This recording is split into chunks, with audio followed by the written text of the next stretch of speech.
A little amuse-bouche, a burst of flavor.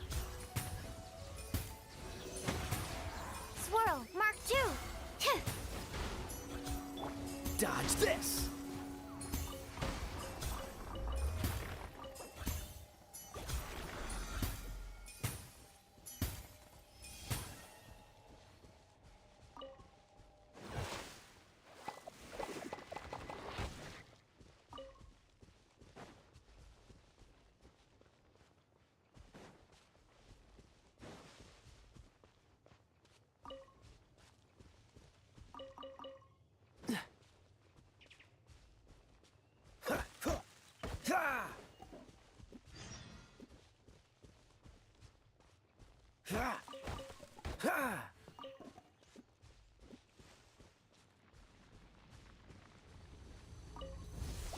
Freeze!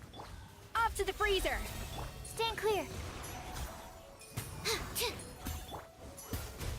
Oh, so sorry. Don't push your luck. Ha. Dodge this! Absorption test. The pinnacle of excellence. Ha. Cool it!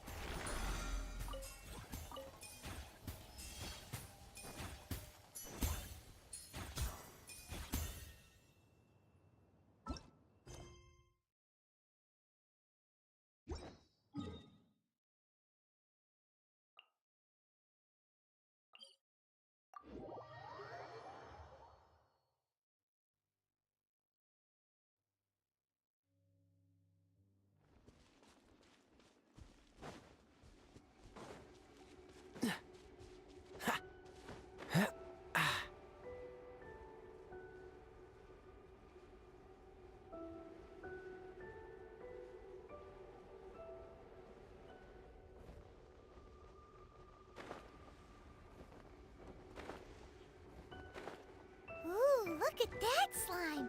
It looks crystal clear! And very delicious! That's the one!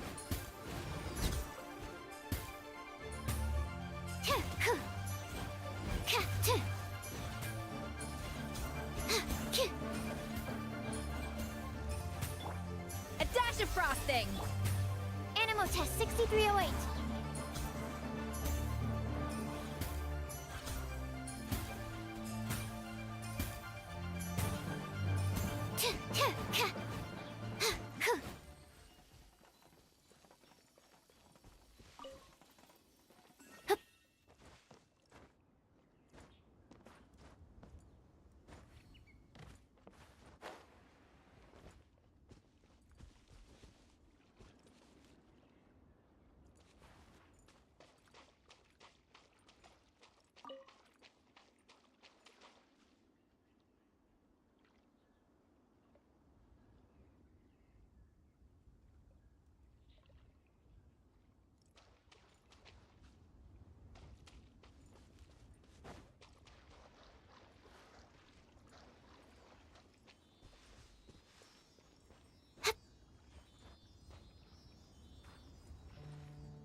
A little amuse-bouche! Stand clear.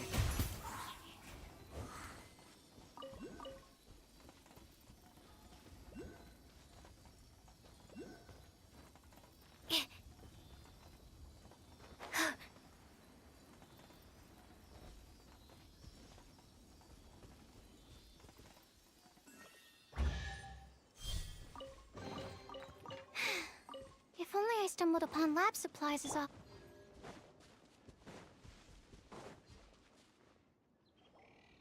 Huh?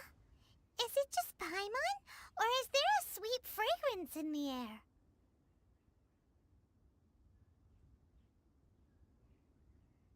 Huh? Did you hear that? It seemed like it came from those ruins over there. Uh-oh. It looks like the treasure hoarders have locked someone inside.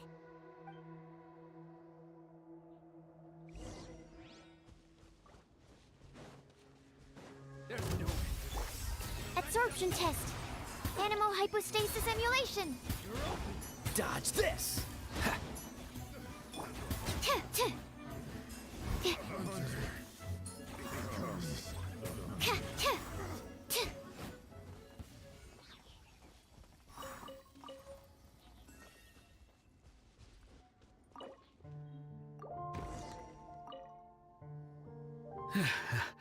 Thank you for your help, kind travelers. If you hadn't come to my aid, I surely would have rotted in this cell. Those treasure hoarders. When their mood was good, they'd rearrange those pots of sweet flowers. When they were in a bad mood, they'd rearrange my face. Aw, it was nothing. No need to thank us all at once or anything. I understand. Don't worry, I will compensate you both. Don't say that. I only escaped this predicament because of you. I'm Meng Dan, a supplier for Mingxing Jewelry in Liyue Harbor. I often walk around these mountains in search of antiques. I never expected that those treasure hoarders would have their eyes on the same ruins that I had. Before I knew it, they'd caught and imprisoned me. Is there anything that you lack? Antiques, treasure, various knickknacks, you name it. Well, as long as you want what I have to offer, of course. Wait a moment. Actually, we are looking for something. Oh? And what might that be? Do you have a box that can store presents? We'd like a pretty one. The kind that you can use to store snacks. Of course we do. How can one sell antiques without gift boxes? At Mingxing Jewelry, we have the best gift wrapping service in the 7 nations. Now just give me a moment and I'll let the boss know. You can go see her whenever you require that box. Great! Paimon's sugar-frosted slime now comes in a beautiful package.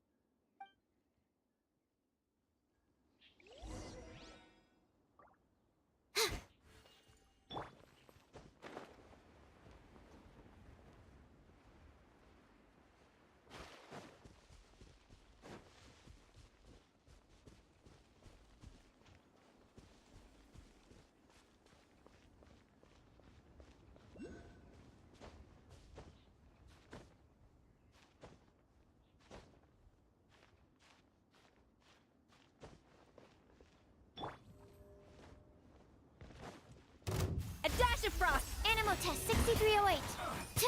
Yeah.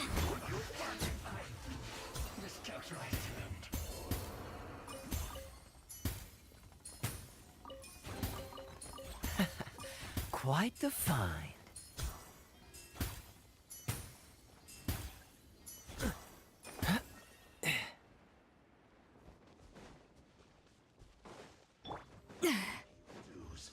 A little amuse. Yeah.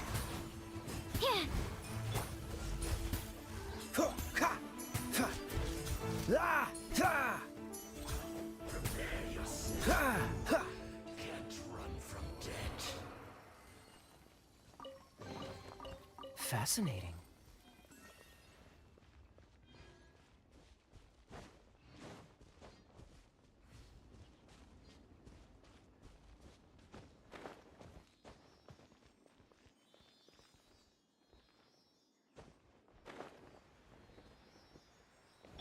Out of the frying pan, into the fire.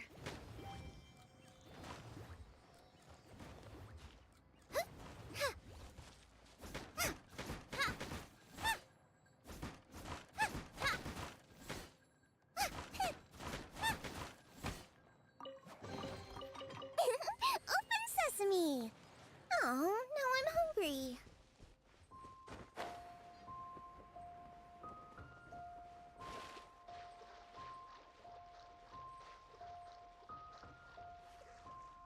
Boba, get them!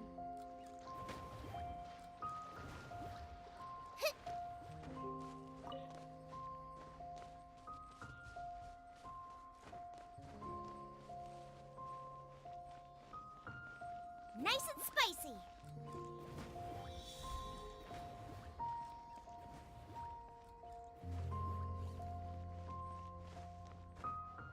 Ugh. Huh?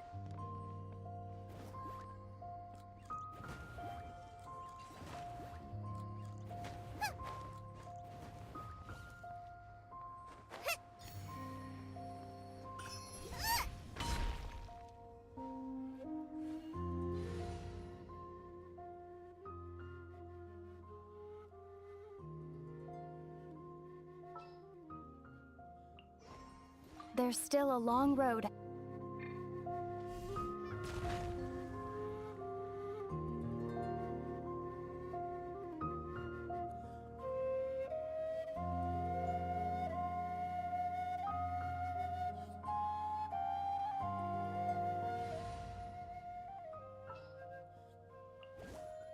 I can't wait any longer!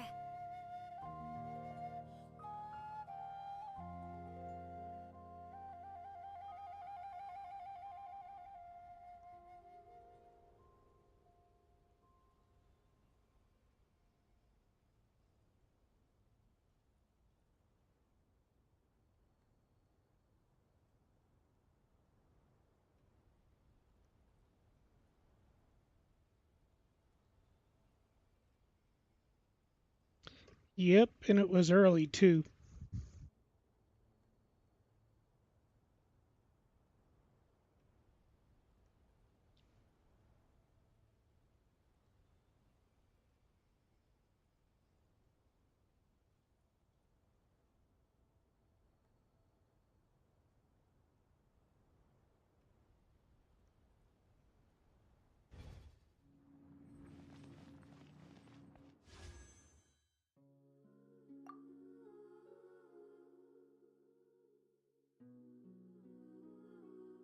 So that's 7. So that's 7. 17, 27, 37,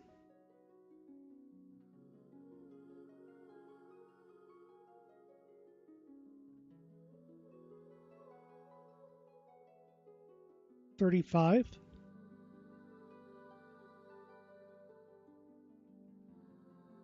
So that's 45, 36, 47. Yeah, 48. 48 total.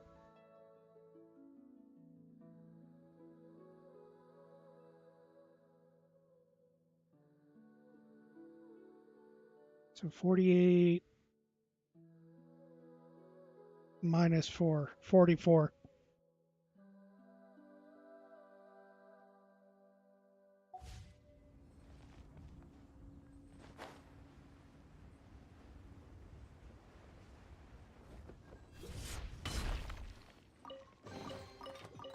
Open sesame!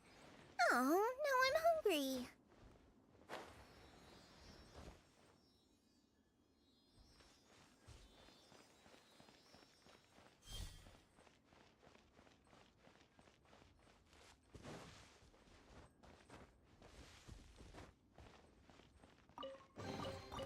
What a bountiful harvest! Off to the freezer! Stand clear. Enhanced animal module. Hey, Don't get frostbite.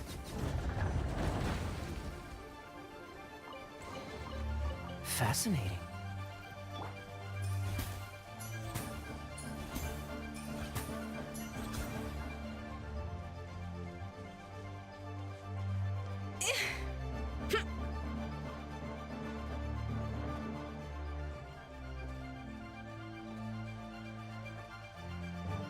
A little amuse-bouche! Animal test 6308.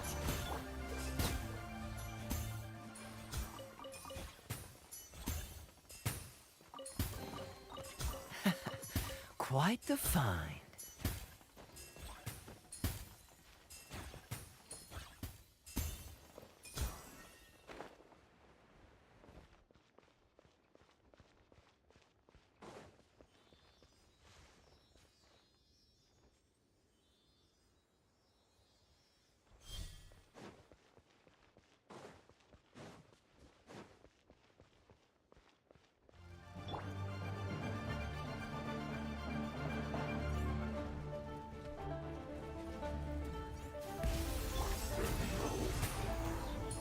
Cool it!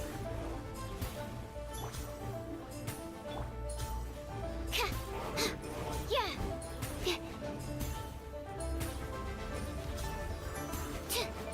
Freeze!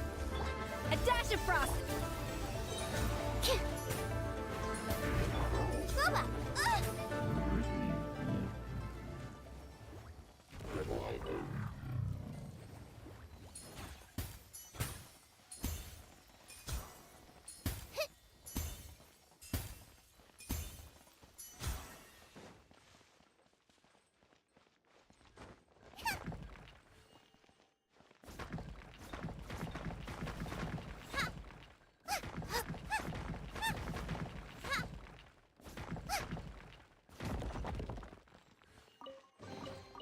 None of this will go to waste.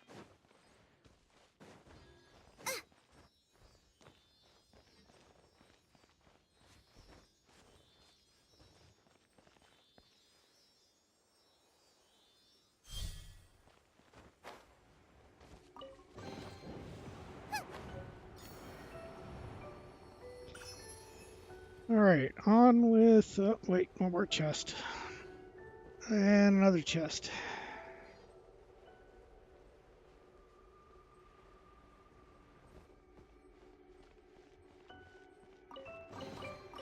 What a bountiful harvest! There's probably one over there, too.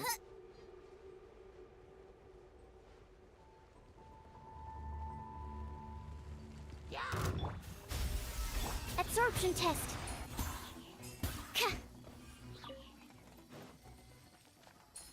Right.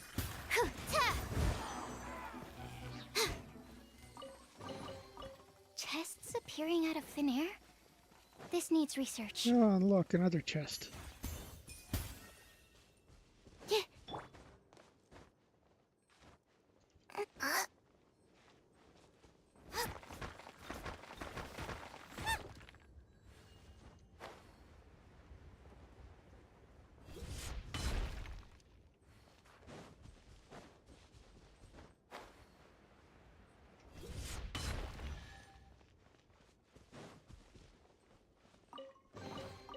What a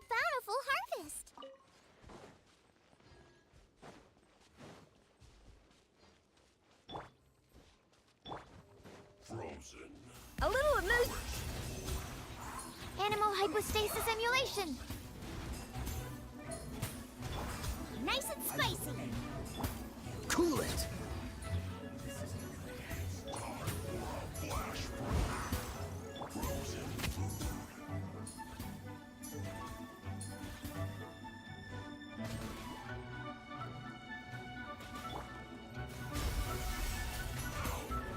Animo test 6308.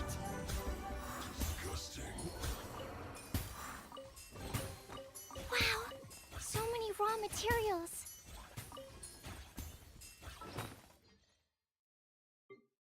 So you mean like my collection of 3 stars that I've been refining?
Hey there! A guy called Mung Dan told us that we could get a nice and shiny box from your store. Uncle Mung already told me about it. Thank you both for saving him. Many of the best goods in our store were found by Uncle Mung. If anything were to happen to him, it would be impossible for us to continue doing business. Here, this container is itself an antique, with at least 140 years of history. It's already been cleaned. Will it do? Yep. It's great! Hang on a moment. Could we borrow one other thing? Sure, please help yourselves, as long as it's on our shelves. Traveler, this clay pot looks really awesome. If we use an antique as our mixing bowl, we should be able to make a great snack. It's done! The one and only sugar-frosted slime! Carefully now. Into the box it goes and dust it over with a bit more powdered sugar. Oh yes, you might want to use these 2 freshly picked flowers as decorations too. Woohoo! It looks beautiful! Hopefully I can finish this quest and Escoffier's story tonight. Great! Now that we've put all that we've got into this box, let's go to the Jade Chamber to see Ningguang.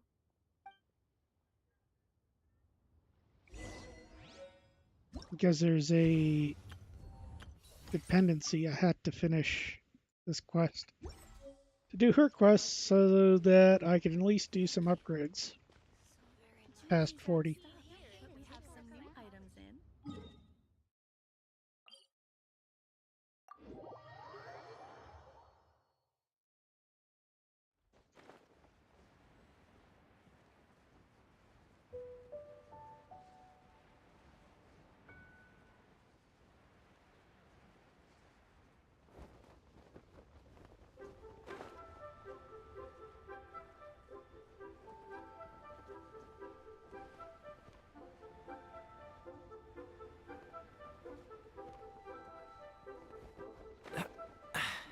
Catch the wind.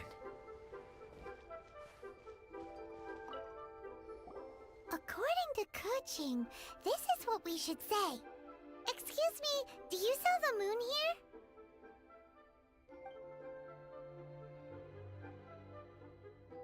Yes. How many would you like? It's not convenient to speak of numbers here. Ah, well said. Please, use this to ascend to the chamber. Yes, speaking of which, are you two the guests that Lady Ningguang has arranged to meet with today? Yep. And yet the code they used was not the one for guests, but for the Yuheng. What's going on here?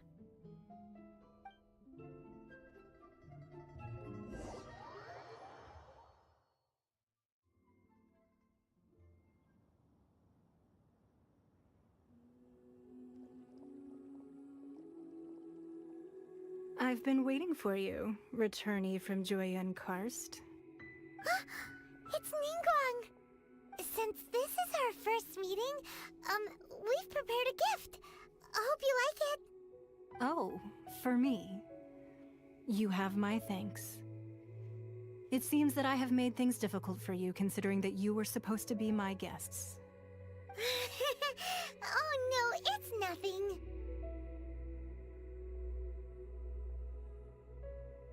This palace floats in the skies, higher than the peak of any mountain.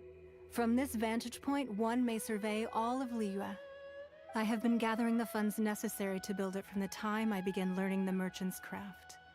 And since becoming the Tianquan, I have spared no effort in hiring the best craftsmen to constantly extend it. At first, it was but the size of one room. Now, it is large enough to blot out the moon in the skies above Liyue. One day, I believe it will overshadow all 7 nations. Not many from outside Liyue earn the right to ascend to the Jade Chamber. But I have been in correspondence with the acting Grand Master of the Knights of Favonius, who spoke highly of you. As such, I have been putting eyes and ears out ever since you reached Liyue. What? And I finally got wind of your movements when you were on the way to Wangshu Inn. Wait, was Vergoldet one of your people?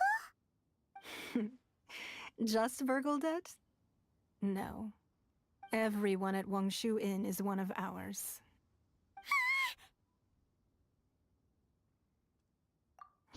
At the Guizhang Ballista, yes? You weren't peeking on us from the skies the whole time, were you? I fear that peeking would have been a little difficult from this altitude. Our eyes and ears are more than sufficient. You two are very interesting people, after all. It would be natural to take an interest. Well, I wouldn't expect you to trust us, considering that you have had far more interactions with the Adepti. The reason I invited you here was to clear up some misunderstandings.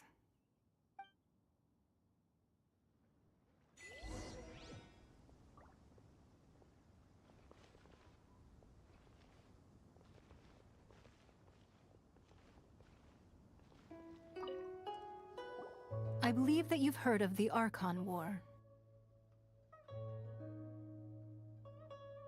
Many gods used to walk this earth, and many long wars were fought between them that did not abate until 2,000 years ago. Much blood was shed, and many lives were lost. In the end, only 7 victors remained standing in Tevat. They built cities and nations on the corpses of the vanquished, and thus began the era of the 7. You can see Goyun Stone Forest from here, I trust. It is no natural rock formation. Those are giant spears of rock hurled by Rex Lapis during the war. Beneath the spears lie those cast down by Rex Lapis in those days, gods that failed to seize the title of Archon. Not only is it true that gods may die, but so too has the membership of the 7 changed over the last 2 millennia. Rex Lapis's passing is an unimaginable disaster for Liyue, but the Order of the 7 will not collapse simply because of that. Another Lord of Geo will arise sooner or later. Yet, how are we to forget Rex Lapis? When that time comes, the relationship between the people of Liyue and the gods and Adepti will surely be different from before. Even in a new era, the Liyue Qixing remain Rex Lapis's former subjects. Do you really think us capable of having played a part in his demise? Of lacking the foresight to see the certain repercussions? That day at Yujing Terrace, it was also very sudden. Even I was caught completely off guard. You were there, you no doubt saw. But our enemy has long lain hidden within the harbor. If we do not act against them now, they will surely gain the upper hand. Hiding the Exuvio was a necessary maneuver to take the initiative back, to play the spider while our foes scurry about. Who's this enemy you're talking about? What do you think, traveler? Huh? What are you two talking about? Well answered. Huh? The scenery out here is fine indeed, but the wind is a little strong. Our preparations to receive guests within are complete. So please, this way.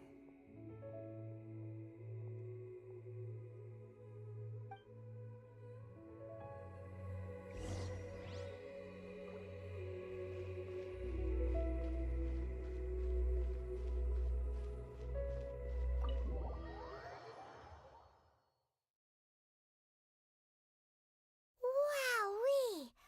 What a huge hall!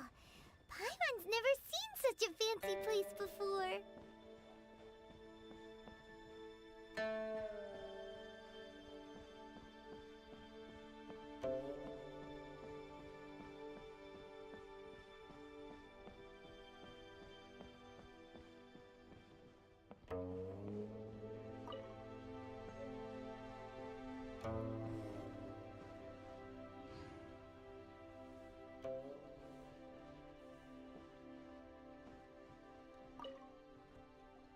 Be at ease, you two. Make yourselves at home if you wish. Can we really? I have invited you two here as friends. And when friends come over to play, our enjoyment comes first. Naturally. Ooh! Isn't this that legendary wall? Why, you've kept your ear to the ground, I see. That's because even the storytellers are talking about it. Everyone's after a piece of paper from that wall. It's super famous. That's because that wall records Leo's secrets. Merchants have always been attracted to secrets. But the secrets of the mercantile world are of no interest to you, are they, traveler? You're rather special, really, and I think you're quite aware of that. If possible, I'd like to have your trust. But if you were to choose the more trustworthy person between myself and Kuching...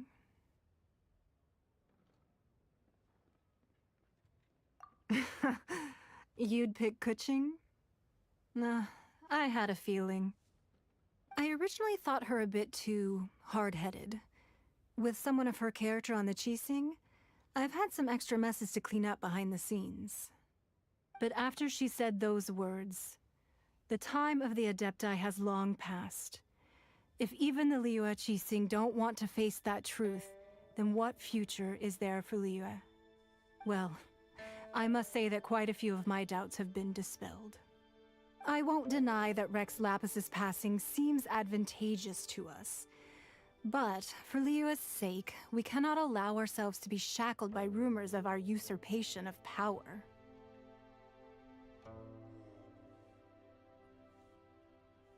Indeed. It seems that you understood what I meant to say from the very beginning. I called for the gag order and for the Exuvia to be hidden to temporarily stabilize the situation, and also to prevent something similar to the incident in Mondstadt. With Rex Lapis's death, the Fatui have busied themselves with many clandestine actions beyond their diplomatic remit. As the Tianquan, one responsible for Liyue, I cannot be too concerned with appearances when opposing them. Allowing the rite of parting to take place was also meant to buy some time for us to take control of Liyue's administration. It's exactly as Zhongli said. The Qixing only provided the venue for their rite so they could use us for their own ends. Wait, that's right. Speaking of ends, could I say one other thing? Of course. Paimon's heard that anyone who sends a greeting gift gets a little something in return. So, does that include us? It's all right. I like direct people. Well, we have made quite a bit of trouble for you recently. How about this? You can pick any one object here as you please, and you may take it with you. Yay! Paimon was just waiting for you to say that! Let's see, what should we get? One of the sheets on that wall! look at Paimon like that. One of these sheets of paper will sell for crazy prices, even if it's only as large as Paimon's fingernail. Just imagine how much more a whole untorn sheet would sell for. Let's grab one, the biggest one. Huh? Well, that was an easy search. The biggest sheet is right up there in the most obvious spot. Let's go with that one. La la la la la. Let's see what's written on it. Huh? There's a place marked with a circle on here. Oh, could it be treasure? Whatever it is, it better make us filthy rich. Let's see what's written over here. Sigil of permission, something, something, Fatui, research, copy. Huh? Aw, that doesn't sound like treasure at all. This piece of paper shows that a Chising spy discovered traces of classified Fatui research on the Sigil of Permission. Oh, Ningguang did say that the Fatui have been up to all kinds of mischief in the shadows of Liyue. Spreading rumors, wanting to get their hands on the Archon's body and whatnot.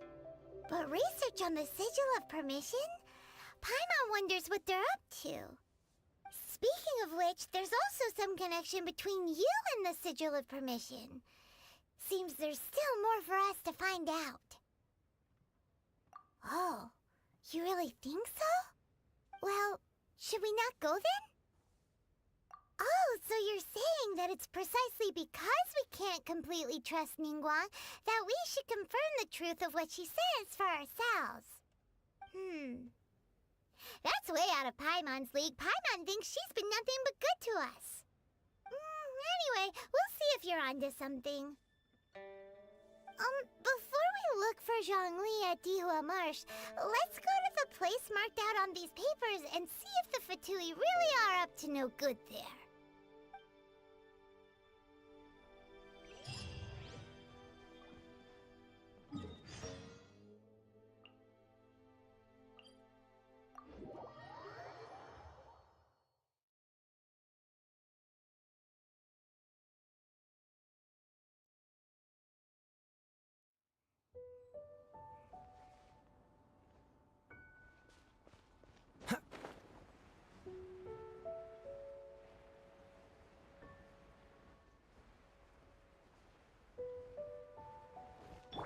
There really were Fatui at the location written down on this piece of paper. And they look really mad at us, too.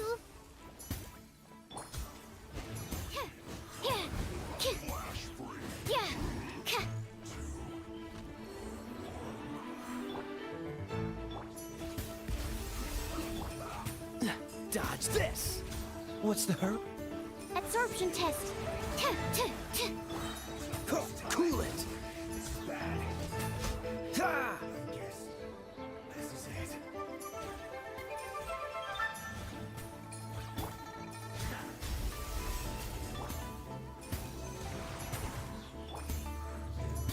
Out of the frying pan, into the fire. Eat this! Dodge this! Oh, so sorry.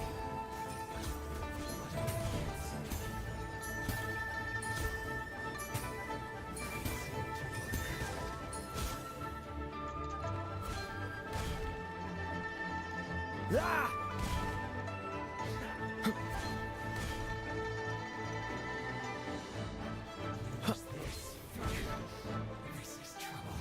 Cool it! Off to the freezer! Animal test 6308.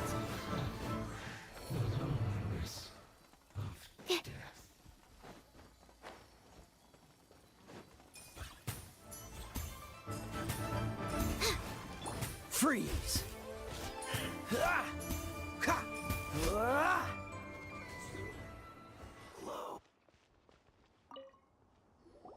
There are so many talismans here. And some stacks of blank paper, too. What are they for? Paimon's seen this pattern before. But where? Oh, Paimon knows! It looks just like the Sigil of Permission the child gave you. But how did a relic of the Adepti end up in the hands of someone like Child? Oh, that's right. Cloud Retainer said that when the Lord of Geo created the Sigil of Permission, it wasn't to be used as some old relic. Talismans like that were once used in the Archon War to channel divine powers. Maybe the Fatui are copying the Sigil of Permission in hopes of achieving a similar effect. Being able to channel divine power in battle? Whew, that sounds pretty dangerous.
And the plot thickens.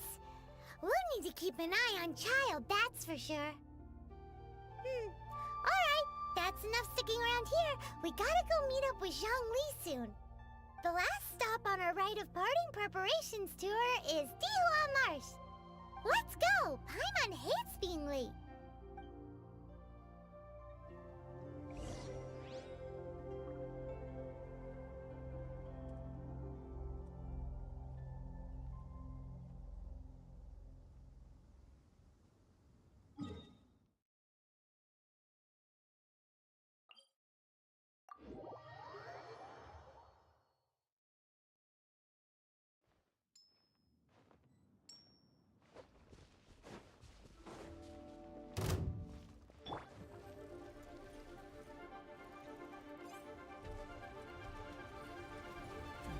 A dash of frost. Stand clear.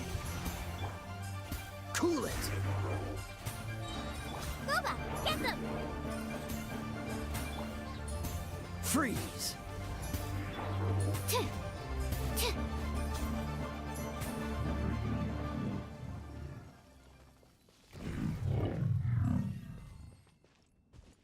Tuh.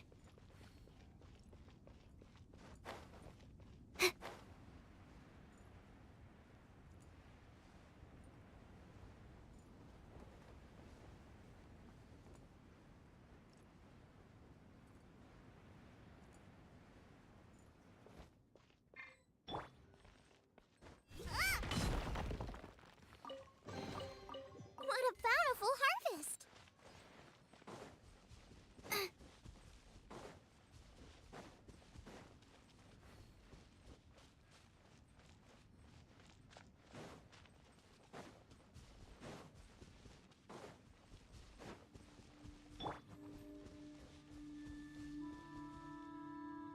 Right on time. I myself only arrived moments ago. Did you enjoy your visit to the Jade Chamber? It was so big and pretty and expensive. Paimon's never seen such a fancy schmancy place before. Indeed. It's second to none in all of Liyue. Then you met with Ningguang, I trust? What did you talk about with her? She's super rich and so generous. Paimon thinks she's very friendly. Yeah, her take on Ningguang is quite different from Paimon's.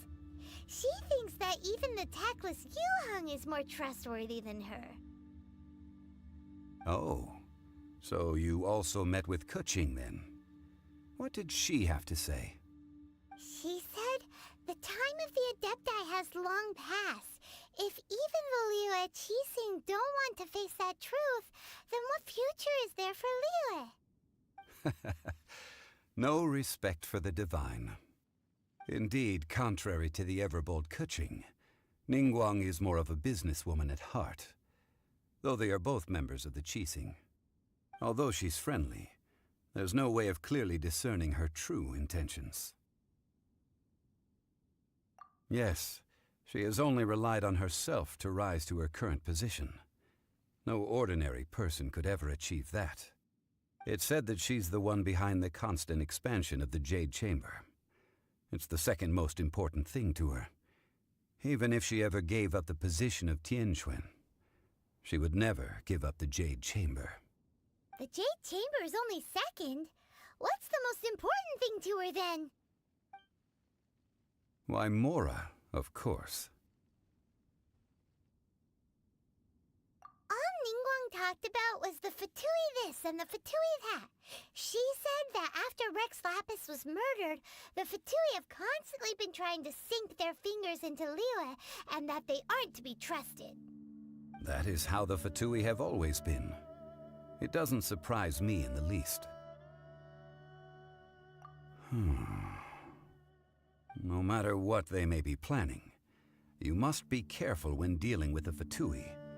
Always be on your guard. So, is there anything we need to get for the Rite of Parting in Dihua Marsh? Yes, as a matter of fact, there is. Today, we'll be gathering wild glaze lilies. Glaze lilies? But why did we come all the way out here? doesn't the garden in Yujing Terrace have some? Even Qingse Village has glaze lilies. Oh, right! Paimon remembers that Madame Ping is always tending to flowers. Maybe we could ask her. No. Those lilies have all been gardened by people. They won't do it all. Dihua Marsh used to be full of glaze lilies. It is a sort of joyful flower that listens to human song. Before the Archon War, Dihua Marsh was all dry land and fertile soil. But the war caused landslides, and the land was flooded, turning it into the marsh you see now. Nearly all the glaze lilies were wiped out. Of course, there are some kinds of flowers that have been preserved and gardened by people in the city. But very few people know that glaze lilies may still be found in the wild. Wild glaze lilies have the strongest fragrance. If we want to follow the true tradition of the rite of parting, we must grind up the wild lilies and place the powder in a censer of everlasting incense.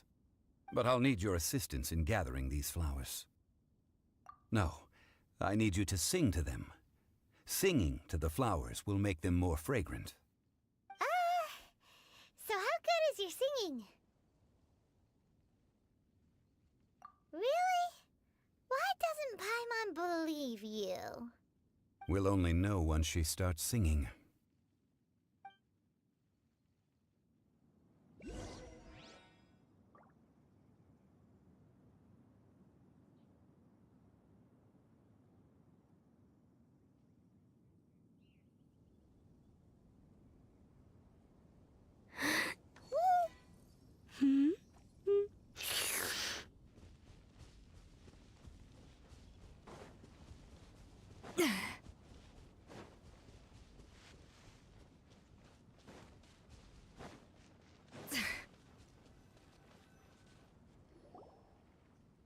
It's time to sing, whenever you're ready. Da da da da da da da da da da.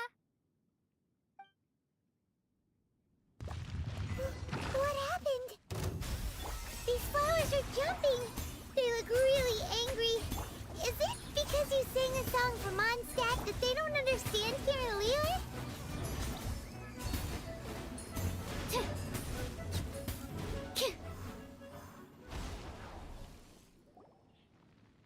Those weren't glaze lilies. Glaze lilies wouldn't hit people.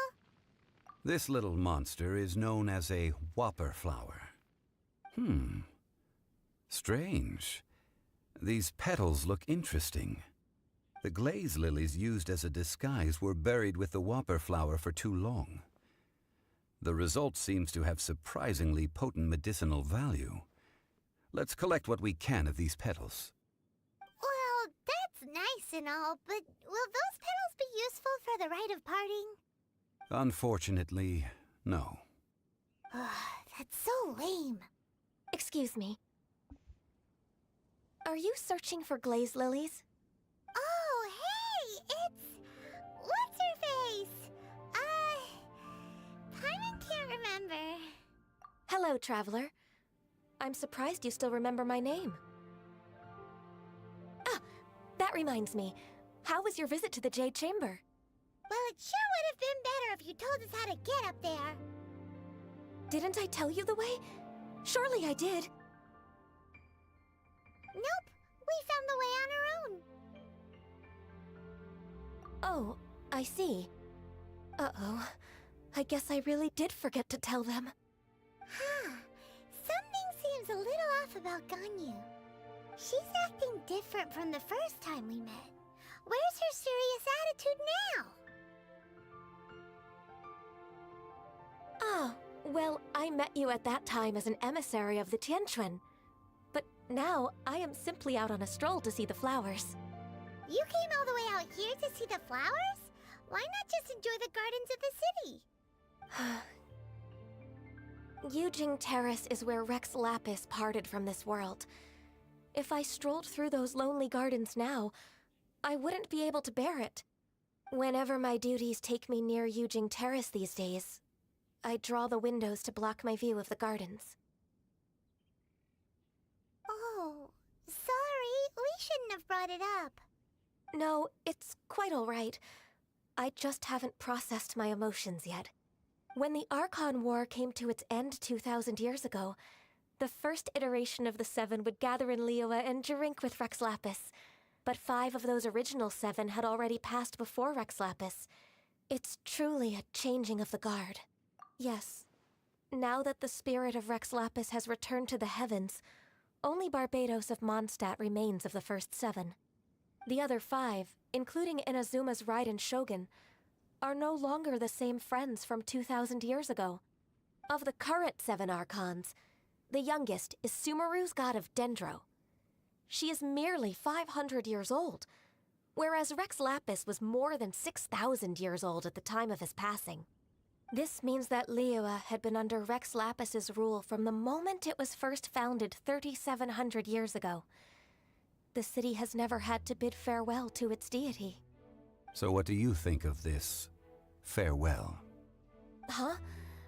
This is a little sudden. As a mortal, I've never dared to imagine a Liyue without Rex Lapis.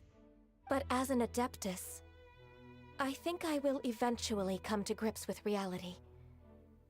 Since Rex Lapis has passed, the time of Liyue's contract with the gods and Adepti has now reached its end. Huh? Did you just say, as an Adeptus? Yes, I am a mix of human and Qilin. Adeptus blood flows through my veins. I fought for Rex Lapis and the city of Liyue during the Archon War. After the war ended, I signed a contract with Rex Lapis and took the position as secretary for the Qixing. I've continued those duties to this very day. Well, let's save that conversation for another day. You say that you are here looking for glaze lilies? I also know where wild glaze lilies can be found. See, I've just picked one myself. Here, you may have it if you wish. We dare not refuse it. Oh, so did you sing a song before you picked the lily? Indeed, I did.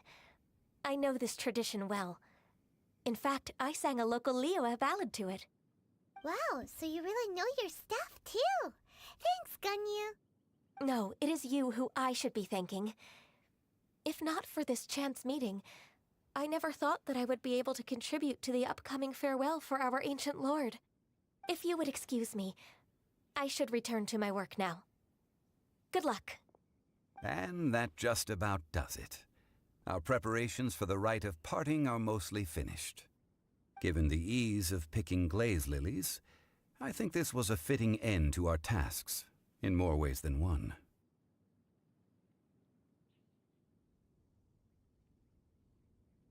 Yeah, Paimon can already imagine him starting a business in Liyue. I've had enough ventures in my life already. Beginning a new undertaking is always difficult at first, and requires no small amount of effort. And once business is at full steam, the stress of it all only wears away at you over time. So you must be careful to take the time to step back and re-examine yourself. If left unchecked, the wear and tear on your heart may go well past mending. Wow. See? Zhongli sounds like he's already seen it all. Alright, I think it's about time we head back to Liyue Harbor now.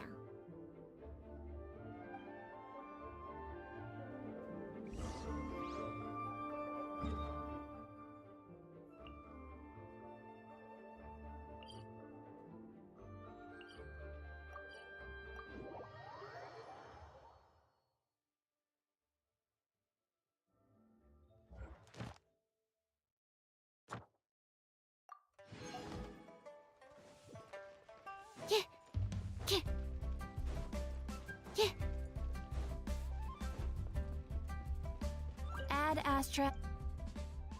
Thank you for Ad Astra.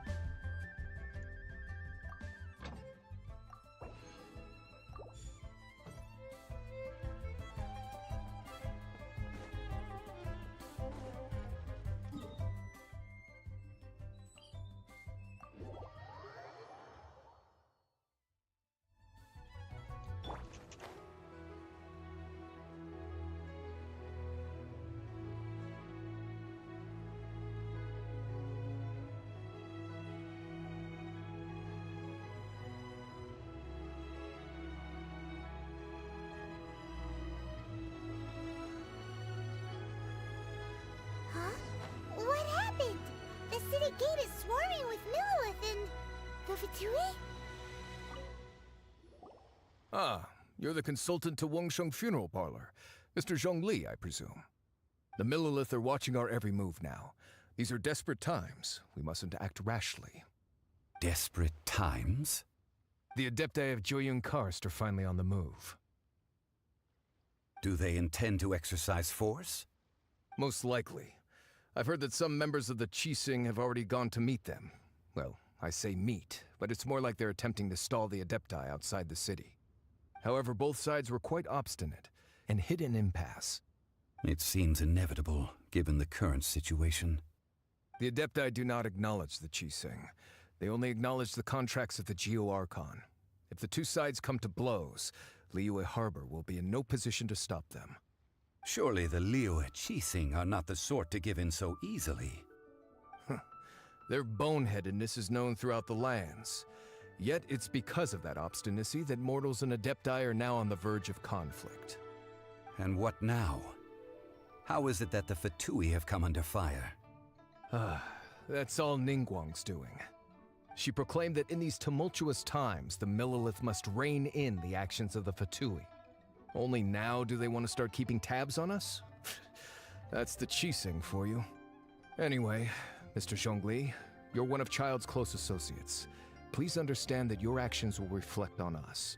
Don't let anyone catch you off guard. It looks like things are about to boil over in Liyue Harbor.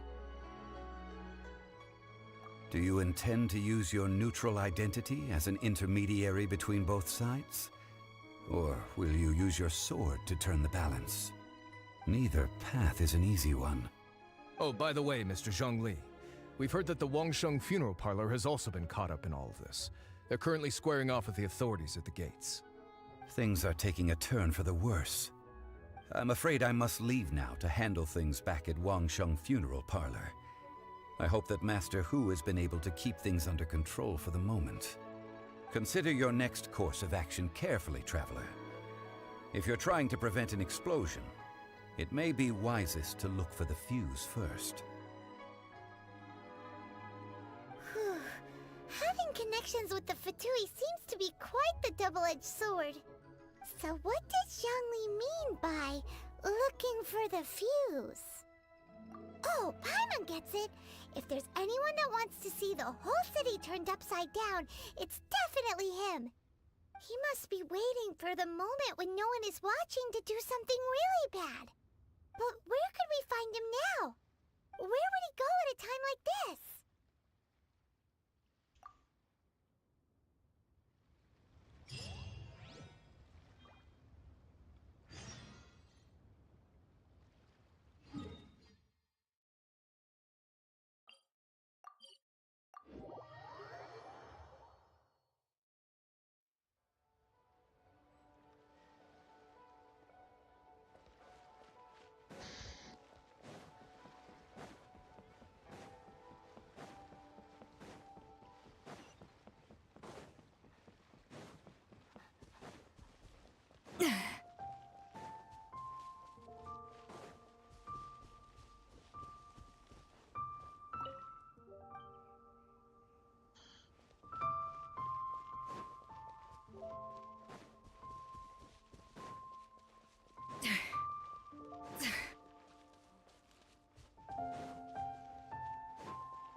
a golden house?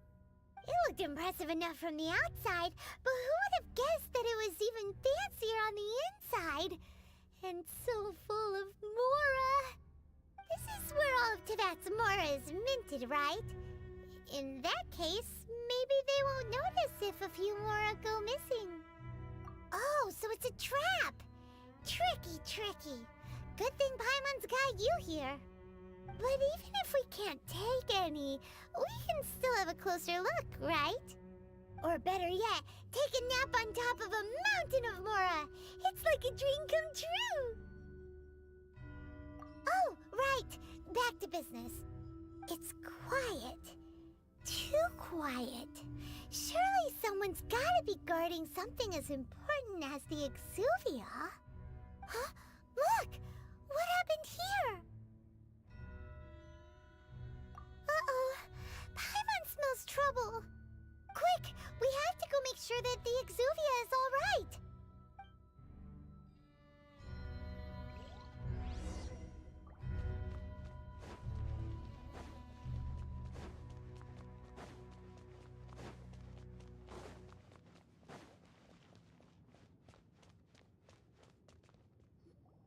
You've already fulfilled your task as guides, so why do you still linger here? Haven't you already seen enough trouble for today? Huh? Who's there? If you were Fatui, I imagine that you would be entitled to a generous reward from the Tsaritsa herself. But now, you're nothing but dross, and you're in my way. Although I'm deeply grateful to you that I was able to effortlessly find this secret location, don't you think that trying to stop me now would just be wasted effort? Stopping the Mora Mints, hiding away the Exuvia. The Chising are really pulling out all the stops this time. So you've been planning to take the Gnosis from inside the Exuvia all along? As one of the 11 Fatui Harbingers, it's my duty to see the will of the Tsaritsa fulfilled. She will get that which she desires. I'm not asking for your blessing, and there's nothing you can do to stop me anyway. The time for discussion and diplomacy has already passed. I mean, if it were up to me, I would have skipped that stage to begin with. But I'm willing to do as the Tsaritsa deems fit. Either way, we now come to my favorite part. A simple pleasure, and one that I am oh so delighted to be sharing with you. The battle. Battle? So you're the type that goes looking for trouble, huh? You could say that. When Signora offended the deities outside the cathedral in Mondstadt, she swiftly left the scene once her mission was accomplished. Instead of confronting you directly, she chose to rely on the snow and ice to make her escape. She wouldn't want the knights to come running towards the sound of battle now, would she? When she faces a worthy opponent, she will prioritize her mission, weigh the outcomes, and consider the consequences of her actions. But as for me, the greatest pleasure of being a Harbinger lies in crossing blades with strong opponents.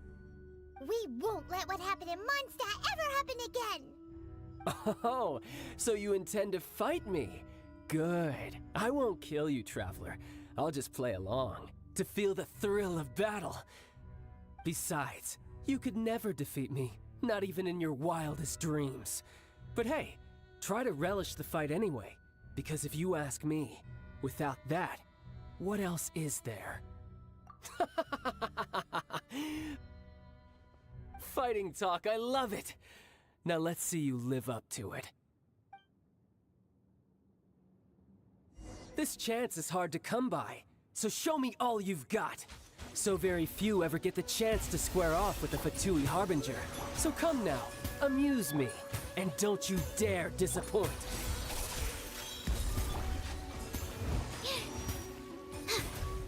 Not bad, not bad. Guess I should take you more serious. Haha, good. No wonder Signora was so wary of you. Well, that just means I can go all out. Brace yourself. This is about to get tough. Now.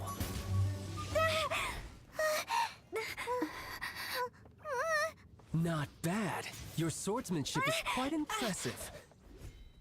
But that's about as far as you'll get.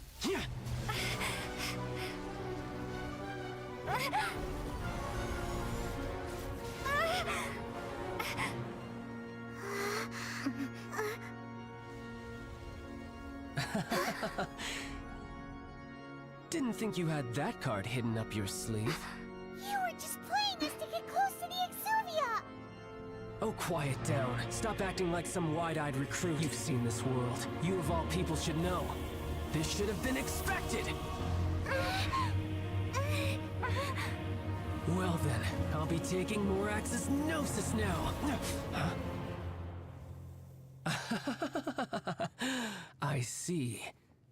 Well, this is most unexpected. You beat me to it, didn't you?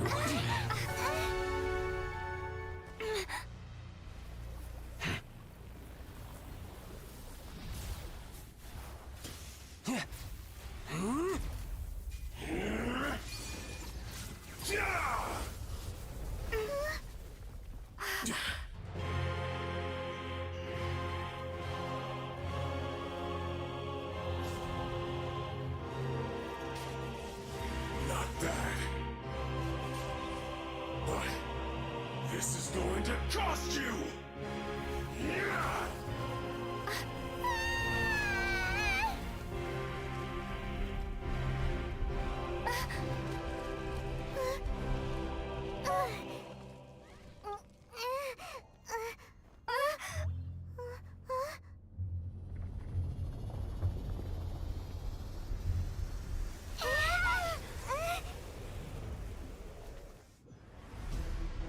You got to the Gnosis ahead of me, didn't you? Did you simply move faster? Or did you leak the information regarding the Golden House to me on purpose? No matter. Hand the Gnosis over, now! Don't make me take it from you. We didn't take it! Off to the freezer! Dodge this! Eat this! Cool it! Some you win, and some you lose.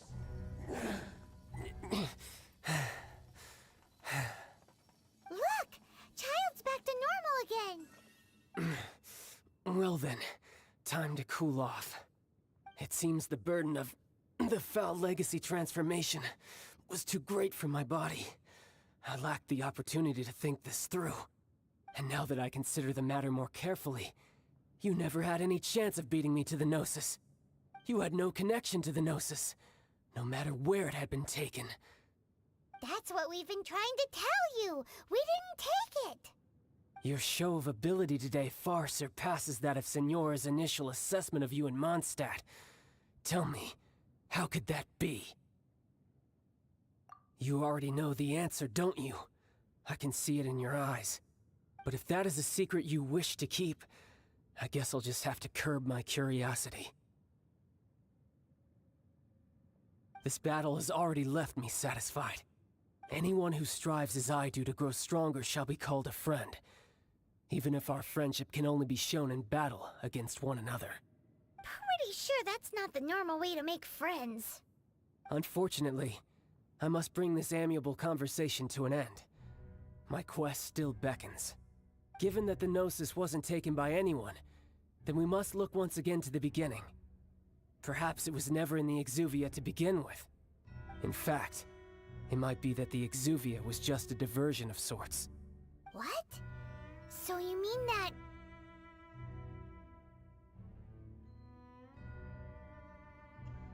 Yes, it appears so. Interesting to say the least. It seems that the guardian deity of the capital of commerce is also well versed in little maneuvers beyond the boundaries of contracts. As such, we must now look to our backup plan. Backup plan? I had hoped it would never come to this, for the weak will be swept away in the process. The truth is, the world belongs to those who pursue strength. I seldom willingly involve myself with the weak. Unfortunately, we cannot be picky about our methods as Fatui Harbingers. Children must all learn to eat their vegetables sometime. So what are you planning to do?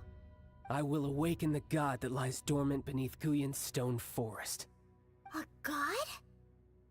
Osial, overlord of the Vortex, who was defeated by Morax, the Geo-Archon in the Archon War, and who has remained pinned beneath the waves by the Geo-Archon's stone spears ever since. If such an ancient god were to be unleashed upon Liyue Harbor, defenseless without the protection of its deity, do you think the cunning Rex Lapis would just stand aloof and watch the ensuing destruction? But the Archon War ended 2,000 years ago. How can an ancient god appear in a world now overseen by the Seven? Simple. I've already prepared the means to awaken it. Hey, those are sigils of permission! Oh, Paimon remembers now. The Fatui have been researching them.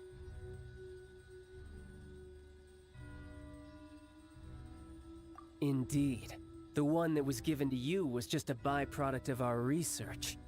With the power of so many sigils of permission concentrated in one place, along with that which was bestowed upon me as a harbinger by our Tsaritsa, breaking the subduing might of the Geo-Archon spears for a time should be no obstacle. Using the powers of ancient gods in such a situation fails to interest me, and is largely against my principles. But knowing that such an action will not only force the Geo-Archon to show its hand, but you as well, that makes matters a little more intriguing.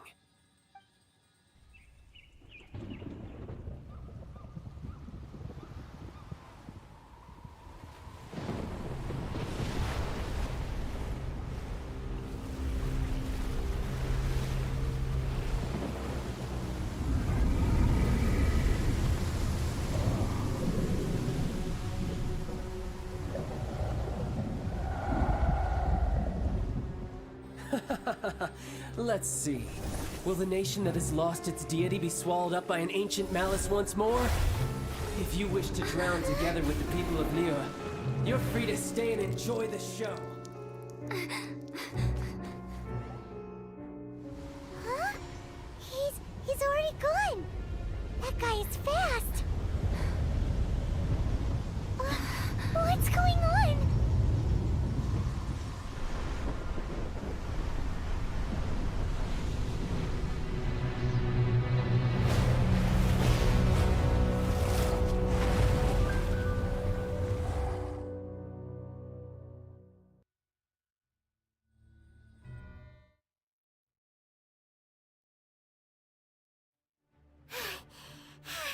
Paimon's exhausted.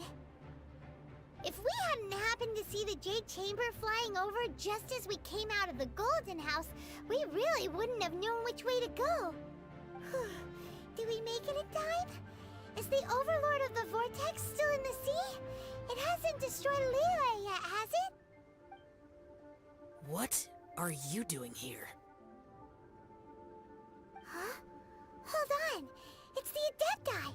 What are you doing on the Jade Chamber? Paimon thought you were arguing with the Chising. Is the fighting over? Faced with a calamity of such magnitude, we have agreed to put our differences aside for now and unite against this common enemy. Oh, Paimon gets it. So how do you plan to defend Liyue? Just seeing this Overlord of the Vortex guy puts a pit in Paimon's tummy, even from all the way out here. It's not just you. We've got new Millilith recruits who can't even stand at attention without shaking. The force of an ancient god's presence seems to be too much for ordinary people to handle. Which is why we must stop that monster before it gets any closer to Liyue Harbor. So the Archon War was fought 2,000 years ago against enemies like that thing? Now that's scary. So will the power of the Chising, Millilith, and Adepti gathered here be enough to stop that god? We've already discussed this together, and our conclusion is... not necessarily. What? But all of you were supposed to be the guardians of Liyue. Can't you think of something? One certainly could. Huh? The Chi Sing did once research the matter of the Guizhong ballista when it piqued their fancy. And as fate would have it, one who did craft the Guizhong ballista with one's own hands is here. For what could you mortals ever learn of Adepti mechanisms? Yet, it would take one, but a little tinkering to turn this ballista into an engine of war beyond your wildest thoughts. I suppose this is one blessing from the Adepti that we should be thankful for. So be it. We shall use the upgraded Guizhong ballista to fight off that god. All the Adepti here can lend their strength to man it. We haven't a moment to spare. Our battle begins now. Yep.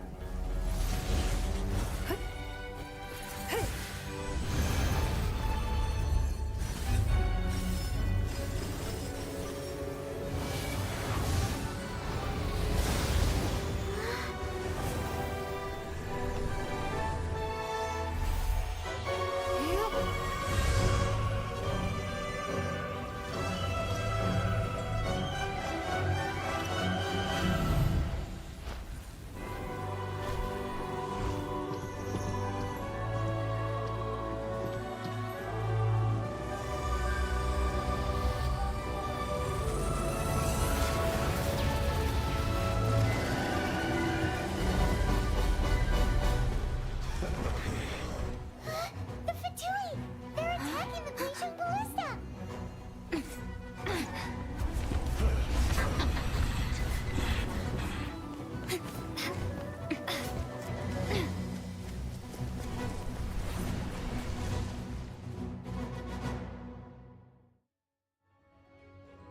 The three Adepti are manning the Guizhong ballista.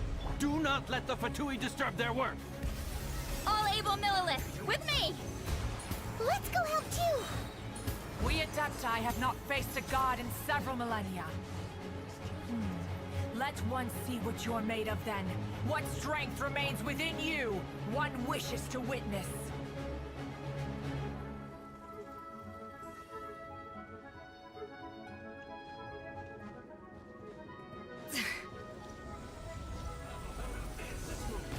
Off to the breed absorption test!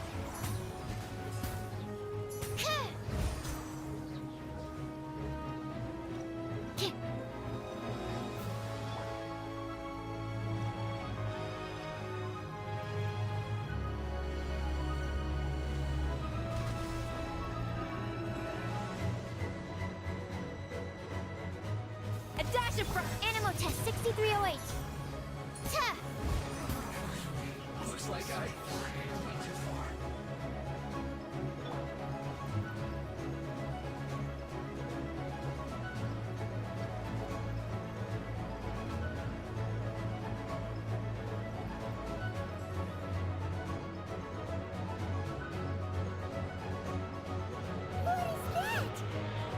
That is Osial's divine power.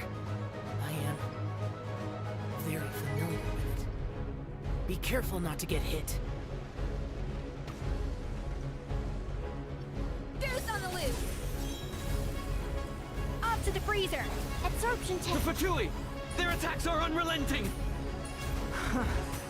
How daring. Snezhnai's diplomats will answer for this afterward. Every last one.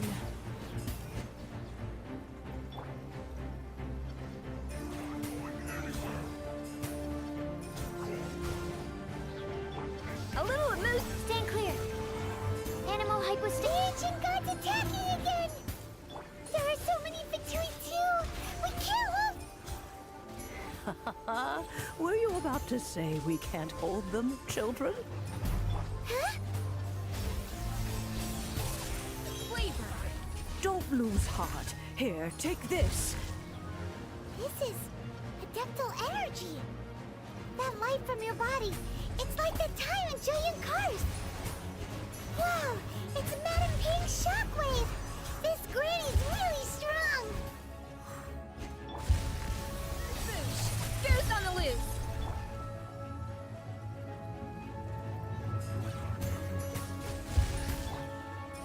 Absorption test!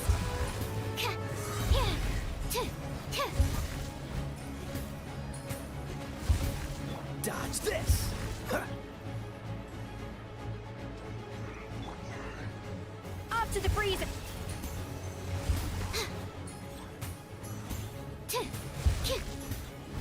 With the blood of the Chilean, I guard you against evil! Cast your fear of injury by the wayside, and fight with all your might! I too did this during the Archon War! So this is what Ganyu's like in a fight! My name means swiftness. Take my power and run as I do. We're going too fast!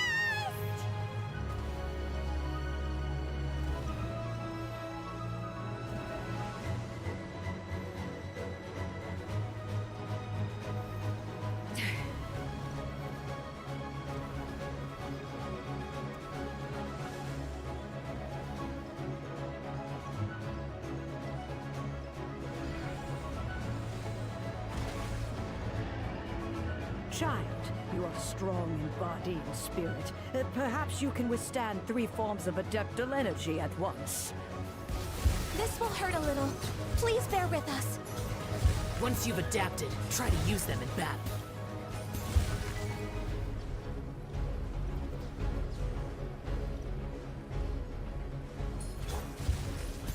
Off to the freezer!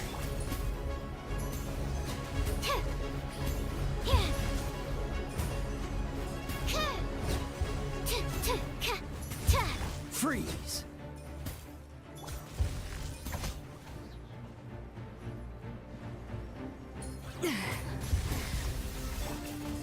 Absorption test.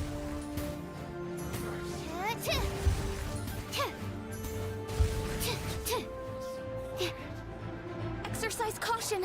I fear that the god's power has reached its peak. In other words, if we hold here, there's nothing worse to come, right?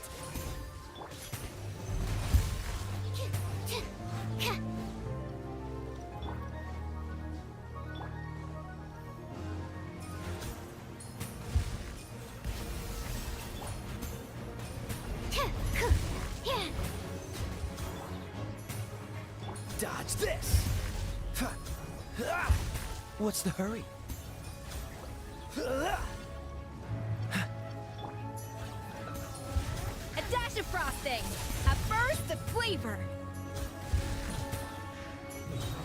Freeze! Don't get frostbite. You're toast! Stand clear.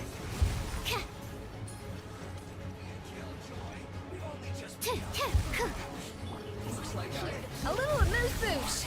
Goose on the loose! The Fatui's numbers are thinning! Fight on, comrades! Once we finish this lot off, the Adepti will be able to deal with the god in peace!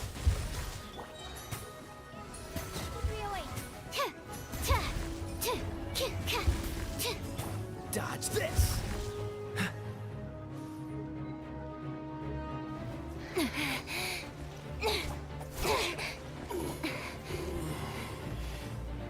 The interlopers are no more.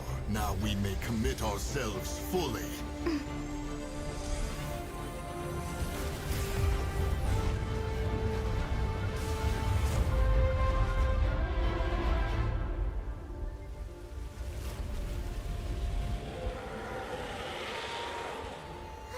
It's working! We just need to keep this up!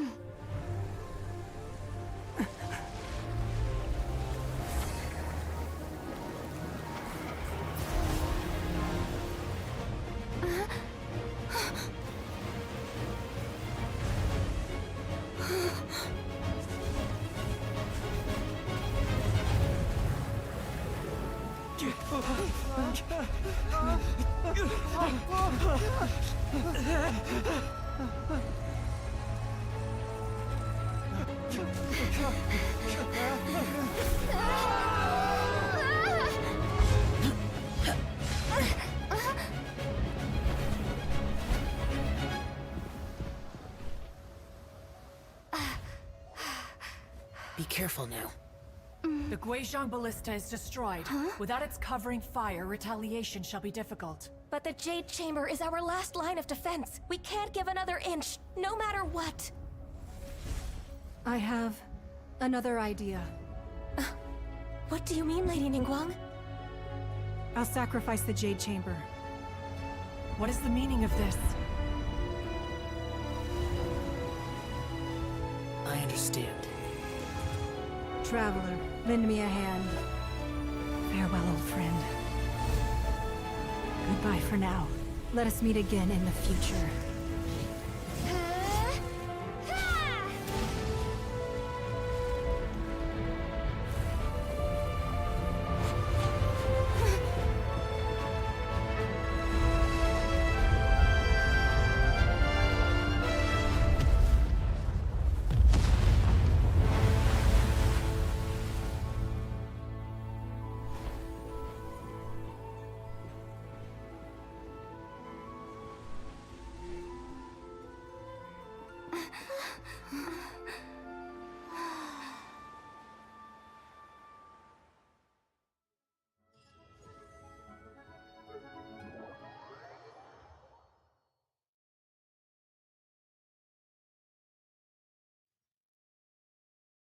Is it finally over? The ominous aura of that monster has indeed begun to fade.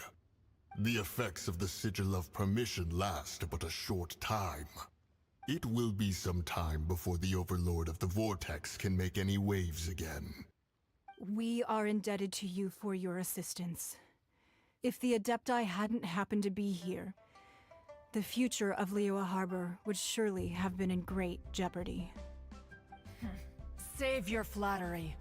We didn't just happen to be here. Surely you won't pretend to have forgotten the reason for which we came. Come now. There's no need for such harsh words, Cloud Retainer. I've heard that when Ningguang began learning to do business, she had already started setting aside part of her then limited income in preparation for building the Jade Chamber. At first, it was only the size of a small room, but with continued expansion, it has become the palace that lies before you now. It is a testament to Ningguang's entire life, both as a businesswoman and as the backbone of the Liyue Qixing. Seeing the Jade Chamber destroyed in the defense of Liyue means much to her. To me, such cooperation and sacrifice deserves at least some recognition, don't you agree? Well, I was really hoping you would say that such sacrifice could at least be used as some leverage in our negotiations. Thank you all for hearing me out. We know very well why the Adepti came here today. But please forgive us. We cannot yield to your wishes. Oh? 3,700 years. According to our records, the Adepti signed a contract with Rex Lapis to protect Liyue 3,700 years ago. Even to this very day, Liyue and its lands have stood the test of time, immovable as stone, just as it was thousands of years before. This is truly no small feat. But that does not mean that the Liyue of today is the same city as it was all those years ago. Do not merely cast your protective gaze upon the land. Instead, focus your sights on our city and each of the citizens that dwell within it. Are you questioning our means of protecting Liyue? I mean no offense. I simply hope that our Adepti forebears would see Liyue in a new light. Forebearers, you say? One doubts you would be fit to be part of such a lineage. This morning, Rex Lapis appeared to me in a dream. What? In the dream, I yearned to tell him that we Qixing, though mortal, are equally bound to the contract.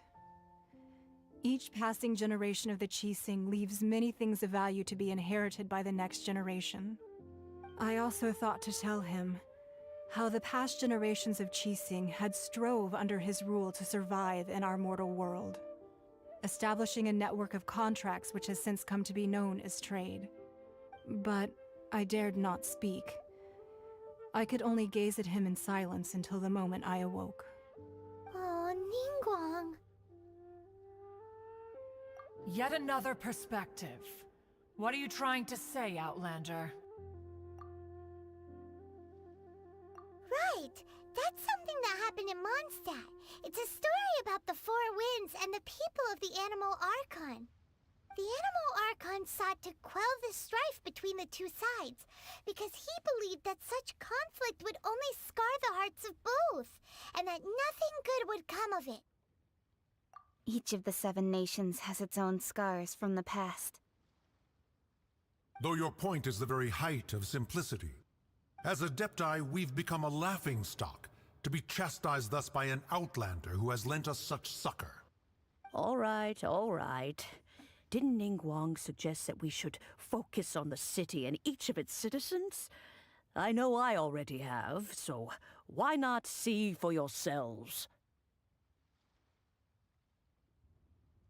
I apologize for appearing in full armor.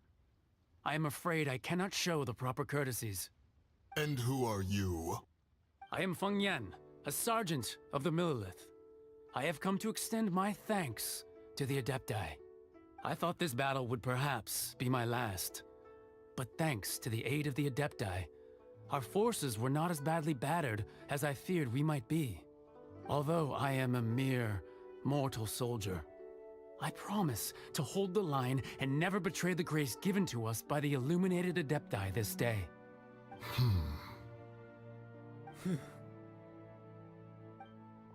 Huh? Why does everyone look so down? Didn't we just beat that big monster? Weren't you frightened, dear? It was quite the predicament. I wasn't afraid. All the strong Millelith guards were there, and those powerful heroes with their visions were there. Everyone was there. When danger is near, everyone always protects me. And the rest of the time, they make fun toys and tasty snacks and loads of things that make the harbor so pretty. Thanks for protecting Liyue Harbor. Please come visit us for the next lantern rite. Unfortunately, we wouldn't be able to participate. Huh? Because we are Adepti. Oh, okay. It must be hard being an Adeptus. Aww. You see, this is what Liyue is like today. The country of contracts is grateful to the Adepti for their protection, but it is no longer necessary for the city to rely on the Adepti's power to solve every little niggling matter. Although their blood is weak, there is still strength to be found in those we call mortals. The time of contracts between gods and Liyue has long since passed. Now is the time of contracts between Liyue and its people. Seeing the port around us now, it is hard not to feel a bit out of place. Wouldn't you say so, Cloud Retainer? Your line of inquiry is askew.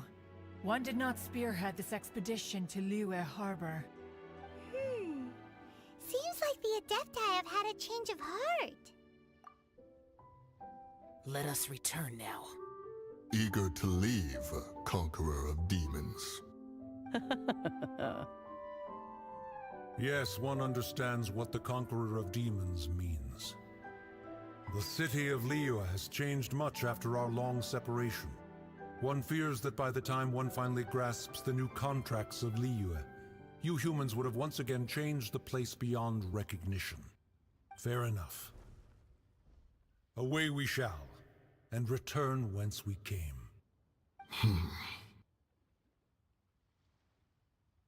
Since we Adepti have consensus, then one shall persist no further. But how will we ensure that the Liyue Chising will not simply exploit their power once we depart?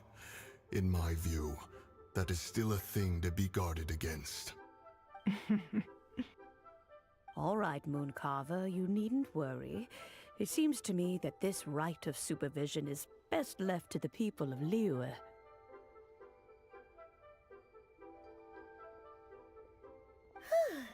Looks like the conflict between humans and Adepti was avoided. All's well that ends well, huh? Oh, right! It's nice that we've got peace and all, but we're forgetting one thing. Child planned to unleash the god so he could lure Rex Lapis out. But we were able to handle the Overlord of the Vortex on our own, so Rex Lapis never showed up. Oh, and speaking of that, don't we still need to get to the bottom of that Archon's death, too?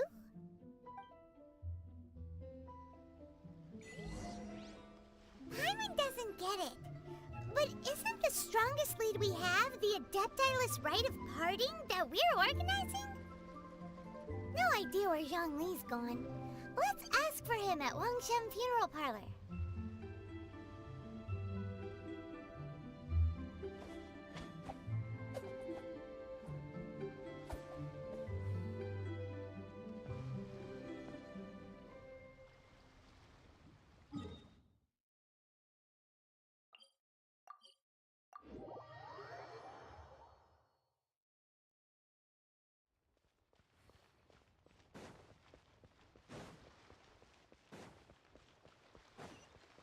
What's the hurry?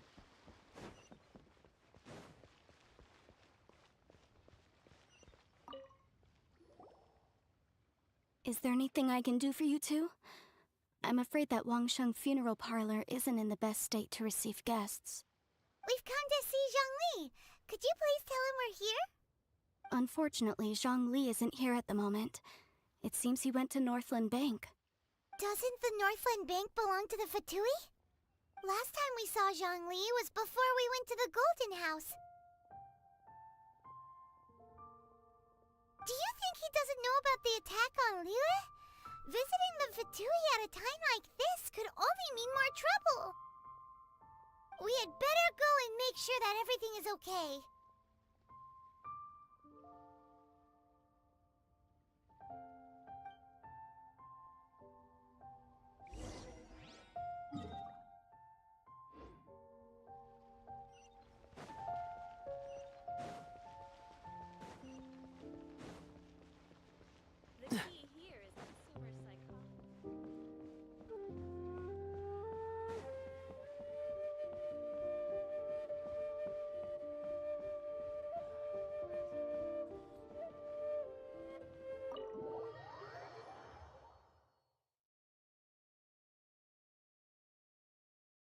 You call this cooperation between Harbingers?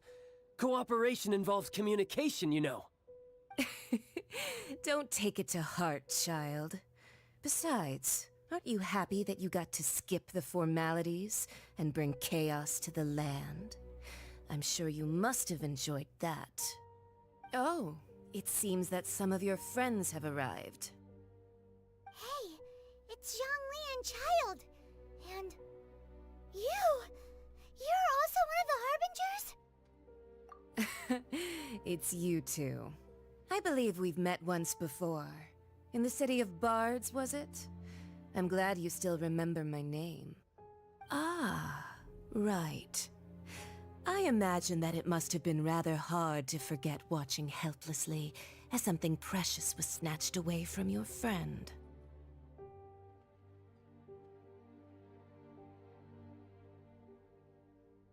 No, don't let her get to you! You've yet to gather the powers of all 7 elements, and our last battle at the Golden House was almost more than you could handle.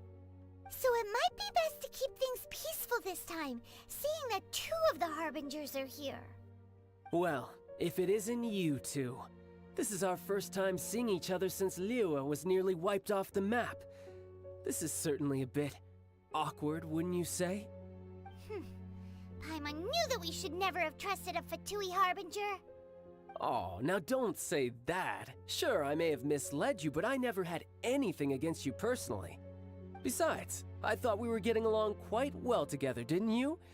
Except for that little tussle we had at the end. Nothing personal. We just have different views, that's all. Of course, you may very well hold this against me, but that's up to you. The real deceivers here are Senora and Zhongli. Curse them for leading me on. So actually, I think... Stop wasting time, child. There'll be plenty of time to chat once I'm through here. You remember the agreement, Morax. Now, if you would be so kind. The Gnosis, please. What in the world are you talking about? The contract is fulfilled. That which thou seeketh is now bestowed unto thee. For my promise is solid as stone.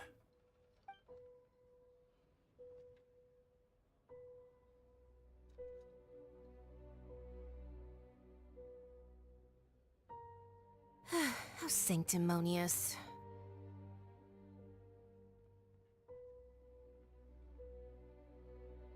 What? So you're the Lord of Chio? No, wait! That's an exciting twist and all, but why give the Gnosis to the Fatui? I do not give it for free. I give it as agreed upon in the contract, for it is a matter solely between the Tsaritsa and I.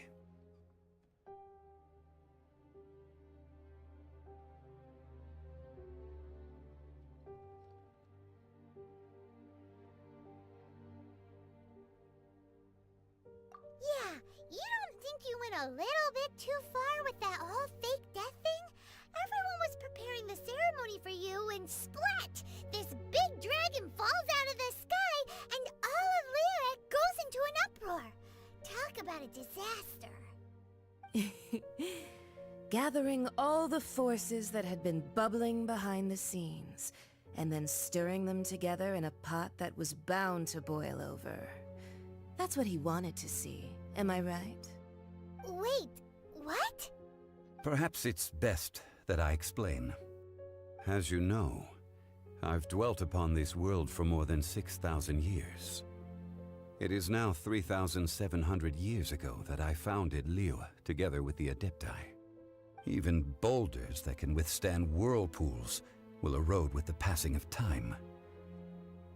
I kept convincing myself that cracks had not begun to form, and that the end of my time had not yet come, until one drizzly day, as I was strolling along the harbor, I heard a merchant tell one of his workers, "You finished your duties. Go ahead and call it a day." I stood motionless among the crowds, asking myself, have I already finished my duties? Oh, Zhongli. But as I began to consider relinquishing my divine role, I soon discovered that many reasons still remained to not hastily depart. Was Liyue, the city I had dwelt in for so long, already prepared to enter its next age? I decided that a test was needed in order to reveal the answer. So I feigned my own death, and gathered the cast of Child, the Adepti, and the Liyue Qixing to play their roles together on the stage that was Liyue. That's right, which is why I continued to safeguard the Gnosis until now. So you mean that if the chaos ever reached the point of no return, you would simply appear and use your divine powers to bring Liyue back under control? Of course, and it would have been all too easy for him too. Just as a child quickly matures after losing their parents, so has Liyue matured when faced with the death of its deity. In the end, the resolution to all that has transpired was even more satisfactory than I could have hoped for. Take the Adepti, for instance. Owing to their years of seclusion, they were the least informed. Yet when faced with a crisis, they commendably showed the greatest amount of restraint possible. Not only did they manage to cooperate with the Qixing, but in the end, they even made efforts to understand the hearts of the people. Credit is also due to Signora, the emissary dispatched by the Cryo-Archon to fulfill our contract. At my request, she kept everything she knew in strict confidence. This despite the eavesdropping ears of her colleague, Child. This meant I could remain as Zhongli, even having the chance to fulfill the age-old traditions of Liyue in this mortal form. Thank you for joining me on this journey, Traveler. All of these things turned out as I had planned. There is only one thing that I had not anticipated, and that was the conduct of the Liyue Qixing. I had expected them to do no more than the Adepti, to come to the defense of Liyue. But when all was said and done, they seized the opportunity to supplant Liyue's divine protectors, and used the subsequent power vacuum left by my death to quickly gain complete control of Liyue. Huh? That doesn't sound good at all! On the contrary, I think it is excellent. I had always feared that it was too soon for them to take over from me, and it was also that which I longed for the most. As such, this is the best parting gift anyone could have given this god of old. Hey, what about me? Doesn't anyone feel the least bit of remorse for deceiving me? You've practically kept me in the dark! I think that thanks would be more appropriate. You certainly played no small part in all of this, wreaking havoc and turning the city upside down. The Lord of Geo ought to thank you for your performance, if anything. If you hadn't created the pressure of a battle between mortals, Adepti, and a god, the lump of coal resting in the hands of the Geo-Archon, Liyue, would never have been able to become a dazzling diamond of a city. Huh? Just whose side are you on, mocking me like that? Are you itching for a fight? Hey, haven't you learned the Liyue saying, don't always call it as you see it? Well then, with the Gnosis in my possession, I have no use for such idle chatter. We should return to Zapoljarny Palace and seek an audience with Her Majesty, the Tsaritsa. Come, child. Fine. I'll meet you there later. I'm not sharing a boat with the likes of you. Do as you wish.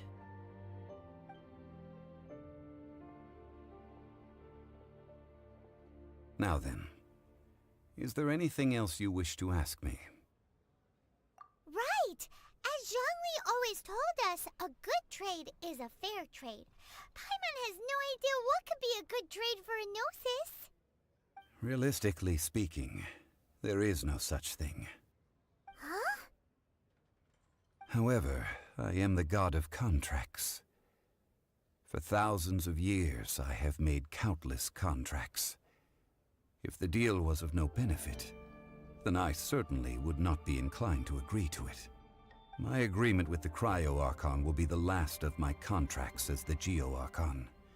My contract to end all contracts. As for the bargaining chip that the Tsaritsa used to balance the scales, uncover that answer for yourself in your future journeys.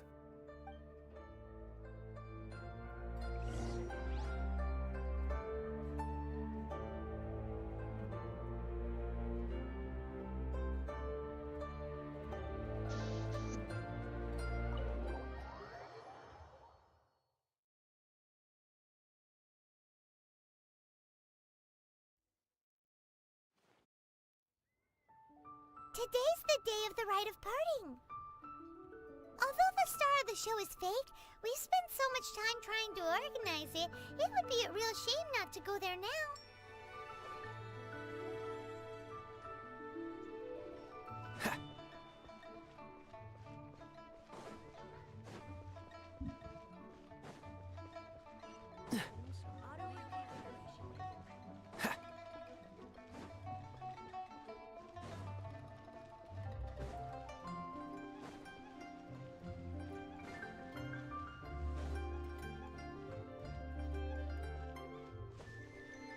What's the hurry?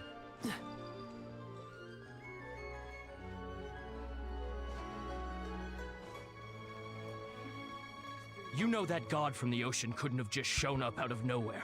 I mean, it's been 2,000 years since Rex Lapis subdued it. Yes, and to think that this happened right on the heels of the incident with Rex Lapis, too. Say, do you think the person who assassinated our lord and released that evil god might have been one and the same? Now that you mention it, that's very possible. Yes, it's very possible indeed. I mean, it all fits together. That person must have colluded with the evil god to harm Rex Lapis. Oh, that wicked, black-hearted scoundrel. Still, what sort of supernatural prowess must this person possess to be able to do such things? I have never heard of such a person in all my years. Ah, forget it. Guessing's no use to us. Look, the Millilith over there looks like he's about to make an announcement. Let's hear what the Ministry of Civil Affairs has to say first.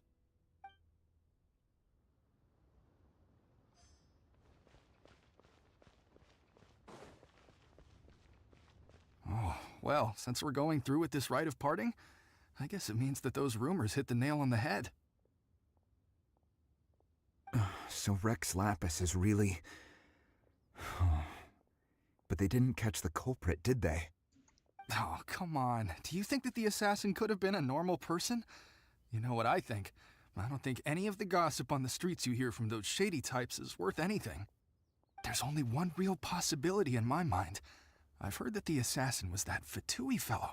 Youngish, pretty high in rank. I think they called him Child.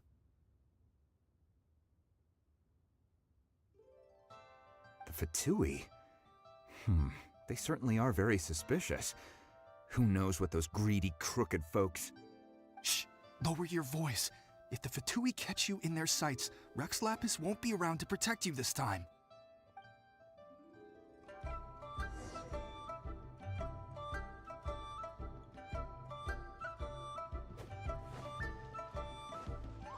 What's the hurry? Hear ye all! The Qixing's words. Though a dragon soars ageless as the mountains, it too must return to dust. This is common knowledge. Gods and Adepti live glorious lives, but both light and shadow have their season. So too must they face divinely appointed trials. Rumors and hearsay abound on the streets that Rex Lapis was murdered. Now, let the truth be revealed. Having been thwarted in his trial, Rex Lapis's soul has recouped the celestial heights. He beseeches the people of Liyue to grieve not and to let not their hearts be saddened. Nor are they to believe street-born rumors or indulge in baseless speculation.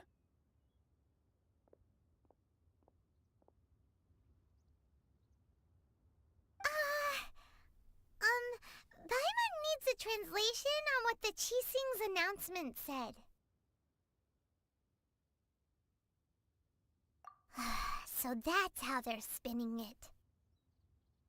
Something feels off. Why would they suddenly give up looking for the murderer? Not to mention how this excuse sounds like something they just made up on the spot. Could the Qixing already have known that Rex Lapis wasn't dead? But Zhongli said that neither they nor the Adepti knew anything. Did Zhongli tell them in secret after his gnosis changed hands? Exactly, right? Ooh, seems like the rite of parting has been going on for a while now. Let's go have a look.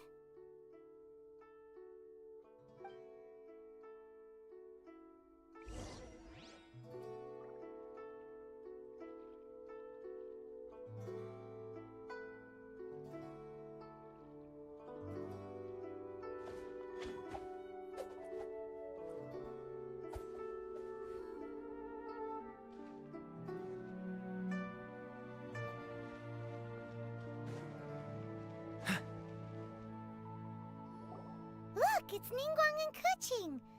Are they saying something? Are their speeches over? As said previously, Rex Lapis's soul returning to the heavens is the end of the contract. And it is also the end of an era. 3,700 years of contracts burnt and reduced to ash. We, the people of Liyue, were indeed prosperous. But blinded by our prosperity, we forgot that time can be pitiless. The long, unending dream of our Archon walking among us. Now that we have awoken from our dream, we must learn to say farewell. Will you stand with us as we re-establish our contracts? As we build a new age of prosperity? So concludes the words of Her Eminence the Tianquan. Does Her Eminence the Yuheng have anything to add?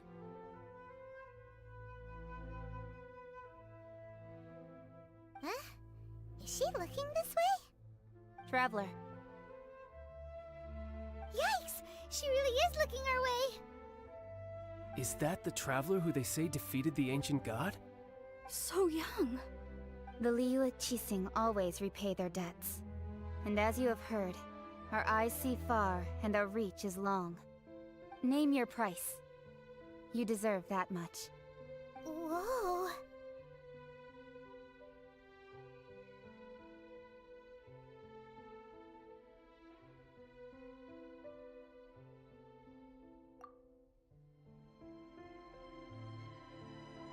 Well, could you help me put up some missing person posters?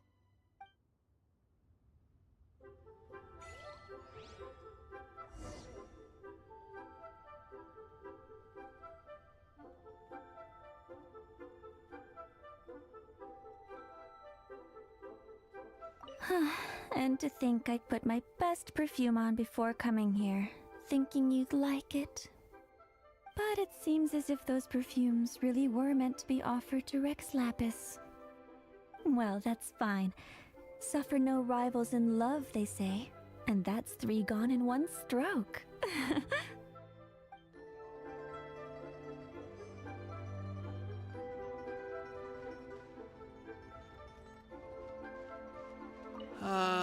Rex Lapis. Rex Lapis. Now that I think about it, if everyone's of the same mind as me, perhaps mementos for Rex Lapis might be the best short-term business opportunity.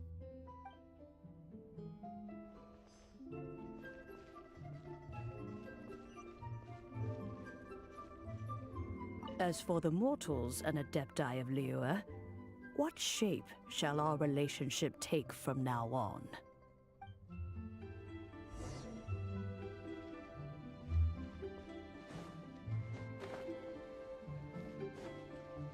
Hey, Zhongli! Look at this. Everyone in Liyue is caught up in their emotions, thinking that they'll never see Rex Lapis again. And here you are looking all relaxed. Why would I not feel more at ease after laying down the burden I have borne for 3,700 years? Right.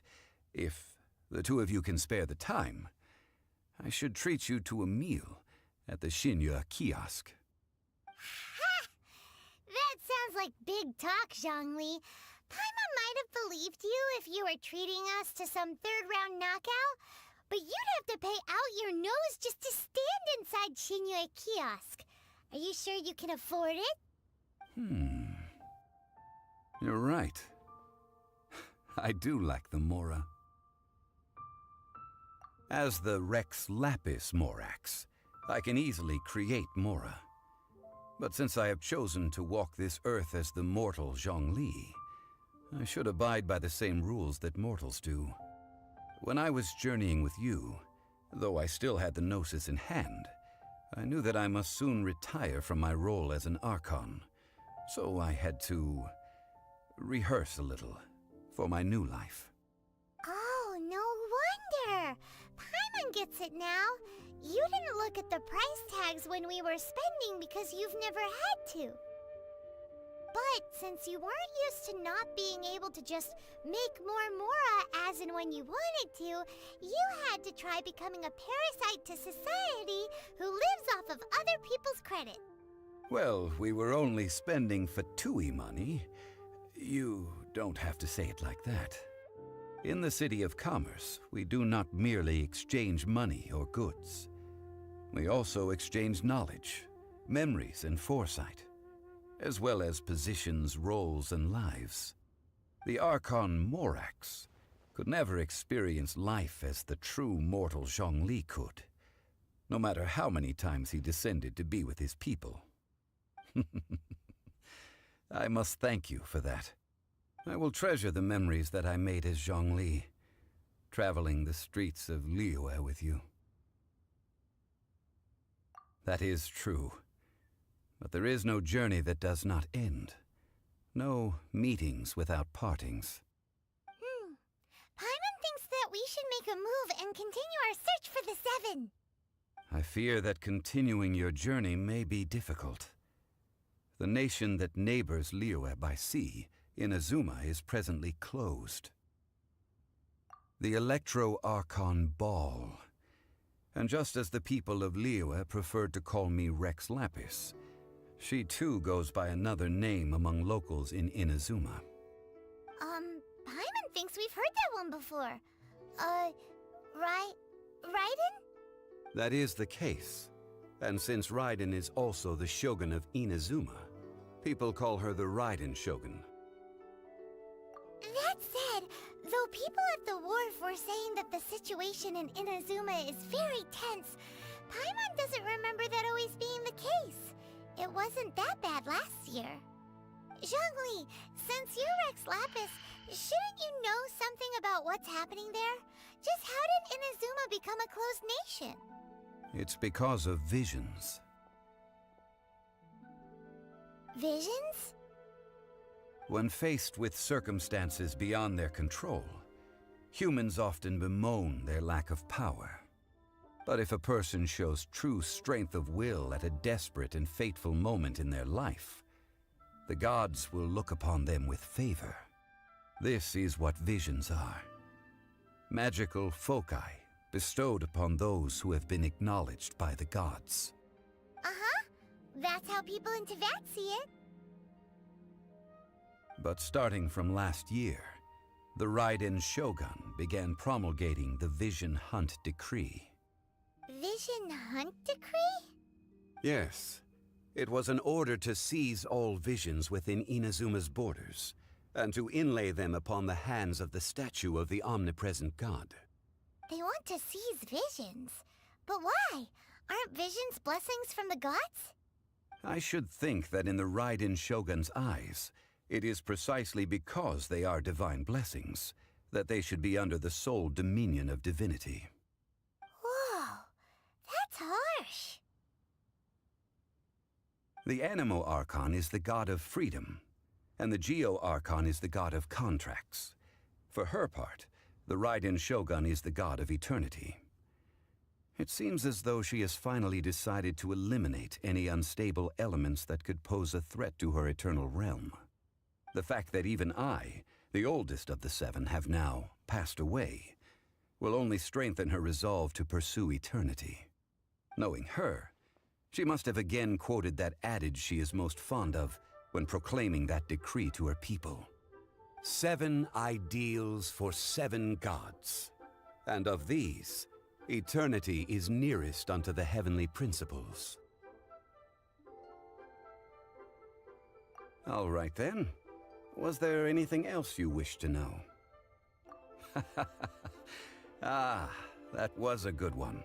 Failing a divine trial. How they came up with that excuse, I will never know.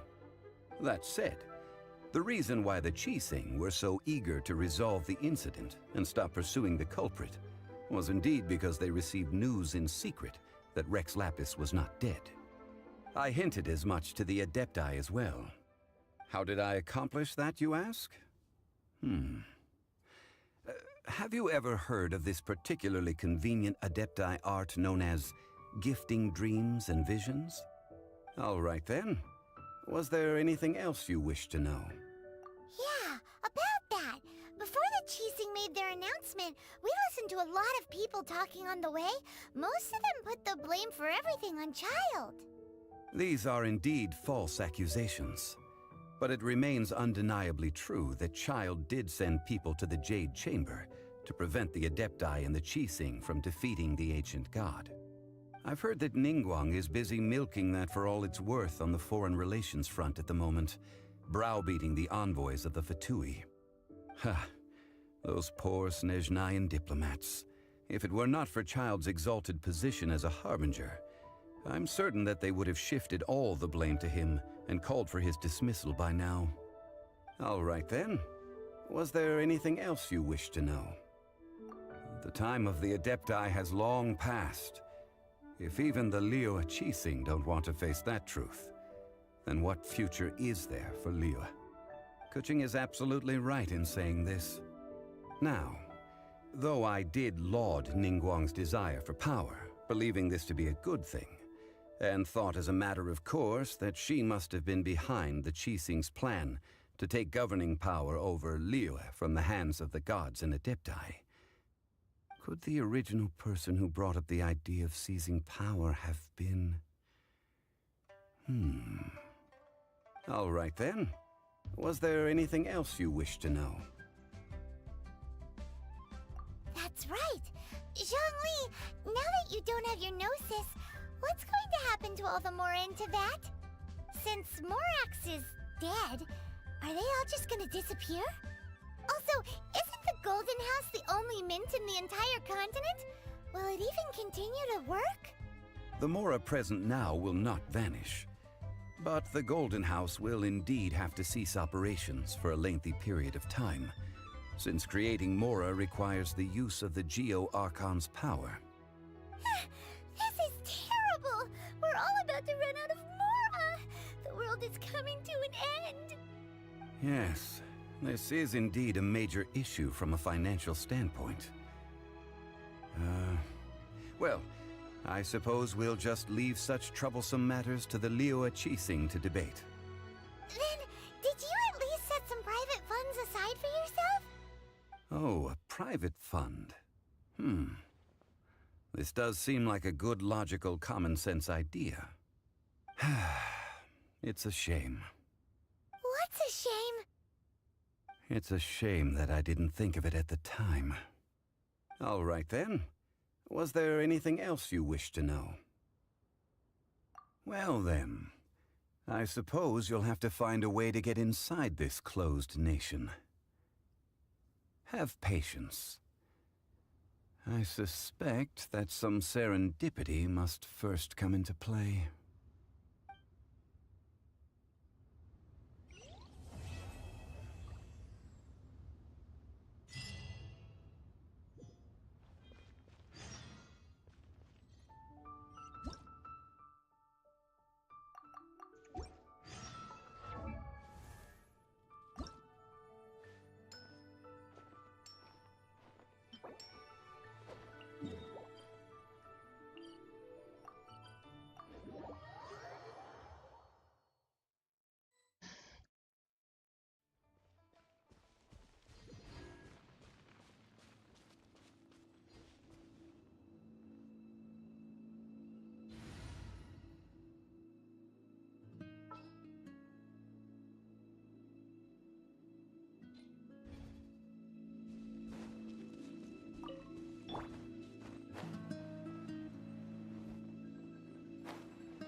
A dash of frosting!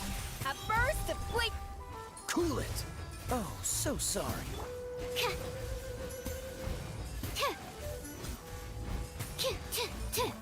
Agoba, get them!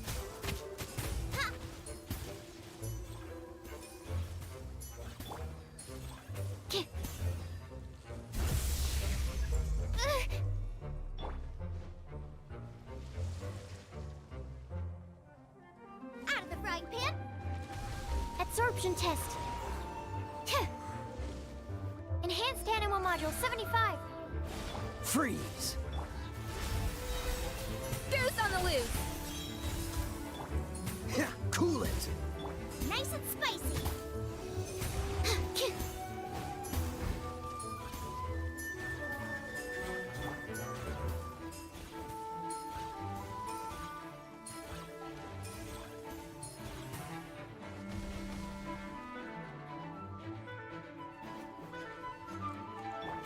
Animo test 6308.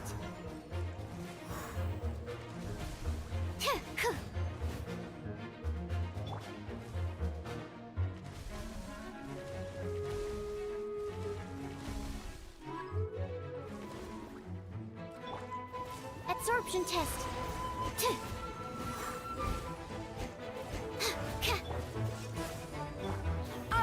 freezer!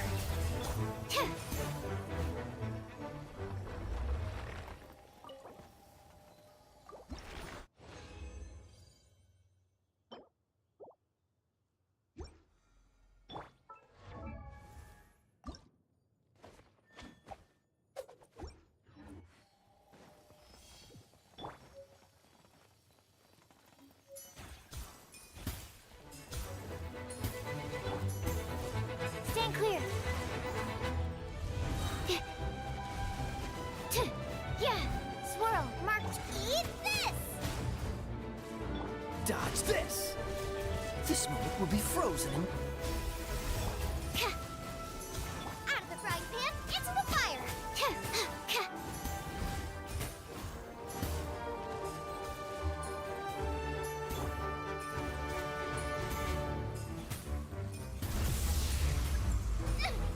Help! Leader is attacking me!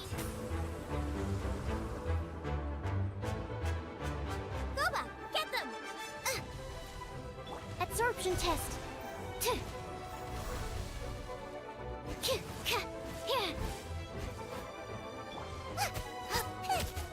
A dash of frosting! A burst of... Cool it!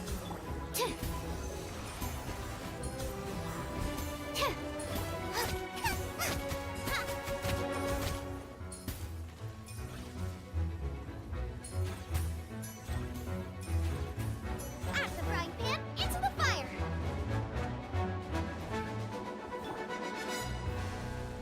Animo test 6308. Goba, get them!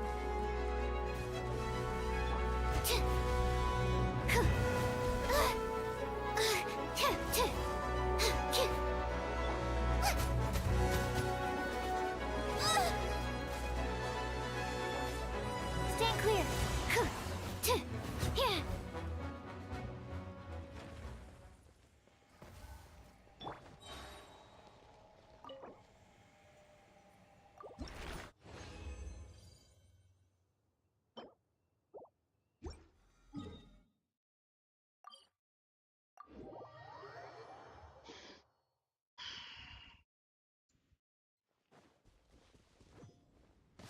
Goose on the loose!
Know of any new orchestral pieces? I like to swap out the background music in the kitchen once in a while. It's a great way to find new inspiration.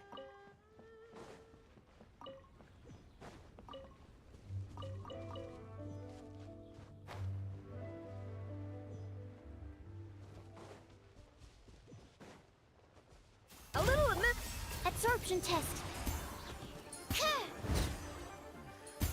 The hunter becomes the hunted.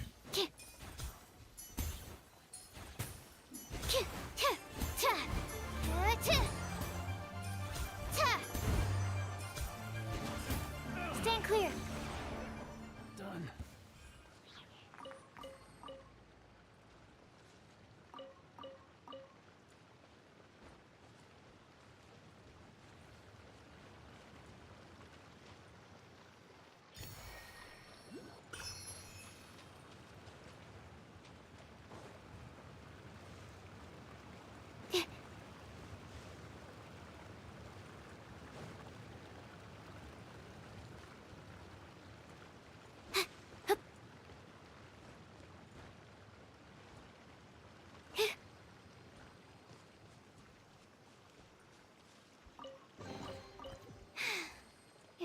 stumbled upon lab supplies as often.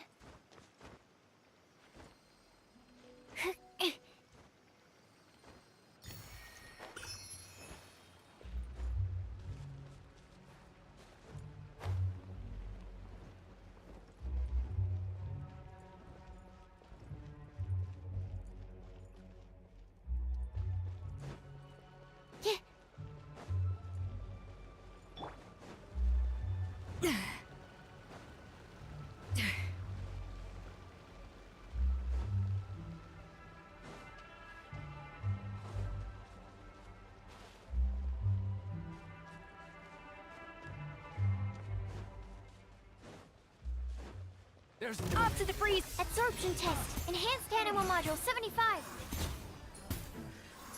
The hunter becomes the hunted.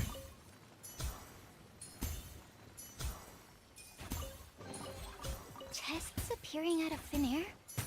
This needs research.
Fascinating.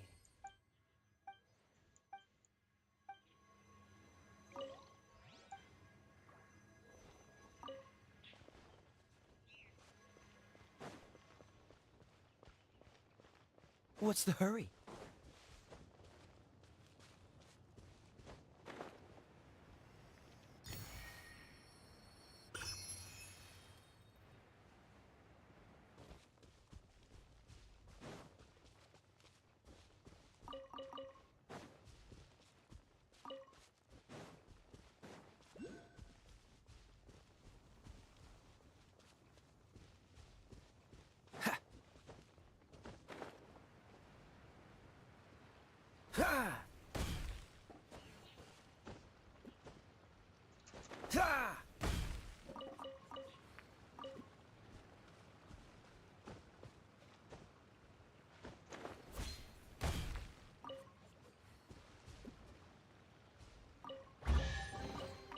How fortunate.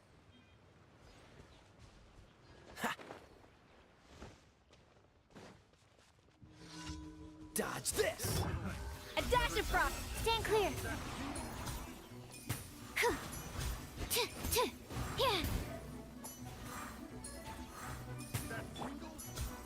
Yeah.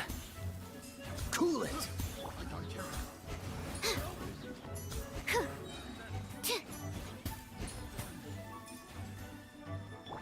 A little amuse.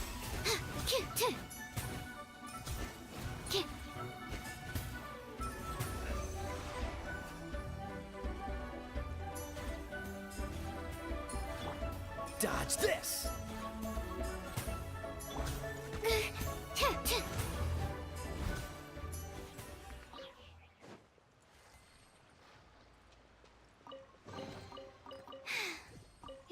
stumbled upon lab supplies as often.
Another test cell. Off to the freezer!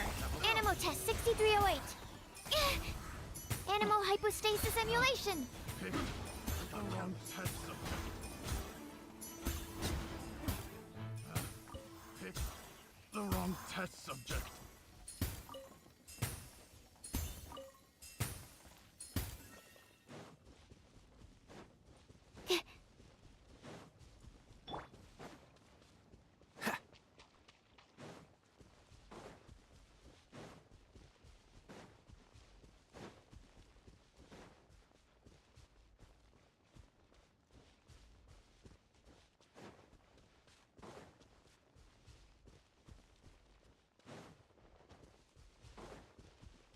Freeze!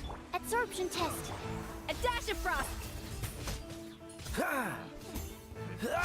wrong test subject. Should replace my hammer.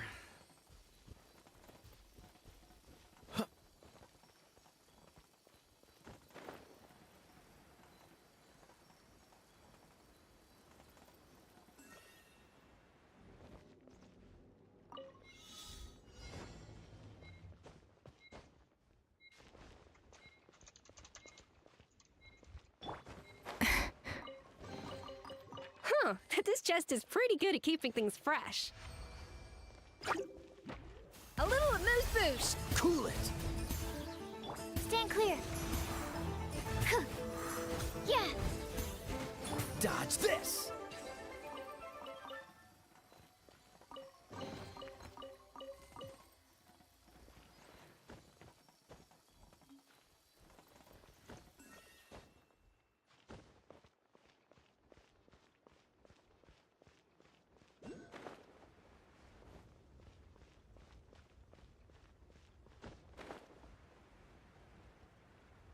Ah!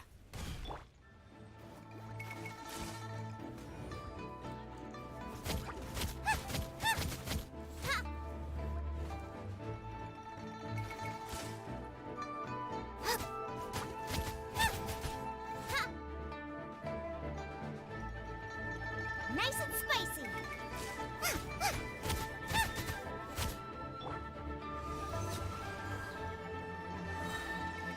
Enhanced Animal Module 75.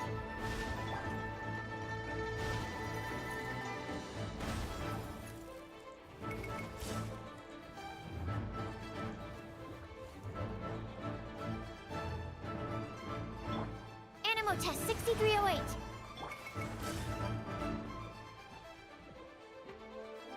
Out of the frying pan, into the fire!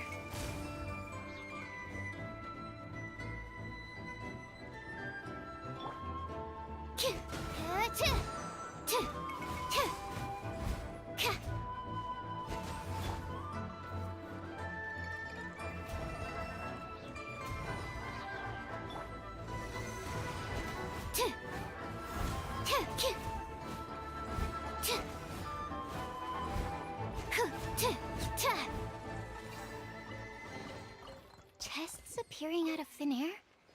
This needs research.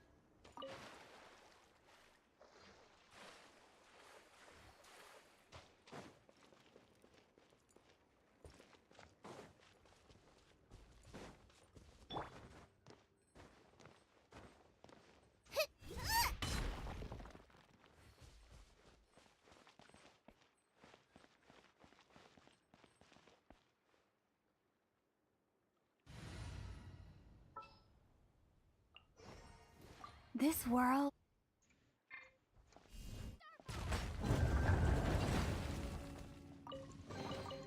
Is this an answer from this world?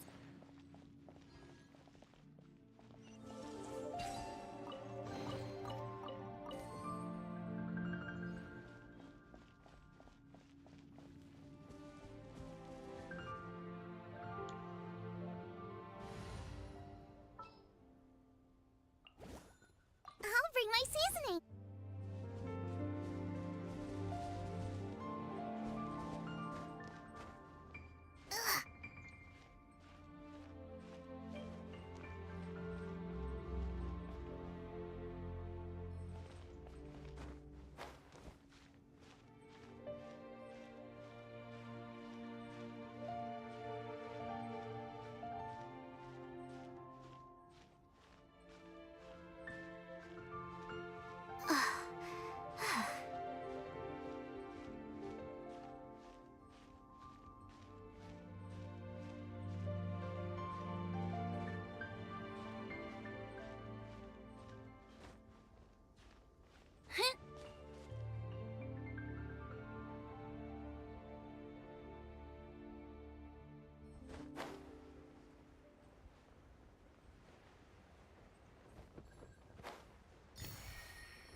Cool it! Stand clear. Ha!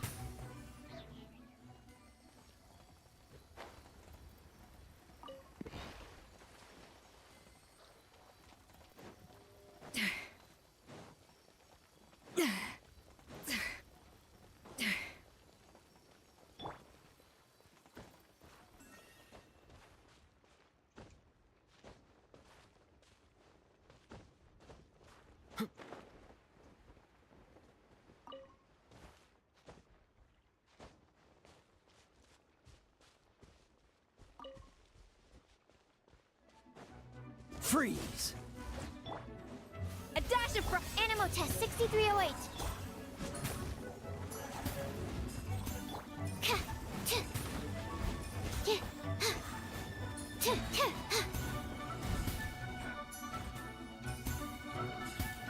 Swirl, Mark 2. Cool it! Booba, get them! Stand clear.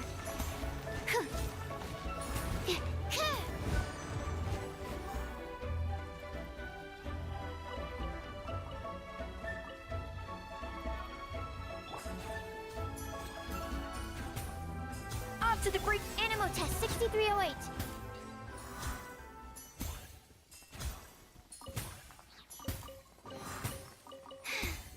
If only I stumbled upon lab supplies as often.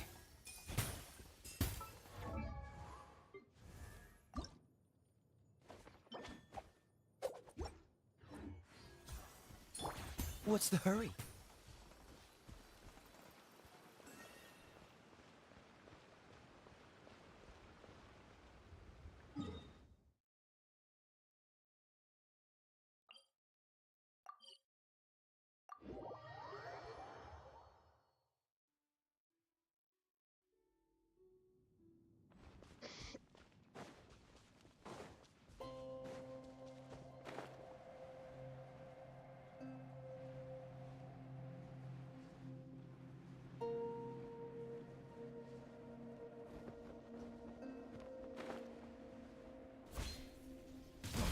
Freeze! A little amuse boost! Out of the frying pan, it's... Cool it!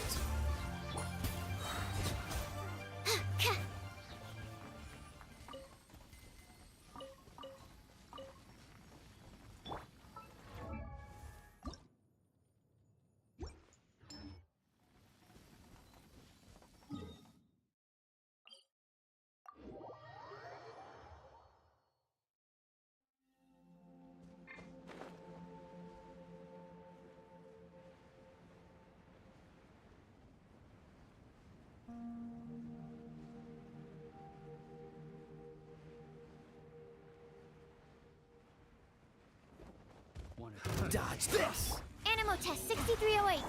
Off to the freezer! Boba, get them! Yeah. Yeah. Replace my hammer.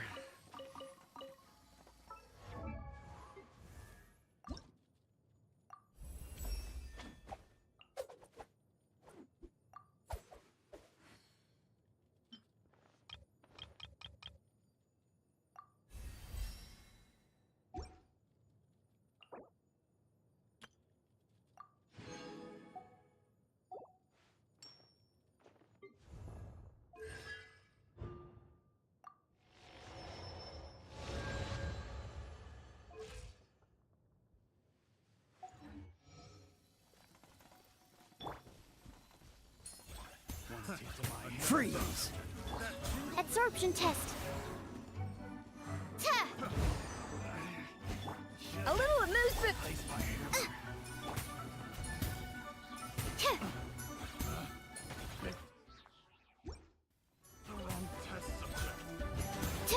Yeah.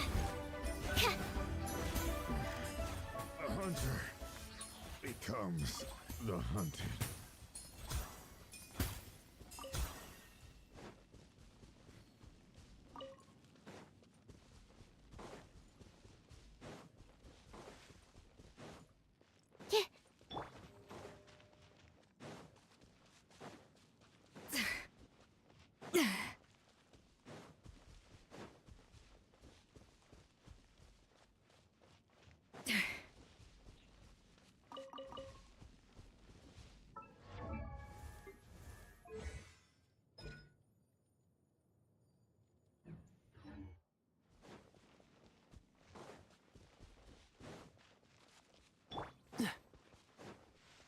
Dodge this! Stand clear. Animal hypostasis emulation.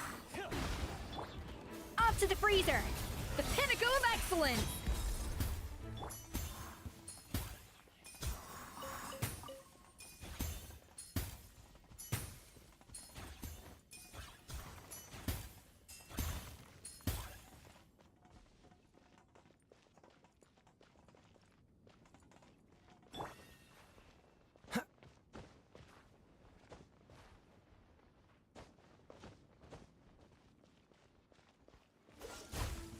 Absorption test.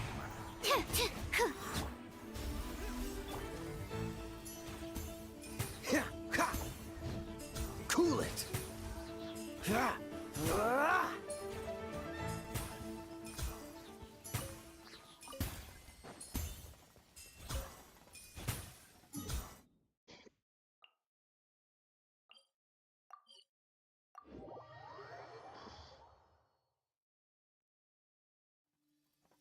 It's going pretty good.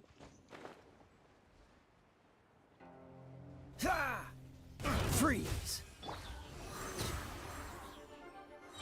A dash of frosting! Out of the frying pan, into the fire.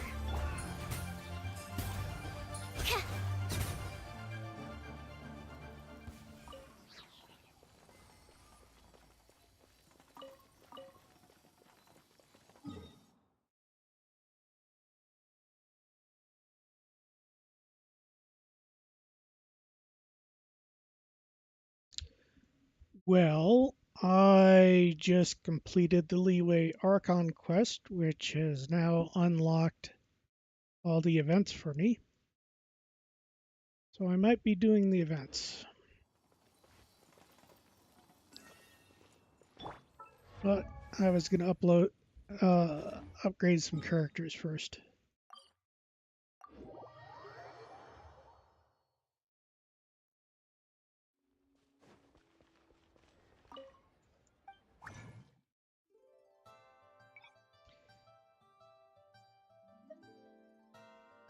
Yep, it's a lot of fun.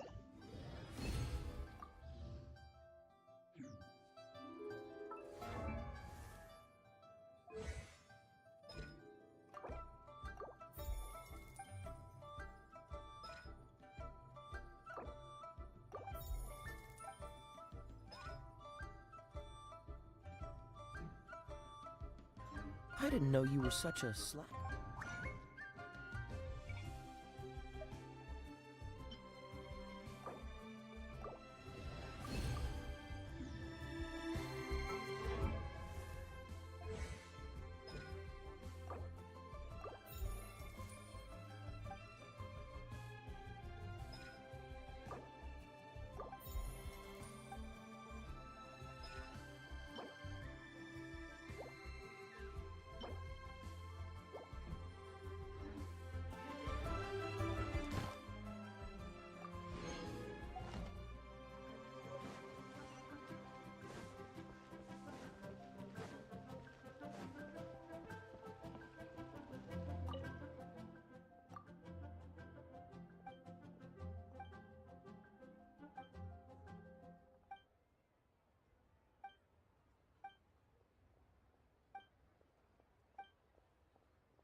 Ad Astra.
Race you!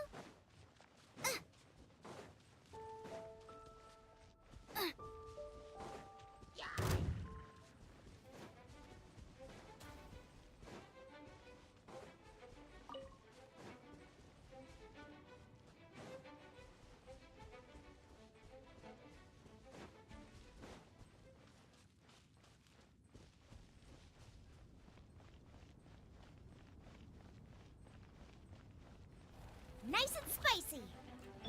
Off to the freezer!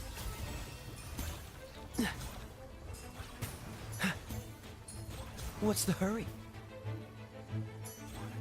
Dodge this!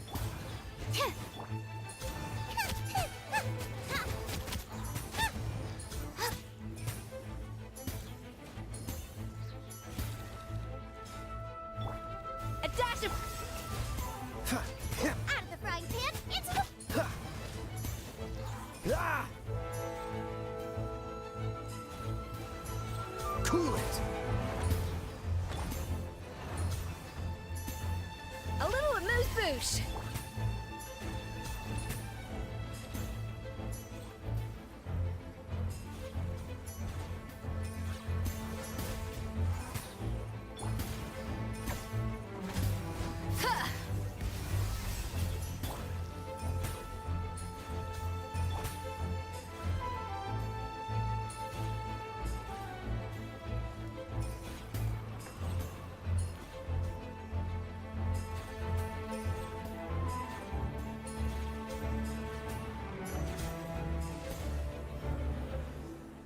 Dodge this!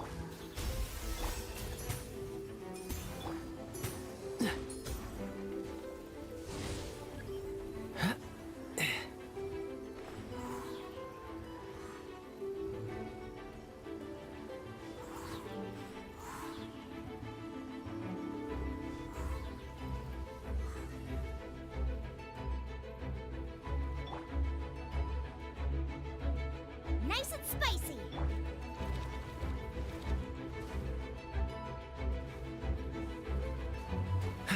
Cool it! A dash of frosting!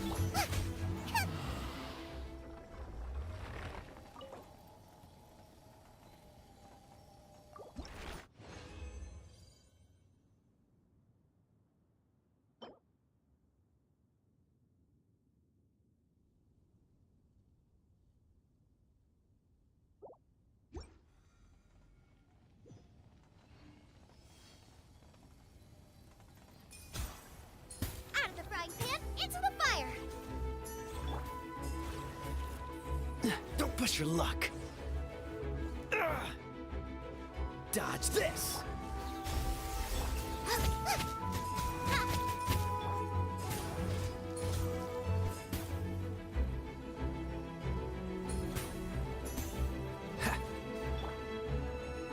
Nice and spicy!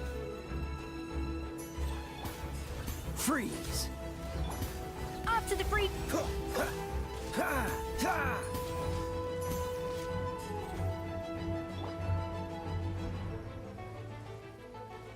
Boba, get them! Dodge this!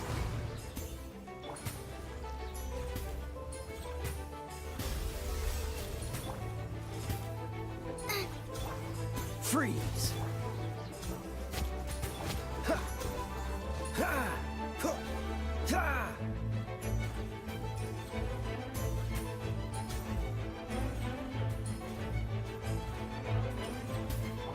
Goose on the loose!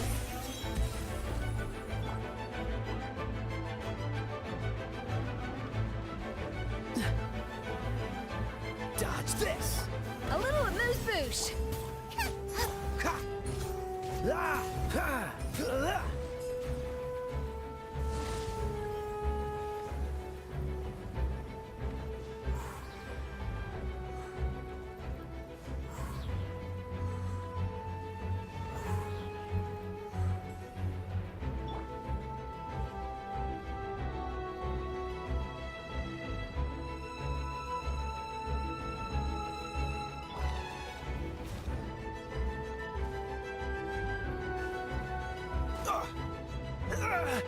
Cool it! A dash of frosting!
I haven't been out in a while.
Dodge this!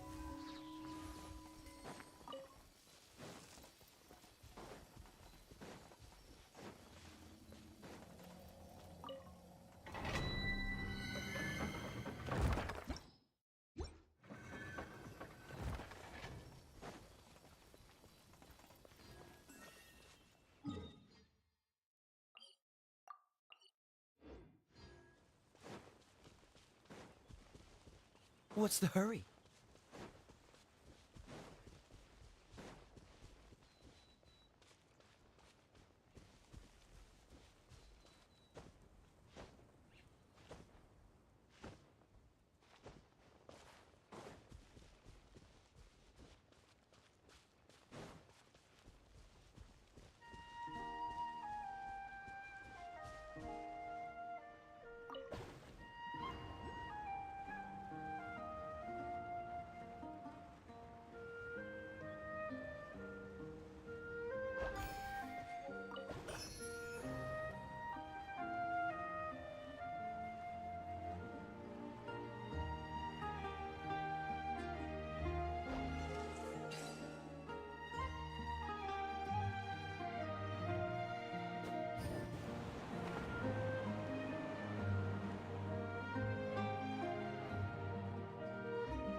Leave it to me.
I'll bring my season.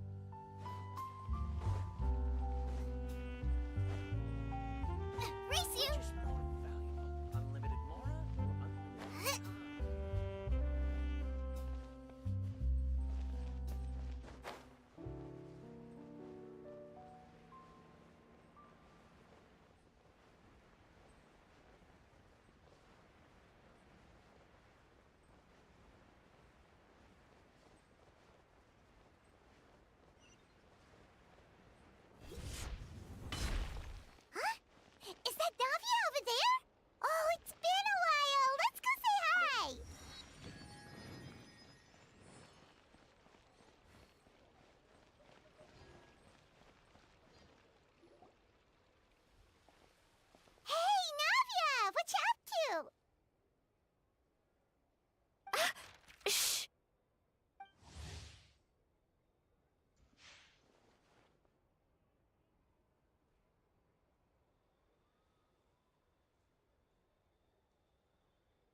Get lost, Monica! I don't want to see you back here until you're ready to wake up and start doing things properly! Right now, you're a disgrace to my kitchen and to the Hotel de Boer name! It was an accident. I'm sorry, did you hear me asking for excuses? No, I'll do better, I promise. Why is she so aggressive? She won't even listen to what the poor girl has to say. Oh, hey, cut her some slack. You gotta at least hear her out. Wait! Huh? Who do you think you are telling me? Wait a sec. Navia? Huh. So, you're bringing backup now. Suit yourself! You're still wasting your time!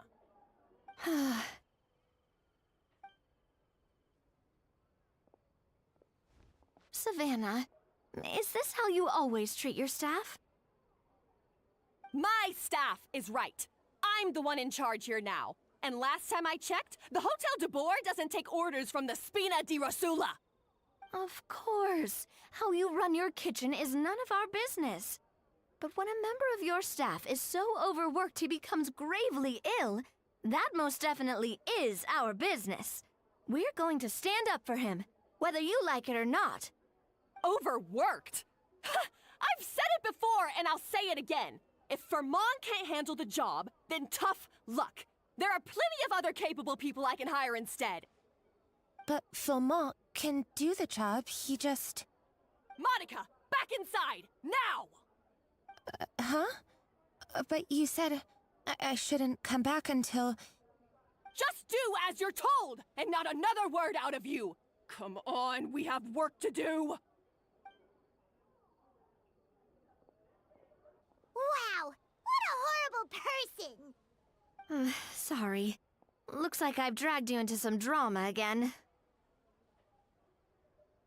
Her name is Savannah. She's the new head chef at Hotel de Boer.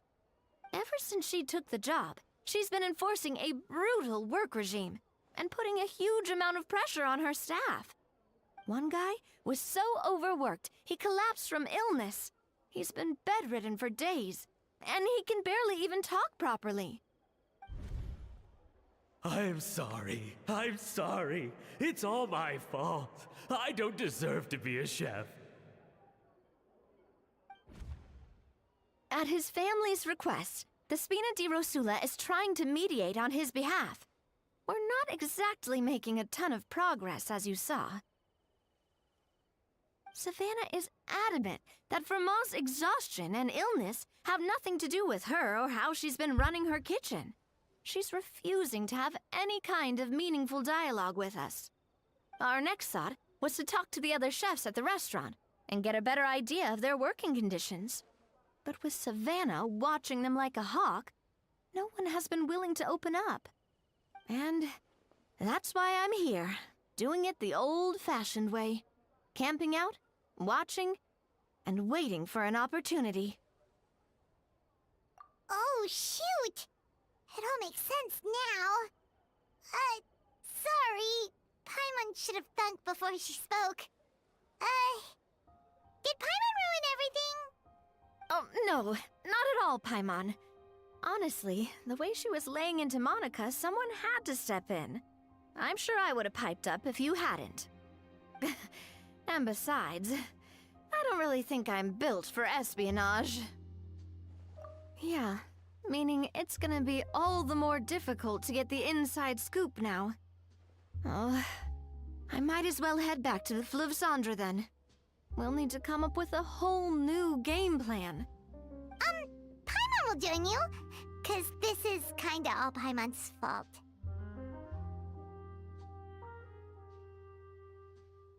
Oh, guys, it's fine.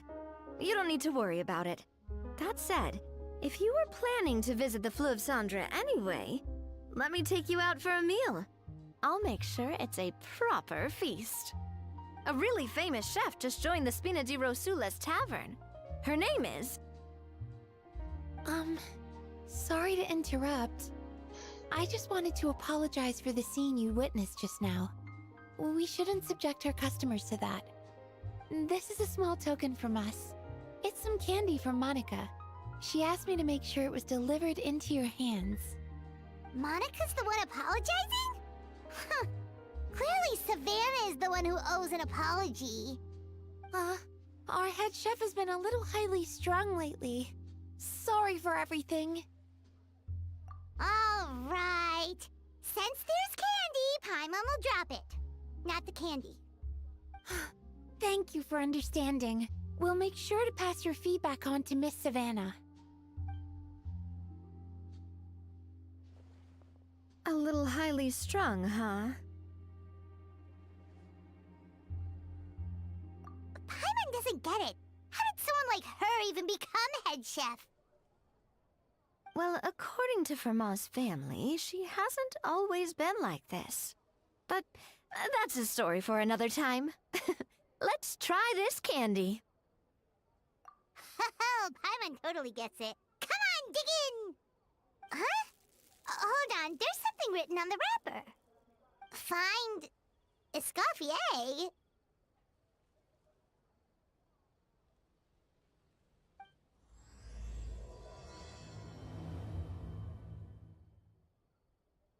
Escoffier?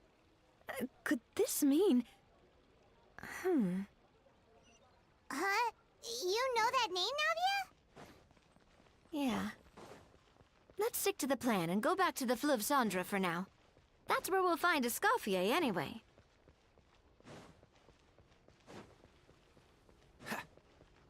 What's the hurry?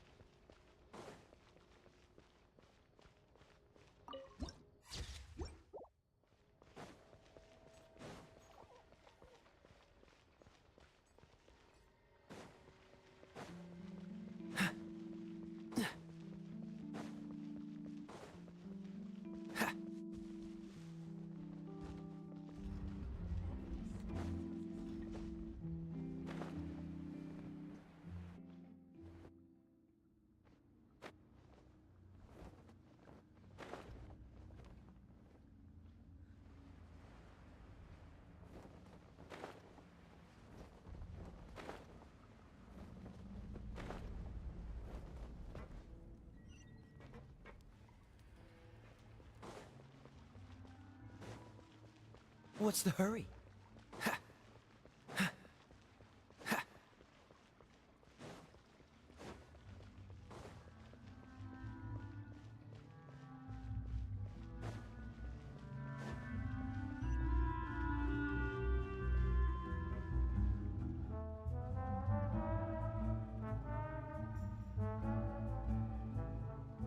So, who is this Escoffier anyway? Well, for starters, she used to be the head chef at the Hotel de Bourg, before Savannah. She recreated the legendary Gâteau de Bourg and restored the restaurant back to its former glory. Safe to say, she's the most renowned head chef in the Hotel de Bourg's history, after the culinary genius Modeste himself. Gâteau de Bourg? That's the super exclusive cake that they only sell a few slices a day, right? Wow. Why the heck would she let Savannah take her place? Well, apparently, the Hotel de Bourg was reported for a safety incident. Someone claims that the kitchen was adding an illegal substance to their menu. But none of the chefs had any idea how it could have gotten into the food. In the end, Escoffier decided that as head chef, she should take responsibility. And she was sent to the Fortress of Meripede. The Fortress of Meripede? Well, you're right. The quantity of the substance they found was fairly minimal. Even the guards believed the whole thing was probably just an accident.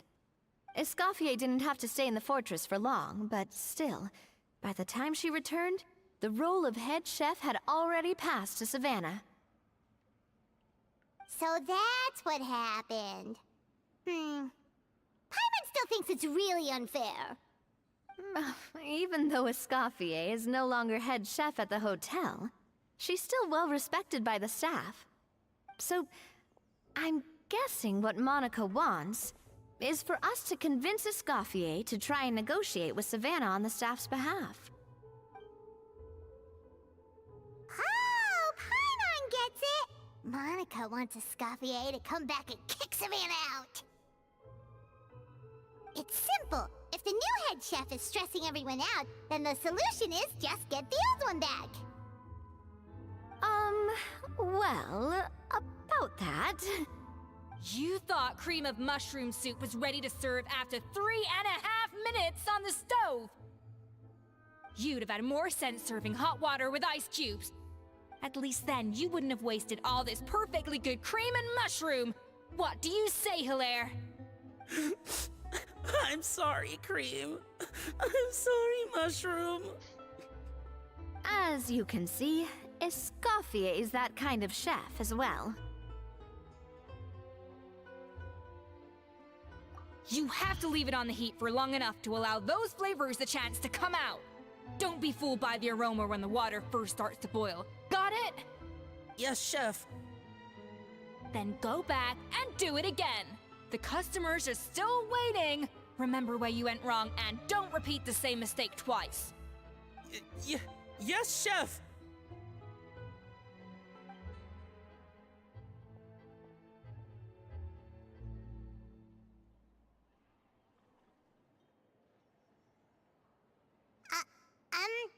Excuse us,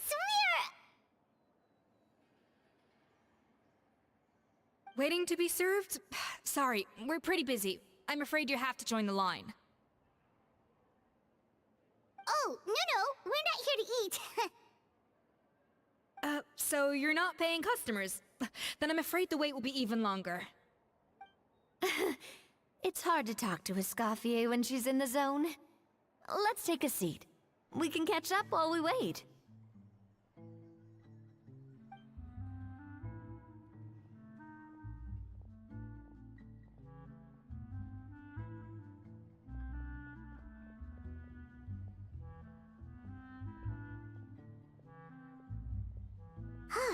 Looks like the rush hour is finally over.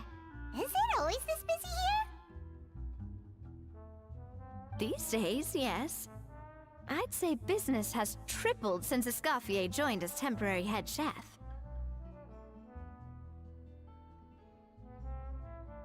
Well, in her words, the Hotel de Boer doesn't need her anymore. It doesn't look like she's got any plans to go back. I guess I'll be heading off then. Wait, take these home with you. We can't serve them now, and there's no sense in letting them go to waste. Oh, thank you, Chef. For what? Like I said, I just don't want them going to waste. Oh, and tell Fiamma to get well soon, so you're not running yourself ragged every single shift.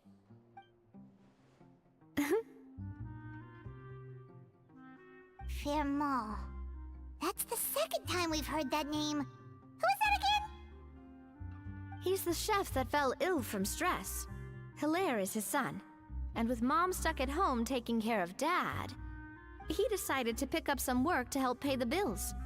Escoffier knows their situation, so she's been making some extra food every day for him to take home.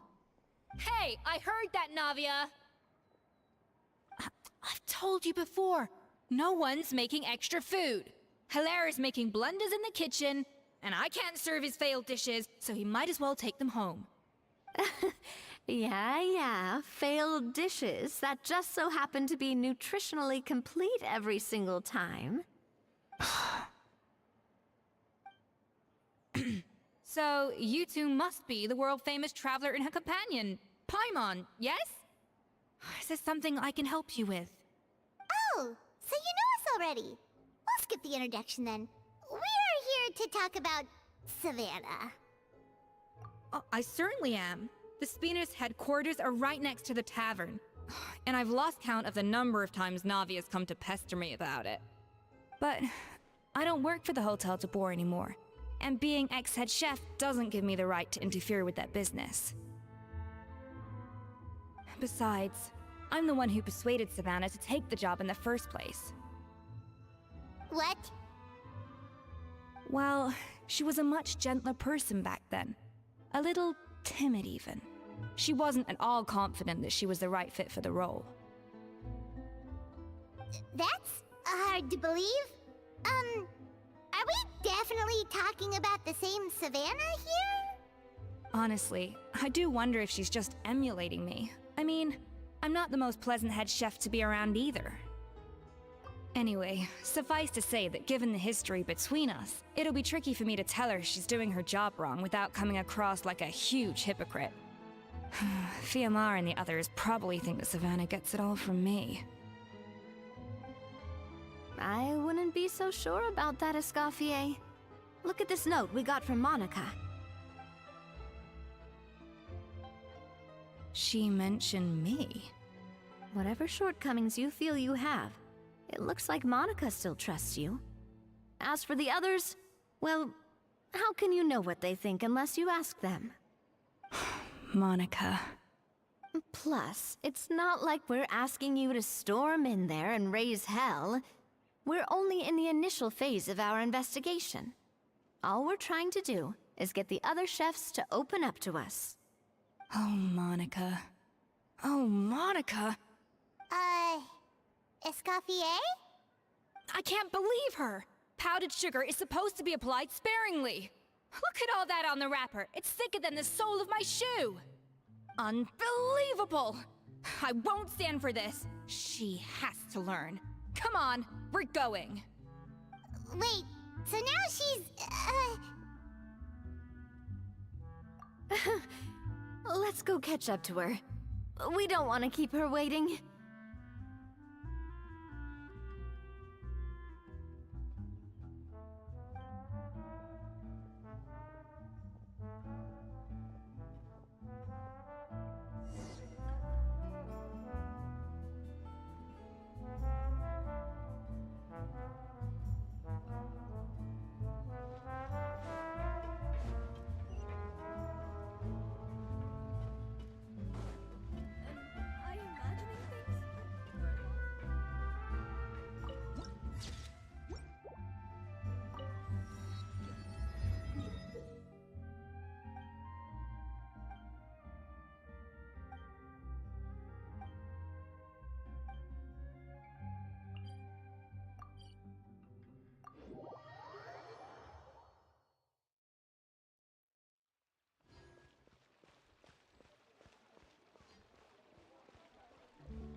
Wait, she looks like...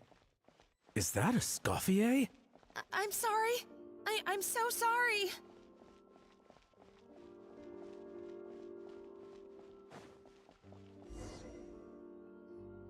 I'm sorry, I'm so sorry. I messed up your order. Oh, I wouldn't go that far. Maybe the taste is a little off, but if you hadn't brought it up, I don't think I would have noticed. But, please, you have to forgive me or Chef is gonna... Okay, I know. I'll kneel before you. What the heck? Get up, Monica! Can't you see that you're just making your customer feel more awkward? Escoffier? If you want forgiveness, then do what any self-respecting chef would do. Make the dish again. And this time, get it right. You cannot go begging your customers to feel sorry for you. Savannah said that I'm not allowed back in the kitchen until I've corrected my mistake. But if I can't go back into the kitchen, I can't do the dish over. That's some backwards logic. How can you fix your mistake without being allowed to cook? If this is what Fermat had to put up with, then no wonder he had a breakdown. We apologize for interrupting your meal, sir. It's fine. With my layman's palate, it's not like I can tell the difference anyway. I was actually quite enjoying my meal until she appeared out of nowhere and started apologizing. Gave me a bit of a fright, to be honest. Oh, well, it's because Chef Savannah tasted a bit of the leftover soup from my pot and then threw me out of the kitchen. Gosh, that's pretty strict. Has she always been that way? I don't recall things being like this when Escoffier was head chef here. I gotta say, you're all looking a little worse for wear these days. I mean, Escoffier was strict too, but I think the difference is that her criticism was more constructive, so you knew what you did wrong and how to improve, and we all knew that it came from a good place.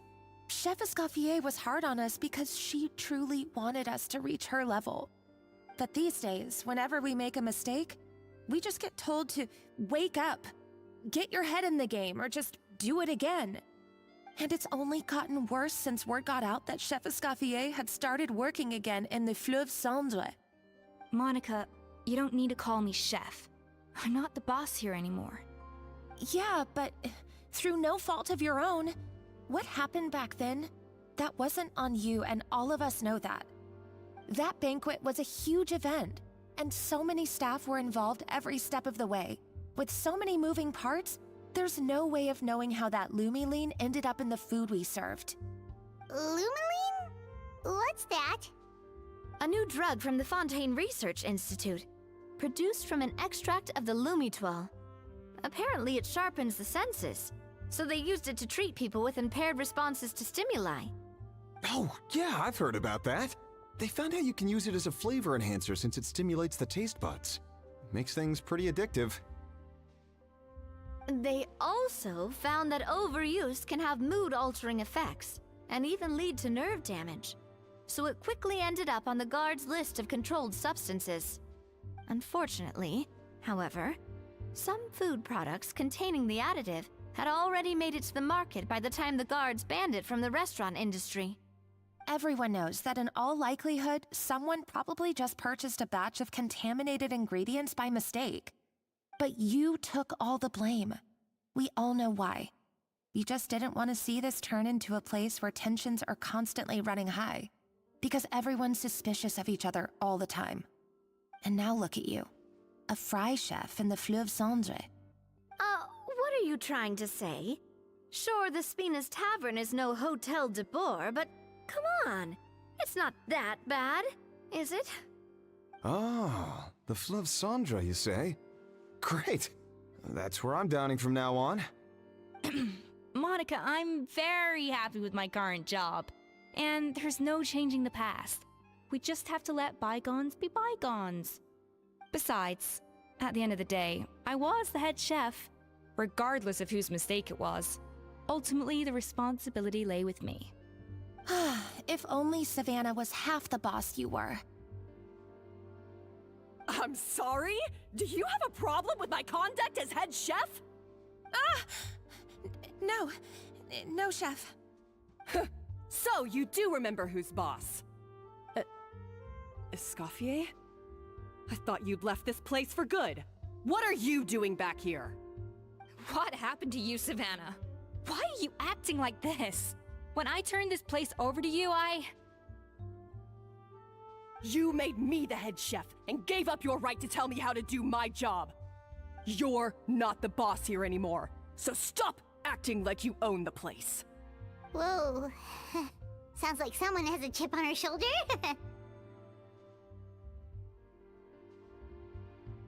Oh, Savannah! My God, have you grown a temper since I last saw you? Have you put even half the amount of energy into improving your cooking skills, or are you still using the Pluie Lotus as an off-brand marcotte, thinking no one can tell the difference?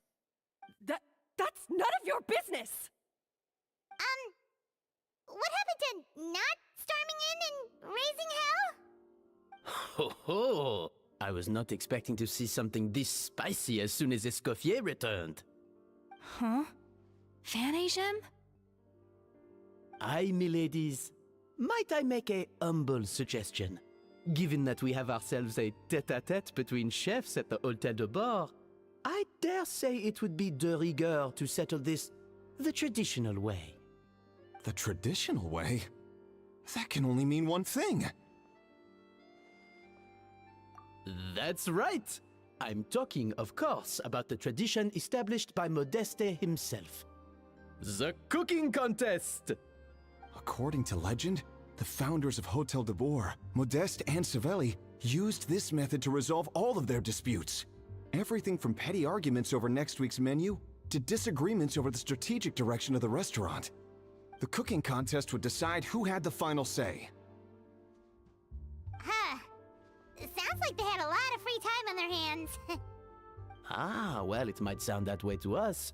But in fact, the cooking contest played an enormous role in motivating chefs to hone their skills, reaching new heights of excellence in the culinary arts.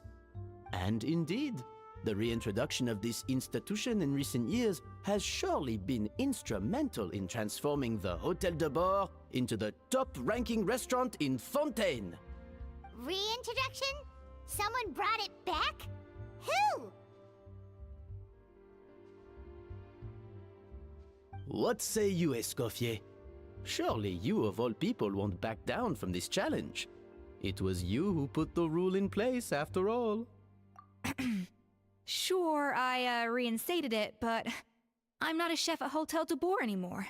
Isn't this bending the rules a little? I see no issue as long as both sides agree to the terms. We could simply treat it as an exhibition of sorts. Savannah, any objections? Exhibition. Huh. No. If we're going to battle it out, let's put it all on the line. If I lose, it's up to you what happens to me. I don't want anything to happen to you.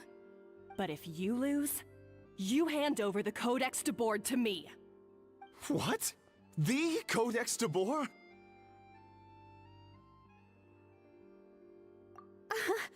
Only the legendary handbook written by the original head chef Modeste. It contains all his secret recipes, including Gâteau de Boer. It's the greatest treasure in Fontaine's culinary world, and only the present and former head chefs of the Hôtel de Boer have the right to read it. Present and former? Wait, but that already includes Savannah, though. What do you want that old thing for? You have your own copy, don't you? Don't take me for a fool. You know perfectly well what I mean. I want your copy, the original version, the one you took with you when you left us. I'm sorry, I must be missing something. You know, there's no difference between the original and the copy, right? They contain the exact same recipes. Stop trying to change the topic. What's wrong, Escoffier? Scared you're gonna lose to me? Or are you scared of me getting my hands on the original codex? Savannah, you may remember that we gave her the original as a parting gift, to thank Escoffier for her years of service. Asking for it back feels a little,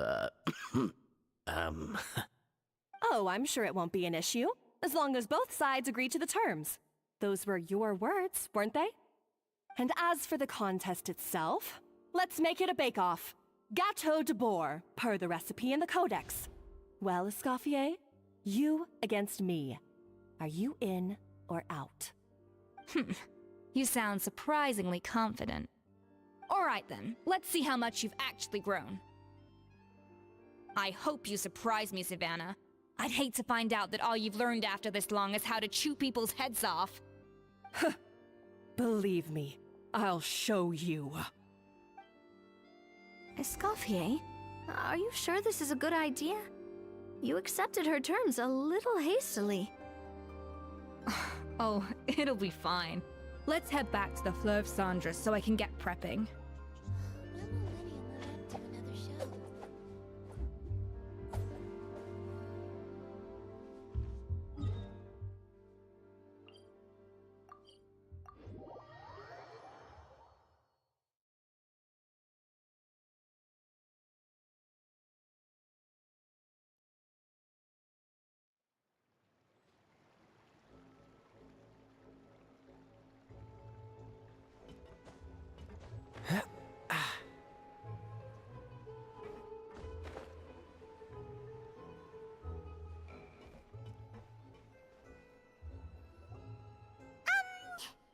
So, this whole bake-off thing kind of came out of nowhere. Was it really sensible to just go along with it? Well, I got a sense that she's holding something back. But we chefs always express ourselves in our cooking. So if she won't talk, this might be the best way to find out what's really going on with her. Huh? Holding back? Sure didn't sound that way to Paimon. Escoffier only picked up on it because she's the same way.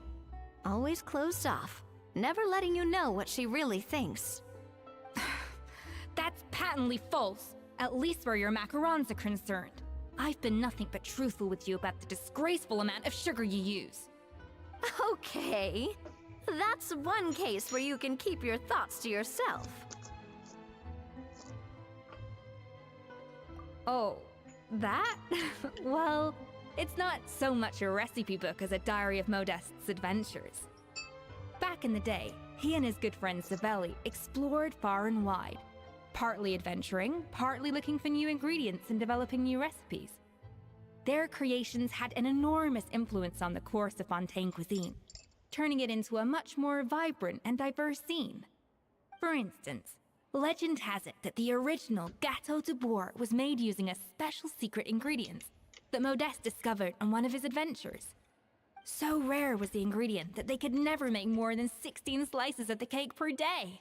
But everyone who tried it claimed that it was one of the most blissful and invigorating things they had ever tasted. Modeste and Savelli went on to found the original Hôtel de Bourg, which catapulted them to stardom in Fontaine's culinary world. Especially Modeste. He was hailed as a once-in-a-generation genius, and over time, the recipes from his adventure log became known as the Codex de Bourg. Ah, Paimon's heard this kind of story before. Armed with the Codex, the Hôtel de Bourg took its rightful place as the finest restaurant in the land, serving those recipes for centuries to come. Something like that? What? No, of course not. Cooking is a constantly evolving art form. How could any restaurant survive if they only served food that was popular last century? Anyway, never mind centuries. Savelli and Modeste parted ways not even 10 years after their rise to fame. Then, Modeste passed away while he was still in his prime. And that was it. The end of the Hôtel de Bourg's heyday. It fell into decline, and for most of its history, it was just a nondescript place with a couple of cheap tables. It's only in recent decades that it started recovering. Even then, it still took numerous relocations and changes of management before we finally ended up with Vanigem and the restaurant we have today. Oh! So the Codex really isn't all that, then. Paimon figured it was like one of those mystical books they have in Liwei's martial arts novels, where the main character learns all their secret powers from. Yes, well, that's fiction, and this is reality. You can't meet the tastes of modern diners by following some ancient recipes from a dusty old book. Case in point. Even the Gâteau de Bourg they sell now is actually Escoffier's reimagination. Wait, really? Why though? Didn't that recipe make it into the Codex? It did, but like I said, it's the dusty old book now, and the records aren't as legible as they once were. Not to mention that there's no way of finding the secret ingredient Modeste wrote about. So, reimagination is right. I consulted some historical records and took what I could from the Codex. But ultimately, the Gâteau de Bourg of today is my own recipe. As for why we gave it the same name and kept the tradition of only selling 16 slices a day, well, you've got Vanigem's business sense to thank for that. Oh! Huh. Well, that kind of takes all the mystique out of it. Hey now, it might not be the original Gâteau de Bourg, but it's still the most delicious cake in Fontaine today. And who knows, maybe Escoffier's version is more suited to your palate. Just think, if the original truly was the perfect cake you're imagining it to be, there's no way the recipe would have been lost to history, right? Not to mention that the Hôtel de Bourg never would have fallen into a slump. Anyway, before I left my role as head chef, I made a copy of all the recipes from the Codex, including my own improved versions, and turned them over to Savannah. So why is she so interested in the original copy? Could it be a symbolic thing? Like, whoever holds the original Codex de Bourg is the true head chef? Well, it was clearly precious enough to give to Escoffier as a parting gift. Meanwhile, Savannah only got a copy. Maybe from her point of view, it's like management doesn't truly see her as being worthy of the role. You think so? The only thing is, it was her suggestion to gift me the original in the first place. Well, a joint decision by her and Venegem. But still. What? Huh. Guess she's had a major change of heart since she became head chef. Yeesh. Who knows? We could speculate forever. Better to just let our Gato do the talking.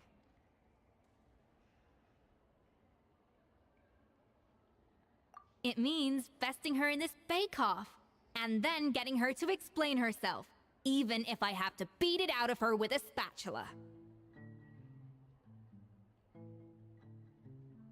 However much she's changed since we worked together, I believe that she still has her chef's pride. And if she respects the art, she'll respect the outcome of our contest. Well, I'm confident that you and your spatula can get justice for Froment. All you need to do now is win the contest. But that should be a breeze for you. Let's not get too ahead of ourselves. Gâteau de Bourg is very complicated to make. Usually, it takes 3 chefs working in tandem to cover everything. Now, if I had to push it, I could probably do the work of 3 chefs myself. But I'd prefer to play it safe if I can find a couple of assistants in time. Well, that's easy. The 3 of us are veterans in the kitchen. You just need to pick 2 of us. Well, I have heard the Traveler is an accomplished cook, as well as a warrior. But be warned, I will hold you to exceptionally high standards. Think you're up to the task? Oh, count me in too. I've spent weeks perfecting my macarons after your scathing review. Even if it means competing against the Traveler, so be it. I'll show you what I'm made of. Confident. I like it.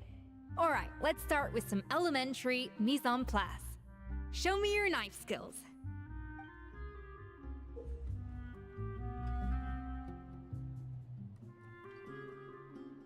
I've always called it chopping stuff up, not mise en place. But it's basically the same thing, right? Oh, Navi. Looks like you found that easier than I expected.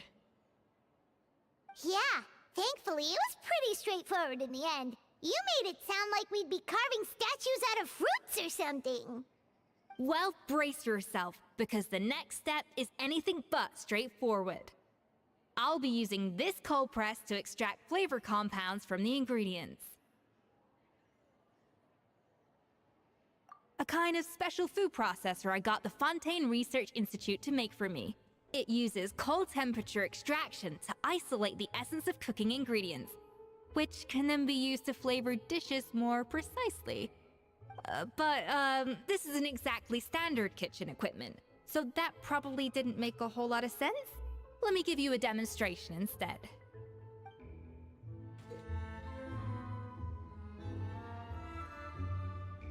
Custom-made equipment from the Fontaine Research Institute, huh? That's some pretty high-tech food prep. Paimon's never used anything this weird before. Cool! Not weird. And done. These are the flavor compounds extracted from our ingredients. I've processed all the fruit you chopped up earlier. Wow! Even the smell is so much more concentrated. What next? Do we add all this stuff in? Absolutely not! Throwing everything in at once will ruin the balance of flavors. We have to go slowly and carefully to calibrate the exact flavor we want. I'll demonstrate again. Now, watch closely.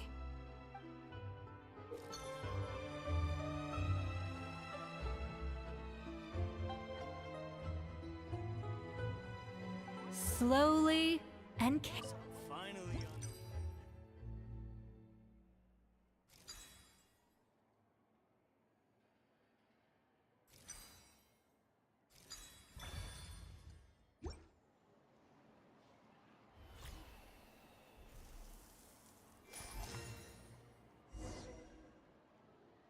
And voila! Now it's your turn.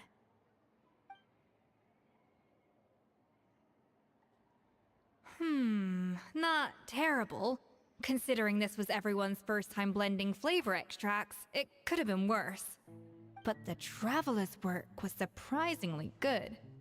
Are you sure you've never done this before? You got almost perfect results on your first try.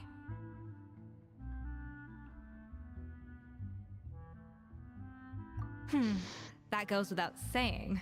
Still, credit where credit's due. You did well.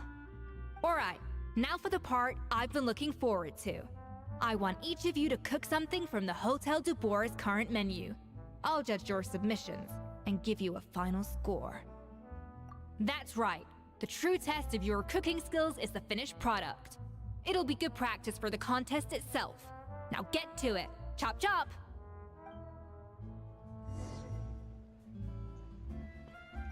How's it going? Have you picked a dish yet? Choose wisely. I expect you to present the most delicious thing on the menu.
Art is the key ingredient in fine.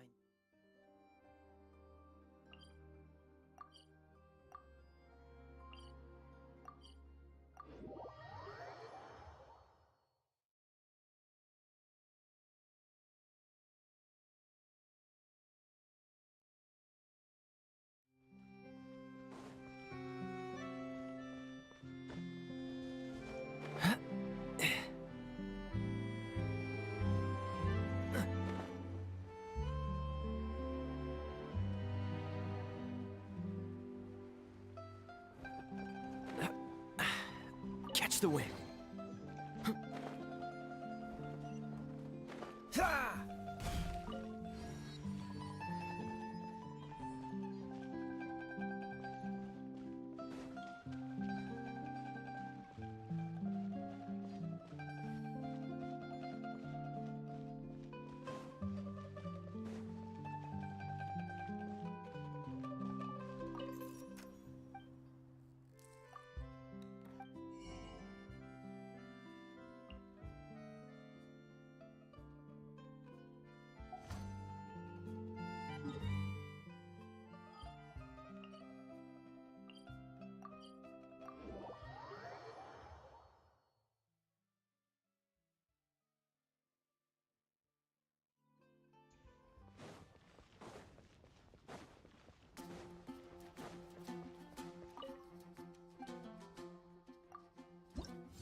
The neighboring nation of Liyue has the most prosperous...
how's it going?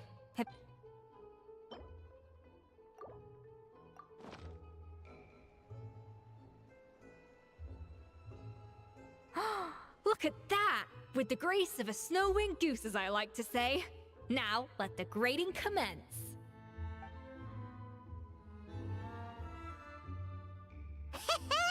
Pretty good, right? Not to brag or anything, but Paimon's a bit of a connoisseur when it comes to la food. 6 points. What? Oh, well, fair enough. Paimon doesn't cook all that often, so as long as it's a pass. That's 6 out of 100. What?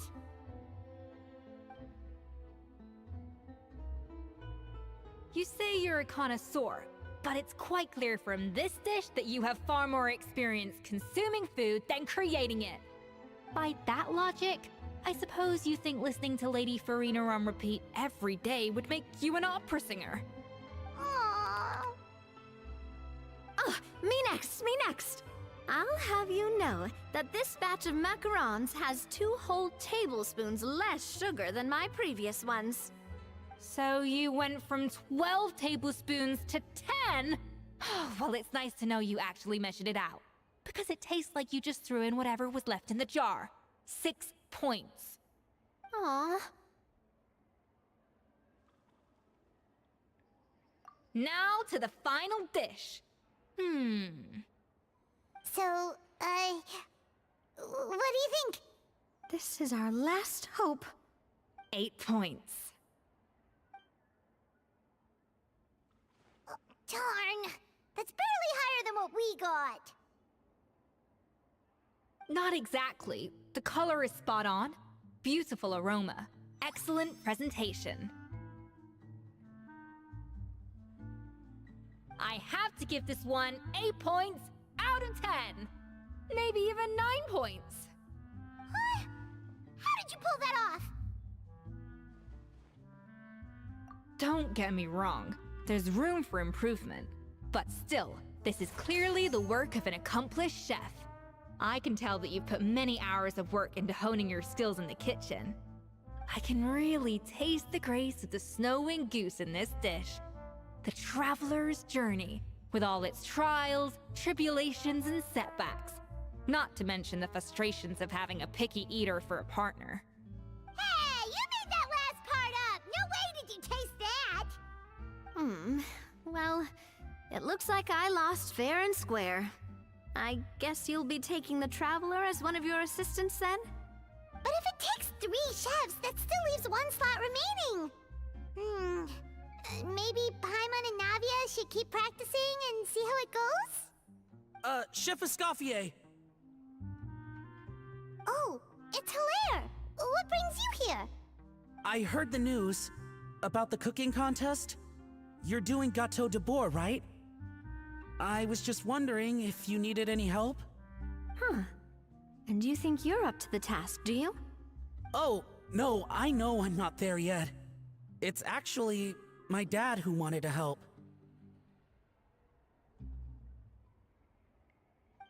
Firma, last I heard, you could barely get out of bed. Chef Escoffier, Navia, Traveler, thank you all so much for everything you're doing for me and my family. I've had enough of sitting around at home while you run yourselves ragged. If you let me, I'd like to help you win this cooking contest. Yeah, I was gonna say the same thing. Don't you worry. I'll be fine. I'm feeling much better now. I'm sorry. I know I've been rather useless these past few days, but not anymore. The fact is, I'm a fine chef, despite recent events. I've proven myself in the Hotel de Bourg kitchen, so if anyone's qualified to work under Chef Escoffier, it's me. I think. I mean, I hope so. Firma, have you even set foot in a kitchen since leaving Hotel de Bourg? I have not, but I'm fully rested now. I know I can handle it. I'll prove it. Let me whip something up for you right now.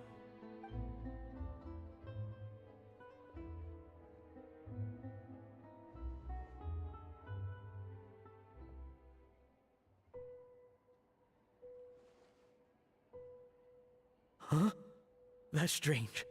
Why are my hands shaking? What do you call this, Verma? I can't seem to grip my knife. Do it again! Again! Again! I... Hopeless. Get out of my kitchen yesterday.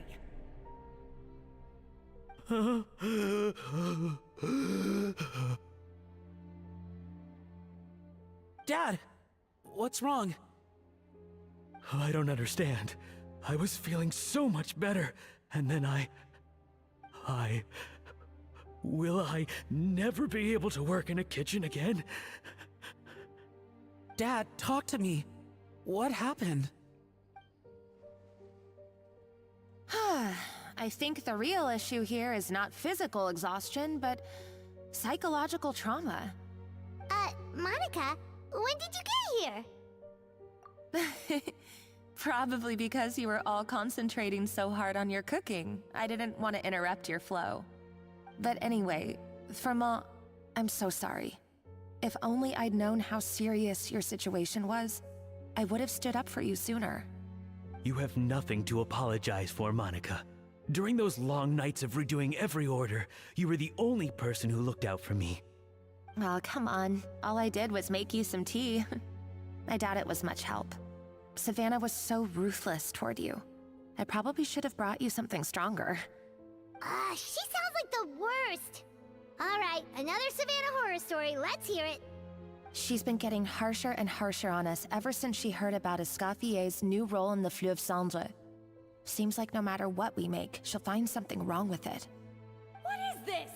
It looks like a dog's been at it! In the trash now! Then she orders us to redo the dish again and again, but we never know what's going to make her happy. Do it again! Do it again! Do it again! Every time you remake it, you just get another earful from her. Either straighten yourself out, or get out of my kitchen! So now, it seems like just picking up a kitchen utensil gives me flashbacks of her yelling at me. Oh man, that must be awful. The more I want to get it perfect, the more my hands shake, and the more scared I am of making another mistake. How can you give up so easily, Firma? You weren't a quitter when you were working for me. And even under Savannah, you talk about working late into the night trying to perfect your dishes. That says to me that you still hadn't lost that determination to prove yourself. What changed? I don't know what's come over me. When I think back, I just remember feeling like my heart and my hands were growing heavier and heavier as the shift went on. Each time I had to redo a dish, my heart sank a little further. Maybe Savannah was right. Maybe I am just hopeless at this. Dad. I see. Well, it sounds like there are some deep issues at work here. Ones that won't be resolved by merely seeking compensation. I will win this contest, and after that, I encourage you to approach Savannah and talk this out. But what if you can't find another assistant in time? Clearly, I'm in no state to help out. You think being one person short will ruin my chances? Let's not forget, I taught you and her everything you know. Even if I had to go it alone, I would present the perfect gâteau. Oh, well, Paimon and Nadia will still keep practicing, just in case. And so will I. Yeah! And if worse comes to worse, we can always get the Spina di Rosula to put out an emergency call for chefs. There's gotta be someone out there, right? Actually, I thought maybe I could help. That's sort of why I'm here. What? Why didn't you say so? I was going to, but then... well, this is the first chance I got. You do this for us? Thank you so much, Monica. Alright, fine by me. But aren't you still working for Savannah? Joining the other side seems like a guaranteed way to put your future employment in jeopardy. I know, but it's all right. I've made up my mind. With the way things are, I can't keep working for Savannah much longer anyway. Unless I want to become the next Firma. I'm done with sucking it up. It's time to try and turn things around. If this cooking contest can get Savannah to see the error of her ways, then I'm sure she'll forgive me for this. Well, Hyman didn't think we'd be poaching from Savannah's staff to get our third person, but there you go. Anyway, Monica's a professional chef, so nothing could possibly go wrong now. Great! Then it's settled. And to congratulate you all on making the team, I propose a Spina-sponsored meal to celebrate. Spina-sponsored? Wait, you mean I'm cooking? Well, I promised the traveler a feast in the Fleuve Cendre. And I know how much you've been looking forward to it. Yeah! Feast, feast, feast! All right, if you insist, then prepare for some of the finest food of your lives.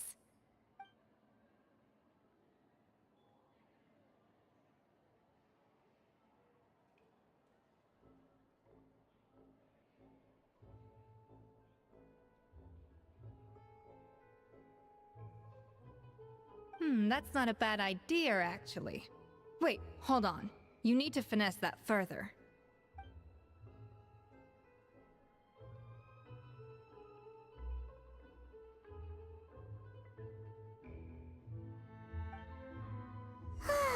That was a dream come true. Paimon never knew Fontanian cuisine could be this good. I guess I'm finally on the right path.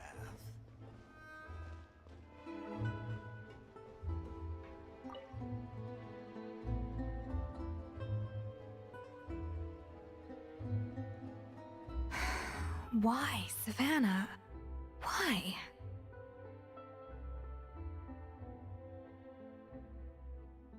Oh, nothing. I was just flicking through the original Codex de Boer. I wanted to see if there was anything I'm missing. Something I hadn't noticed before. That might explain why Savannah's so desperate to get her hands on it. But I can't find anything. It's just some hastily scribbled recipes in between diary entries from Modeste's adventuring phase. And most of it's not even legible anymore. The copy I gave her not only has all the recipes in full, but even includes my own private tips and notes from years of experience. Surely that's infinitely more useful than this old thing. Yeah, maybe. Still, it's just hard for me to imagine that the Savannah I knew would go to all this effort just to make a point. We were. At least I always thought we were. She was a little shy, but meticulous with everything and everyone she dealt with. She made a few mistakes here and there, but she was quick to correct them whenever they were pointed out. And she was always striving to improve as a chef. Those qualities are why I recommended her to replace me as head chef. I never imagined for 1 second that she'd cause Fiamma and the other staff so much grief.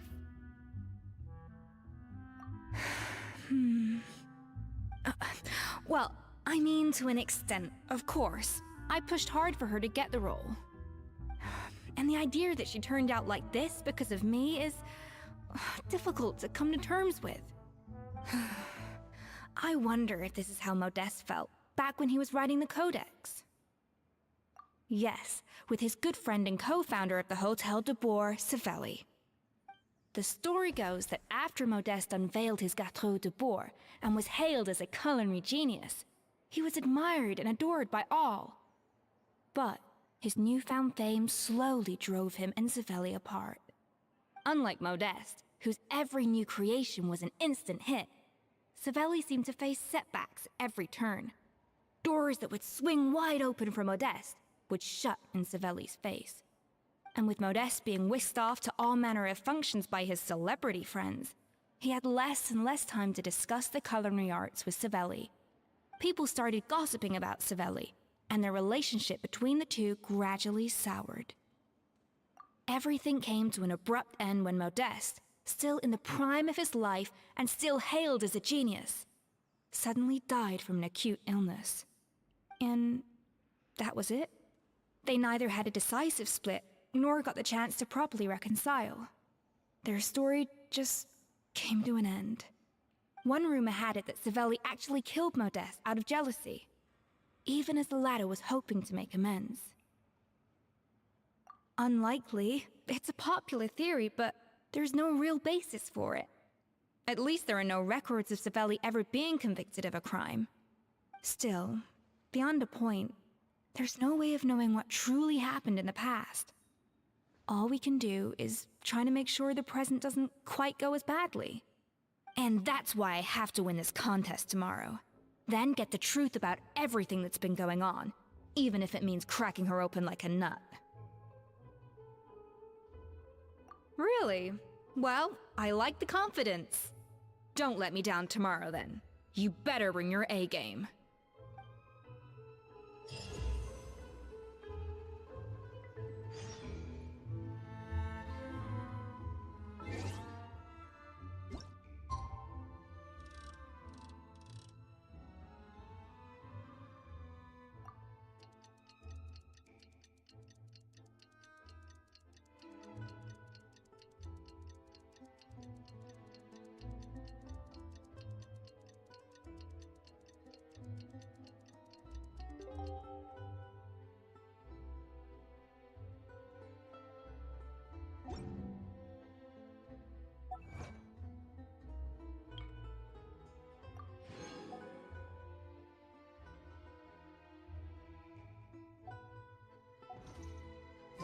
It's Cooking Contest Day! To the Hotel de Boer! Toot sweet!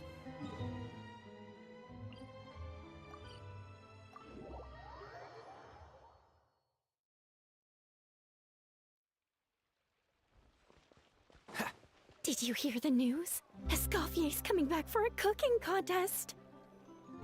Wait, seriously? Escoffier in a cooking contest? Now that I've got to see. I don't get it.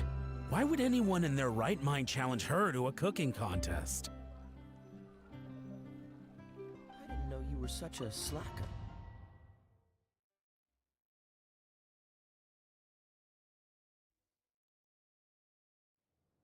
Mesdames et messieurs, welcome one and all to the Hotel de Boer and to this most exciting of cooking contests. Savannah, I've brought the original copy of the codex you asked for. Monica? Huh. In the interests of fairness, this contest will be conducted in a double-blind format. Once the dishes are complete, they will be sent to the back of the kitchen where they'll each receive a label. The labels will be placed out of sight underneath the plates, only to be revealed after the judges have sampled them and reached a final verdict. This is to ensure that no one will know which dish is made by which contestant. As one of the judges, I promise to be fair and impartial. When my meal got interrupted yesterday, I never thought this is how they'd make it up to me. Getting a seat on the judging panel is a pretty sweet deal. Both contestants have taken their positions. Then, without further ado, let the Hotel de Boer cooking contest commence!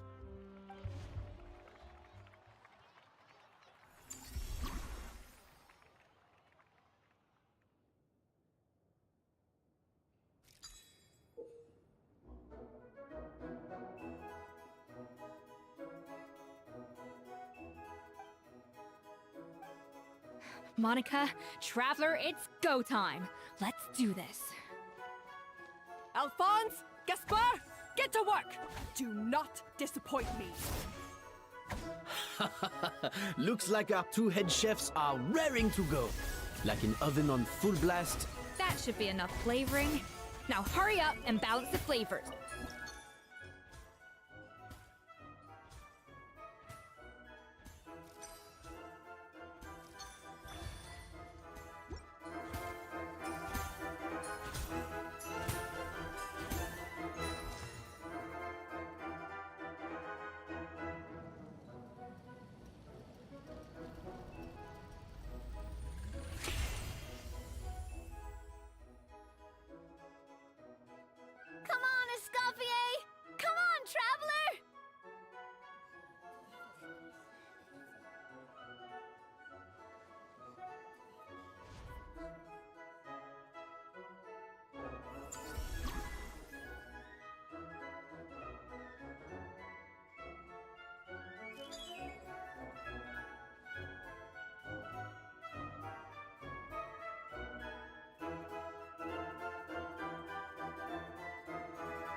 playing at! That's not how I taught you to do it!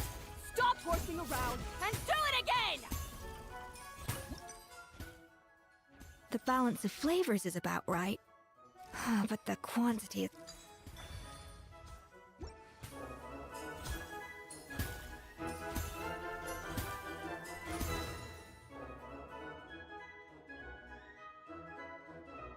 So, what do you think?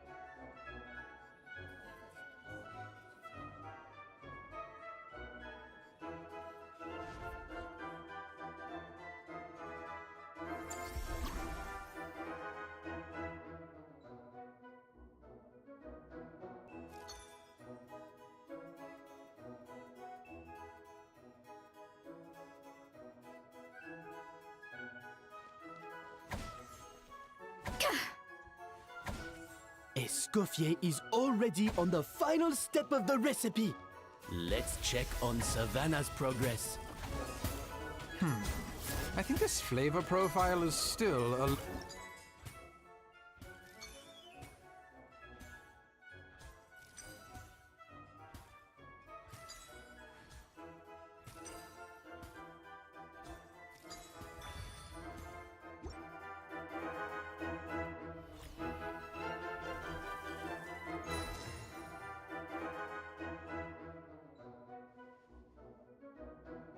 You can't match Escoffier's talent.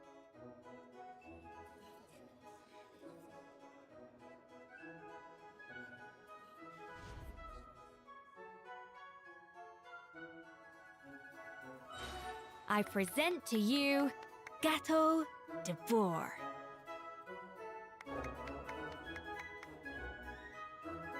The pinnacle of excellence!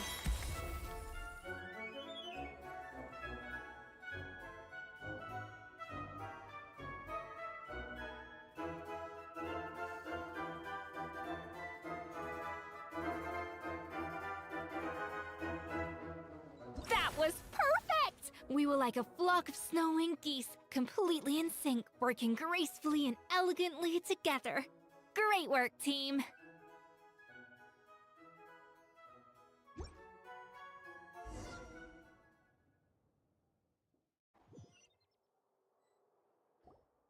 Time's up! Contestants, please take your dishes to the back.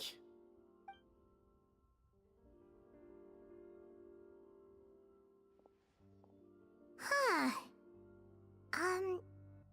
That guy was right. You really can't tell whose is whose just by looking at them. We both made the same dish after all. For all her flaws, Savannah's a talented chef who earned my recommendation for good reason. She wouldn't screw up something as elementary as the cake's appearance. Whoa! This is really rather good. Wonderfully soft and fluffy. Beautifully sweet. This is a masterclass in how to make Gâteau de Bourg.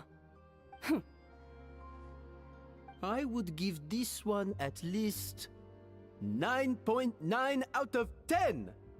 Only because there's something about the flavor of the base. It's just a little different from the recipe I'm used to. Huh? Really? I couldn't tell.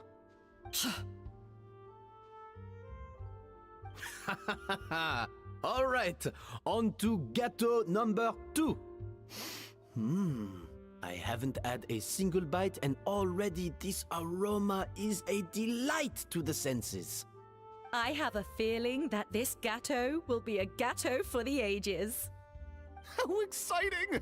I'm gonna dig in.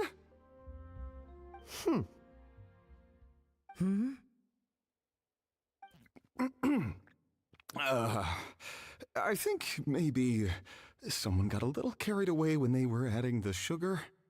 Not just the sugar, it's the flavors too. This is all over the place. Who made this? It appears the decision is unanimous. This gâteau is far below the standard we would expect. Whew! And Paimon thought this might actually be close. Turns out she can't bake to save her life. Something's not right here. Savannah may not be perfect, but No way is she this sloppy. I can now declare that the creator of the first gâteau has won this cooking contest. Now, all that remains is to turn the plate over and reveal the chef's name underneath. What? It's Savannah? No! That's impossible! Hey, Savannah! You cheated, didn't you? You cheater! What did you do? Oh, you swapped the plates, didn't you? Well, someone's a sore loser. These cakes went from the oven to the judge's table without me ever laying a finger on them. And everyone here can attest to that. It was Vanejem's staff who labeled them in the kitchen. If you're looking to accuse someone, why don't you start with them? Isn't it more likely that Escoffier's lost her edge? Oh, or maybe her assistants let the team down. You take that back! Judges, we demand a rematch.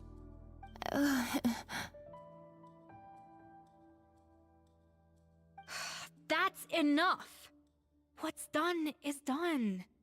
As head chef, or rather as team lead, I take responsibility for the dish I served. Whatever went wrong and however it happened, I should have spotted it.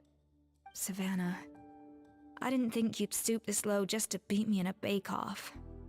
What happened to your chef's pride? I don't know what you're talking about. If you want the Codex de Boer that much, you can have it. Scoffier, no!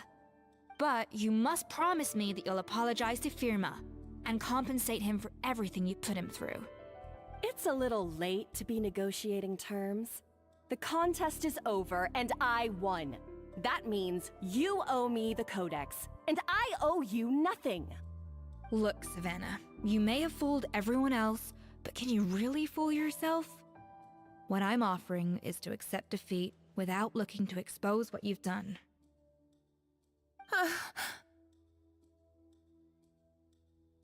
But only on the condition that you promise to stop putting so much pressure on your staff. Fine. I'll treat this as your final handover of duties from one head chef to the next. So, will that be all, ex-head chef? Or is there any other unfinished business you'd like to leave in my hands? I didn't mean that to be a scolding from your former boss, just a word of advice from a fellow chef and a friend. But I don't know if you're even open to input from other people anymore. I know what I'm doing. I don't need your advice. All right, fine. I'm glad to hear it.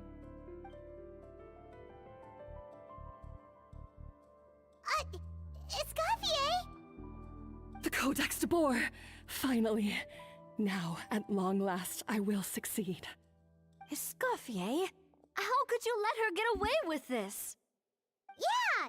The Codex is a souvenir of your time here! Doesn't that mean anything to you? It's all right. It was just a bake-off, not the end of the world. I'm already over it. Besides, it's not all bad. She agreed to compensate Firma. That's mission accomplished for the Spina. Honestly, if I'd have known that giving her the Codex would solve everything, I'd have just done that in the first place. I mean, why bother with the whole cooking contest? It's such a waste of time and energy.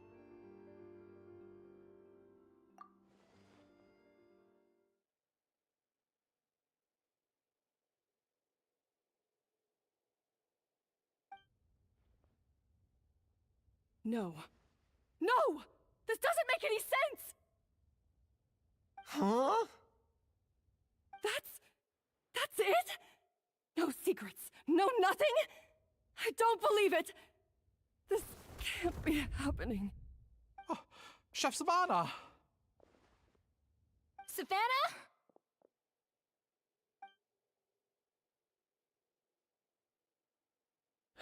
It's nothing life-threatening. Just a lot of pent-up stress and exhaustion. Oh, I knew it. Pent-up stress? The truth is, however hard she might be on the rest of us, the person she puts the most pressure on is herself. Yes, there are nights when she makes us redo things over and over into the wee hours. But for her, it's every night. She'll hide herself away in the kitchen, working on new techniques and recipes, and only realize how long she's been at it when we come to work the following morning. But why? Why would she do that? Our best guess is she doesn't want to be seen as less of a chef than Escoffier. And there it is. Even so, that's no excuse for taking her anger out on the rest of you. Yeah, and it's definitely no excuse for cheating in the cooking contest. Huh, about that, we honestly have no idea how she did it. We were focused on our own work the whole time, like she asked. Leone and Algalia were the ones I tasked with labeling the cakes. I've already spoken to them both. They're at a loss to explain it too. Not to worry. Come on, join me downstairs. I'll interrogate the guilty gâteau myself.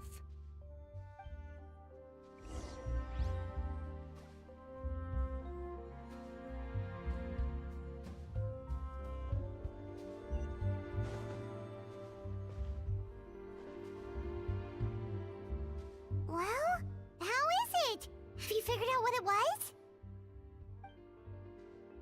Oh, this is aggravated assault on my palate. I'd rather eat wet cement than this. Is it really that bad? I made sure to taste test it before it was served. Oh, relax. This isn't your cake. Savannah never switched the plates. The offending flavors are coming from in between the icing and the cake base, which means someone tampered with it while it was being made. Or in other words, we have a traitor in our midst.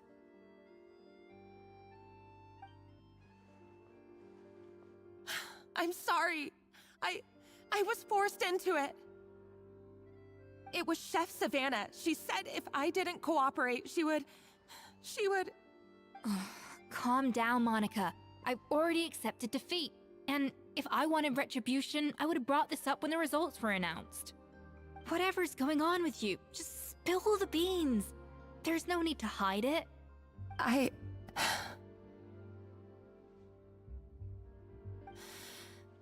I was the one who caused the food safety incident that one time.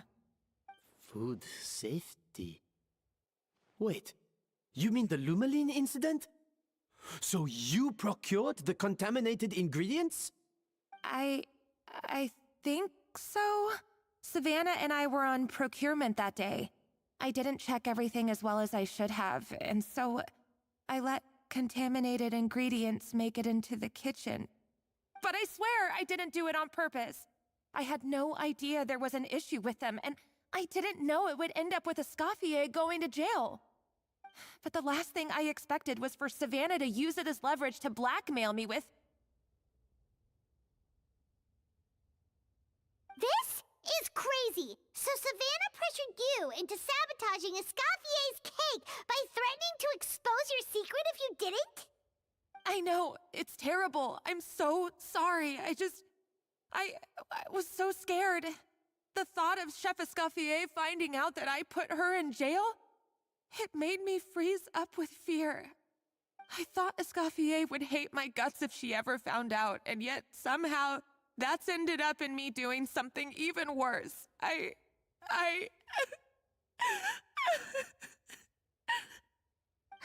Seriously? All this fuss over a little slip-up? Huh? Firstly, it's not like I got a life sentence. I did my stint at the fortress, and now I'm out. And secondly, I had my own reasons for leaving the Hotel de Boer. This wasn't the only factor. So, you don't need to feel ashamed or frightened or anything like that. Any more than you need to add butter when you're pan-searing foie gras. You mean... you forgive me? Oh, well, I'm not saying you don't have to take responsibility for your mistakes. You should tell Vanagem to mark down your performance for the past few months. Then do some digging and find out exactly where those contaminated ingredients came from. Sure, you've made mistakes, but now's the time to fix them. Understood? Understood.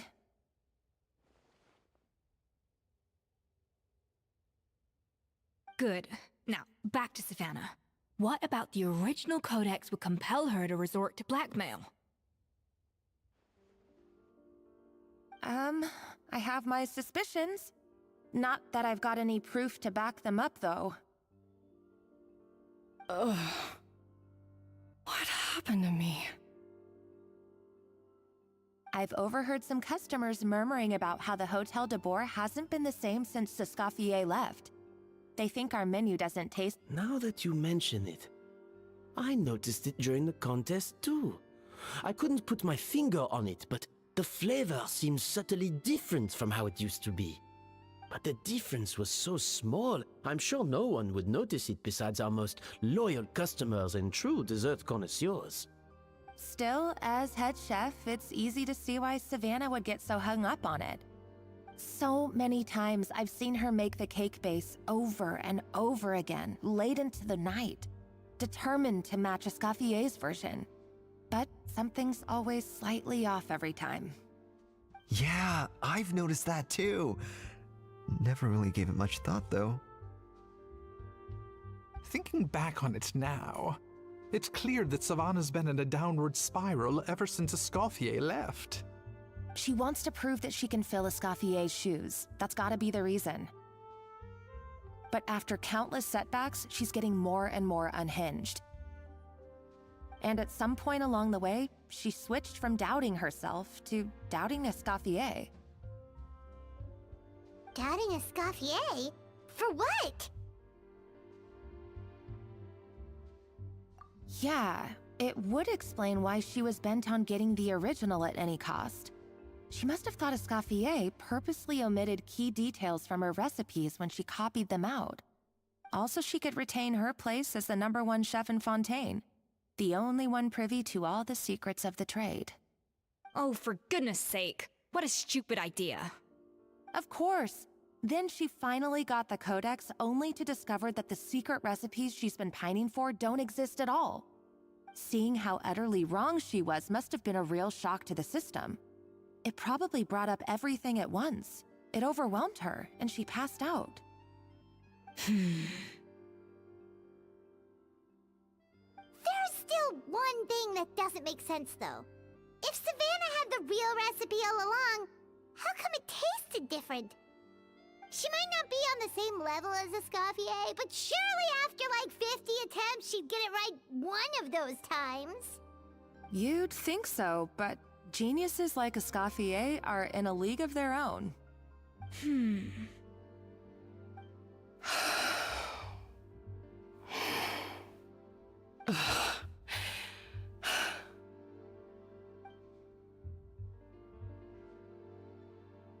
New head chef, you say?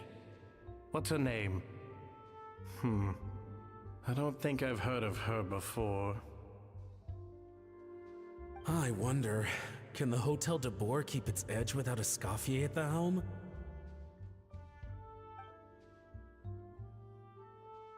This tastes different from last time.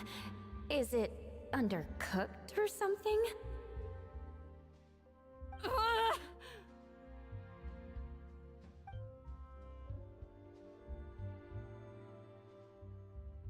Take this. It's a copy of the Codex de Boer.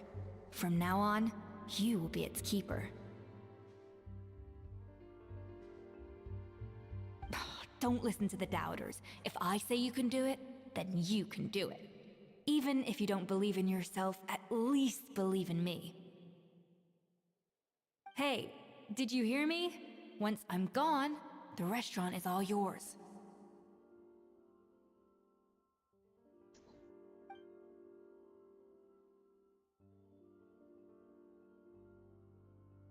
All this time, I've been blaming other people, but maybe I'm the problem.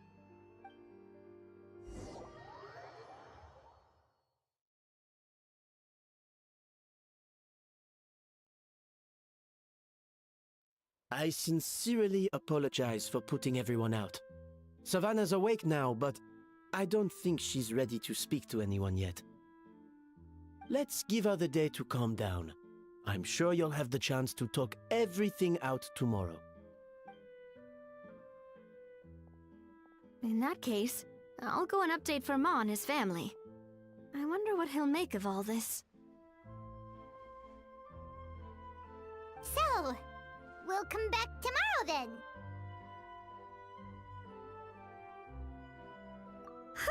That was a long day. I think I've earned myself a sweet treat when I get back home. Oh, nice! Macarons? Or are you gonna switch it up this time?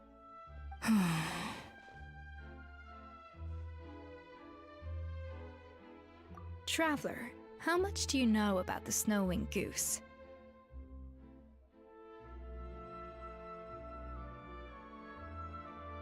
Every year, they migrate long distances in search of a suitable home. There's always one goose at the front whose job is to lead the flock. Fontaine poets often use the image of that goose to explore the ideas about leadership and genius. They usually imagine someone who's a cut above the rest, a model of perfection. But what those poets don't know is that during a migration, the lead goose is always changing. Once the lead goose shows signs of fatigue, it retreats to the back of the flock and allows another goose to take its place. So the truth is that leadership, with all the responsibilities and pressures that come with it, it's something that everyone takes turns at. But we humans completely miss that fact when we project our own ideas about social hierarchies onto them. I guess what I'm saying is, I don't buy into this notion that there's some sort of gulf between normal and genius. Cooking is a science, not magic. Given the same ingredients, same recipe, and same environment, I see no reason why two different people shouldn't be able to create the exact same dish. Of course, some people have a more sensitive palate than others, and some people are just born bolder or more conscientious.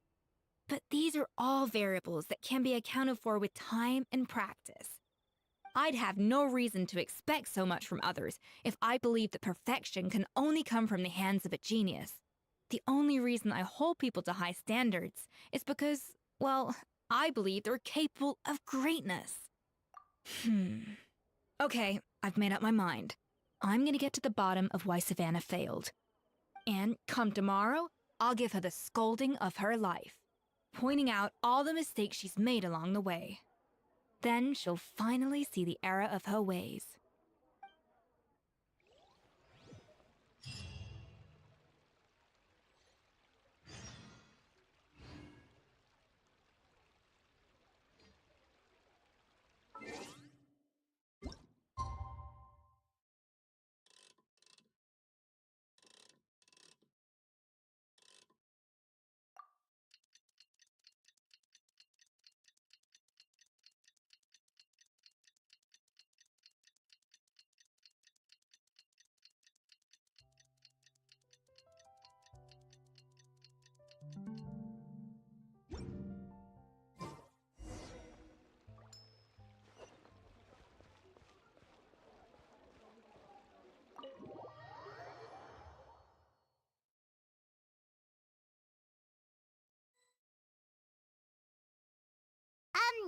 Why are we here so early? Our meeting with Vanigem isn't for a while.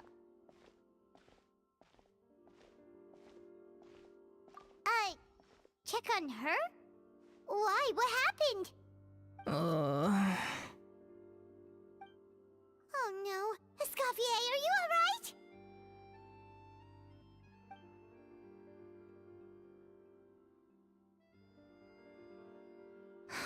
I'm fine.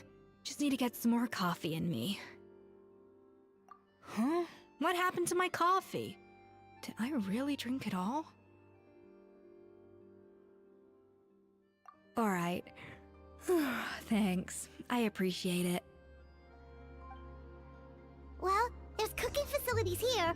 Or we could just grab a cup of coffee from Cafe Lutece, but either way, hurry!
what can I get for you?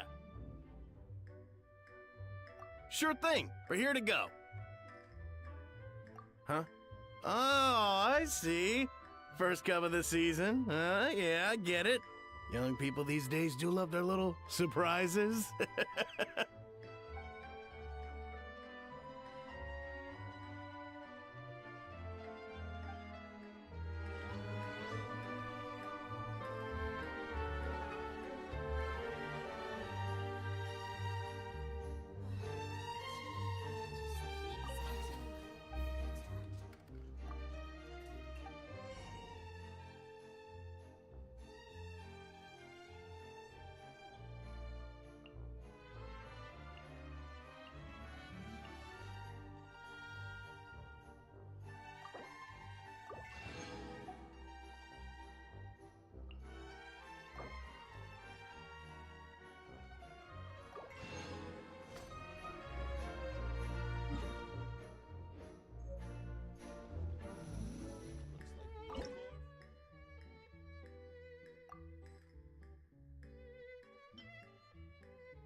Coffee.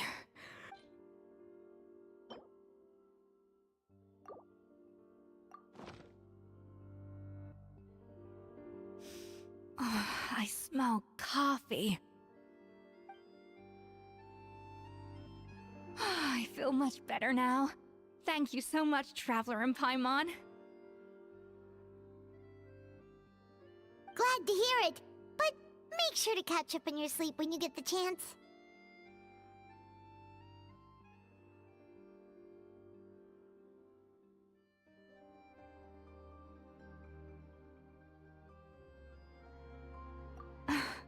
I think I figured out where the problem lies. Honestly, it's ridiculous. I don't know whether to laugh or cry. Wait, what investigation? What are you guys talking about? I'll save it for when everyone else gets here. It's so... Yes, except my failures were stepping stones to success. Escoffier, have you seen Savannah? Huh? No, not since yesterday. Why? What's wrong? After seeing her home yesterday, we were all a little concerned about how she was doing. So, I dropped by her place early this morning to check on her. Only to find an empty house with the doors wide open. I left Alphonse and the others to keep watch at her home, while I checked the Hôtel de Bord. I'm worried something bad might have happened. If she's not here, then where could she be? Boss, Escoffier, bad news. Alphonse? You're supposed to be keeping watch at Savannah's house. We were, but then, just after you left, we found this stuff in her house. Oh, looks like a map with a bunch of random places circled. What does it mean? Wait a second. This feels familiar. I'm sure these places are all connected somehow. Of course, from the Codex. They're all places that Modeste explored on his adventures. Yeah, but I don't understand. The adventure logs in the Codex are too fragmented to be of any use. How come this map shows all the missing details? The Codex de Bord? Then, this place marked in red out at sea. Could that be the fabled birthplace of Gâteau de Bord? Seriously? So now she set her sights on finding the original recipe and beating Escoffier that way? Geez, Savannah. Anything to overcome a gâteau plateau, huh? Ugh, idiot! does she have a death wish? Those ruins are thousands of years old. Hold on, there's more. Besides the map, we also found these letters.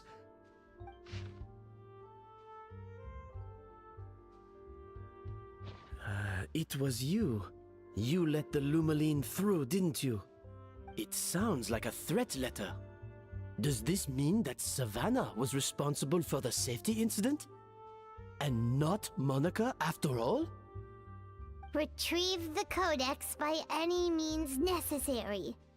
So the cooking contest and the cheating. Someone else was behind her pulling the strings? She's keeping the true recipe to herself. Ugh, this is all such a mess. Paimon needs a second to process this. First, we thought that Savannah forced Monica to cheat in the cooking contest. But now, it turns out that someone else forced Savannah to force Monica to cheat?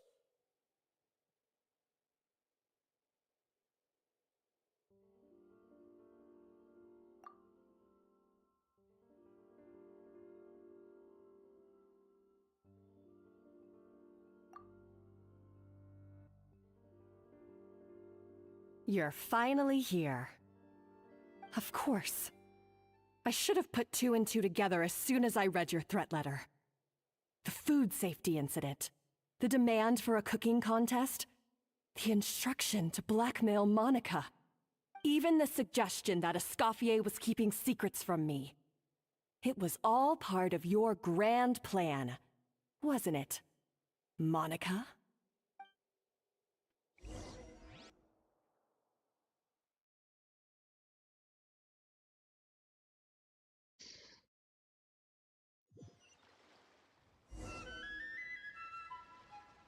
We should be getting close to the spot marked on the map. Of all the stupid things she's done, this really takes the cake. The moment we find her, I'm gonna curse the living daylights out of her.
Whoa, this place looks like an underwater restaurant, doesn't it?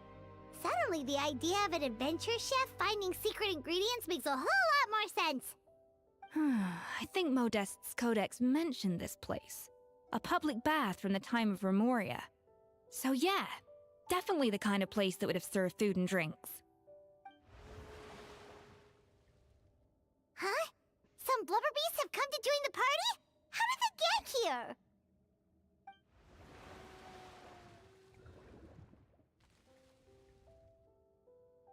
Aw, they ran off!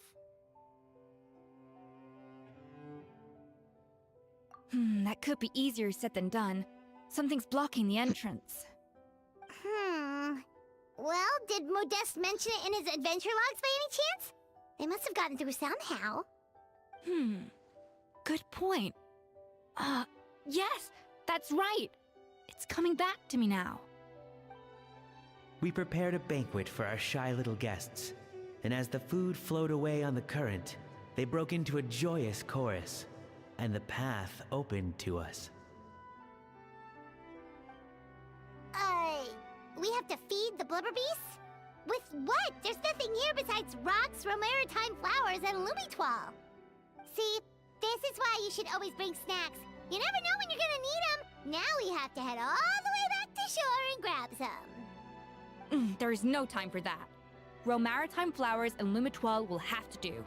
They may not look appetizing to us, but who knows? They could be blubber beast delicacies. Wait, we're seriously gonna try this?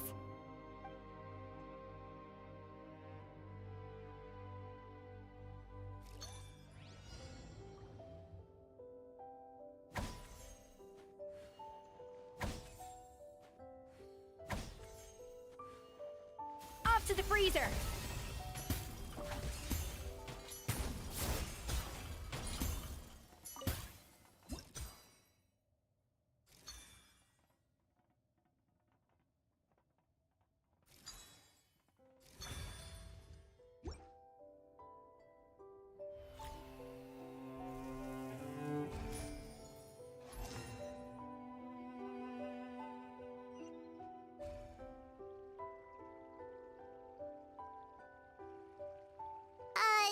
Blubber beasts or not, are we sure this stuff is edible?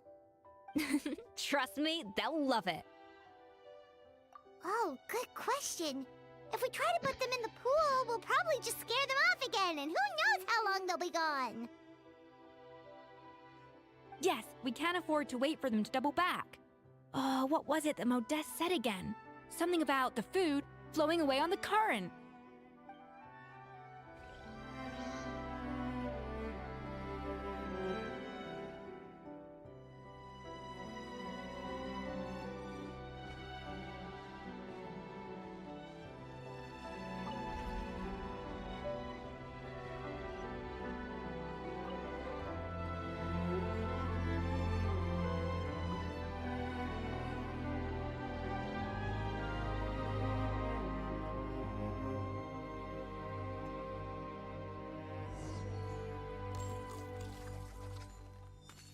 Wow, it's really singing!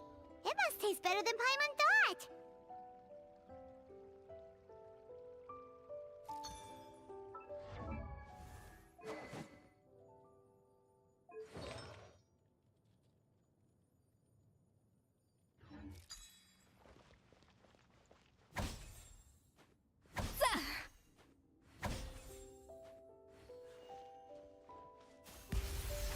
The tracks turned back again. Oh, so annoying.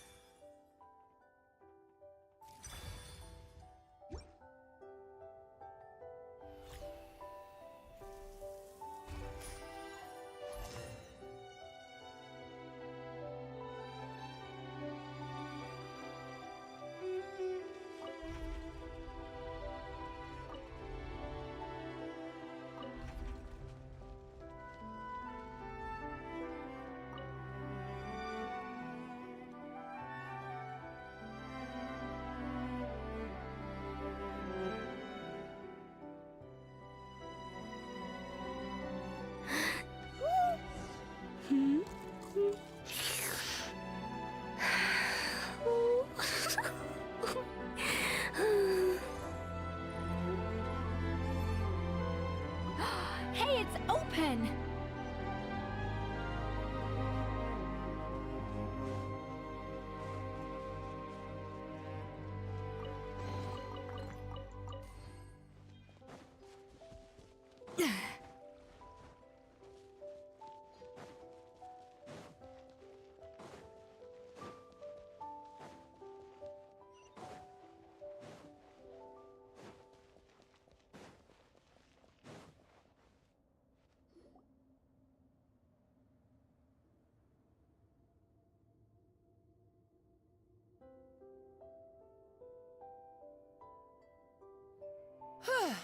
Hey, give me your water. Here. I said your water, the one you just drank out of? Sure.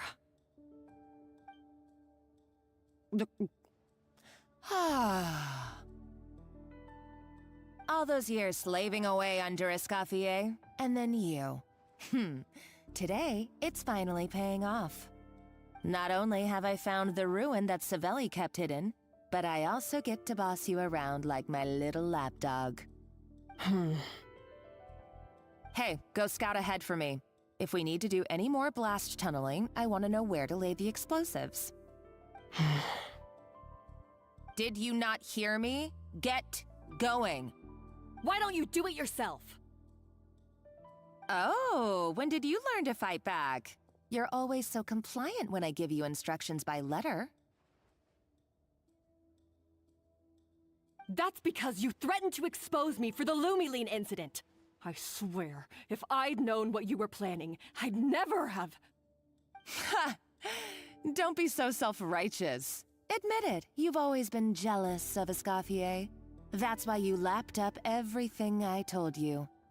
You were terrified of her finding out about your part in the Lumiline incident, and you resented the way her reputation hung over you. So you jumped at the chance to convince yourself that she was the villain, that she deliberately hid her secret recipes from you just to hold you back. It was the only excuse you needed to justify getting back at her. First, idolization, then jealousy, suspicion, and self-deception. That's what this comes down to. It was the same story with Savelli and my ancestor.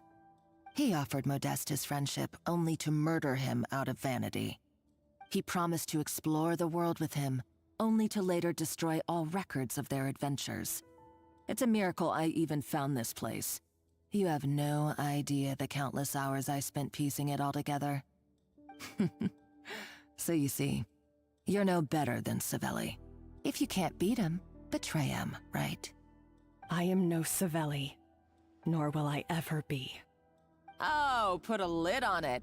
You really think you can absolve yourself of your vindictive and jealous behavior now? Just because you finally realize that Escoffier never kept any secrets from you? You didn't show any remorse when she left, or in the cooking contest. Why start now? You have no right to redemption. You're right. I don't deserve her forgiveness. But I am done being bullied into submission by you! Ooh, feisty. But you should watch your tone. Talking to me like that could get you in big trouble. I somehow doubt that. Since I poisoned both our water bottles. What? Ever since I learned the truth, I've been biding my time, waiting for this moment. You've played me like a fiddle for so long, and now this is payback!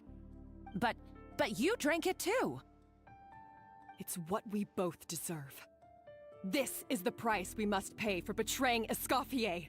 You'll die here with me, Monica! You.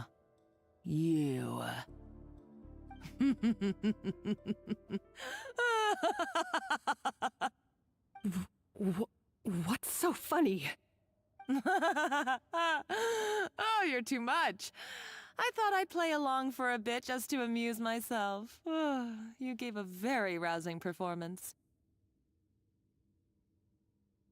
I saw your dumb plan a mile off. There's no poison in these bottles, just clean, fresh water. No. Revenge is a dish best served cold, you know. Did you really think your half-baked plot would fool me? You're a lousy chef, and you make a lousy villain, too. A complete waste of space. No wonder you never amounted to anything. Everything I ever did was a failure. And now, I failed again, for the last time. Hey, why don't you try your hand at being a comedian in your next life? You got a good laugh out of me. But now the show's over. You should have just done like I asked, Savannah. All I wanted you to do was scout the ruins for me. But you had your chance, and now it's time to say goodbye. Stop right there! Let her go, Monica! We've got you surrounded! Escoffier? Ugh, looks like I'll have to keep you around for a little longer. You can't! Stay back if you want her alive! Escoffier and the Traveler. I can't take you both on in combat, but if you so much as flinch, I can end Savannah's life in a heartbeat. Monica, what are you hoping to achieve by this? You're about to commit murder, and for what? A recipe? A recipe? You chefs are all blinded by your myopic focus on kitchen affairs. Well, some of us actually have bigger fish to fry. Modeste had a secret. The truth behind his so-called genius, the je ne sais quoi factor in his Gâteau de Bourg, and it's right here in these ruins. Are you serious? You're here because of a Gâteau de Bourg obsession? You've gone completely mad! I couldn't care less about the cake itself. No, the real treasure is the secret ingredient that Modeste sourced from these ruins. He and Savelli were fools. A priceless treasure of Remoria in the palms of their hands, and they thought, ooh, this would go great in our cake mix. We're talking about a powerful stimulant that also sharpens the senses. That's no cooking ingredient. It's a groundbreaking drug. That's right, I've done my research. It was a drug that Remoria developed for their war machine. I could make a killing by selling it to the treasure hoarders or the Fatui. Will you listen to yourself? You're completely delusional. My eyes are wide open. Just wait till I get my hands on this treasure. You'll see what a fool you've been.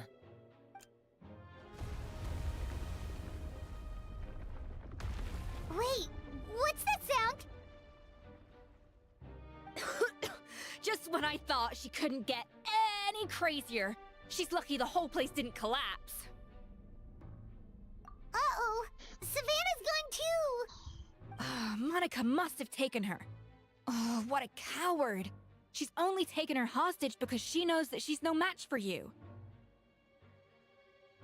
That's true. Even if she finds the treasure, she'll need Savannah alive if she wants to get out of here in one piece. Oh, well, our path's been blocked, so let's look for another route.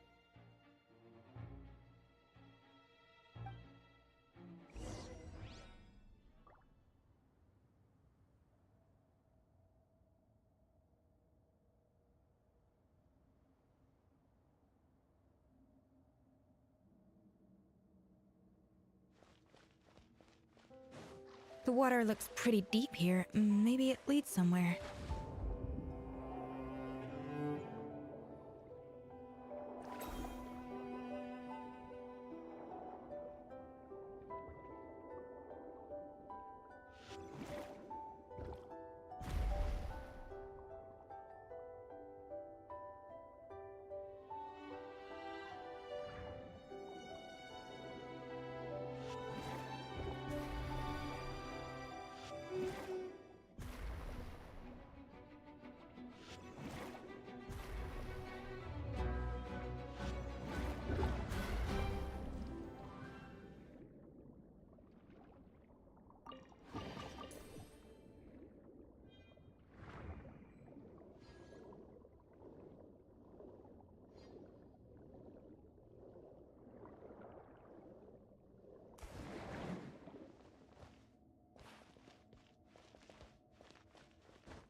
They were probably awakened by the explosion just now.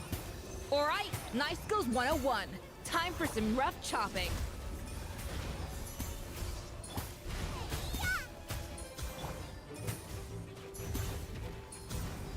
A little amuse-bouche.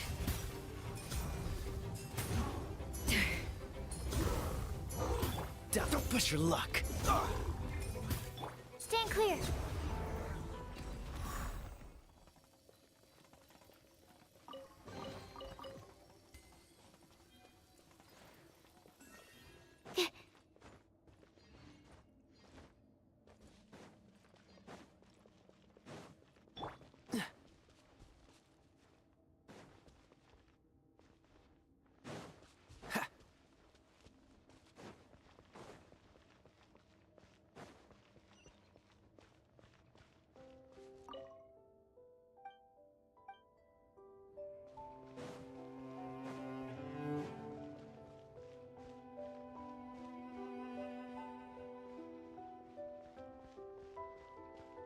Another door? Guess we need to prepare another feast for our guests.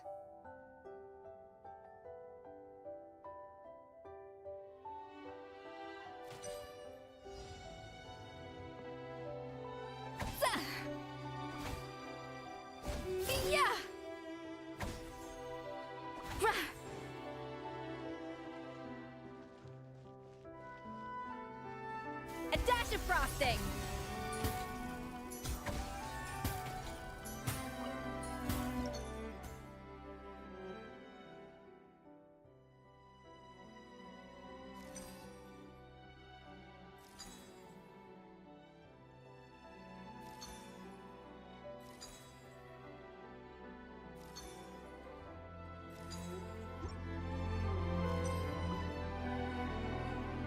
Yeah!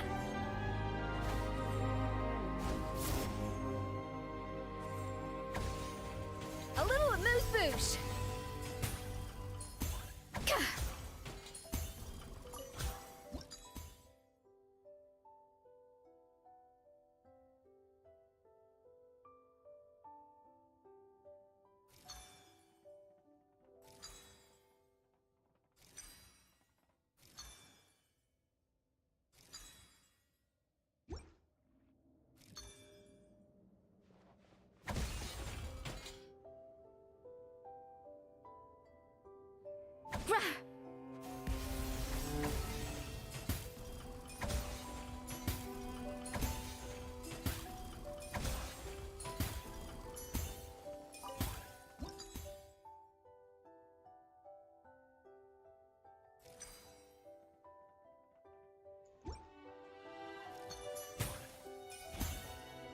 Cha! Yeah! Ka!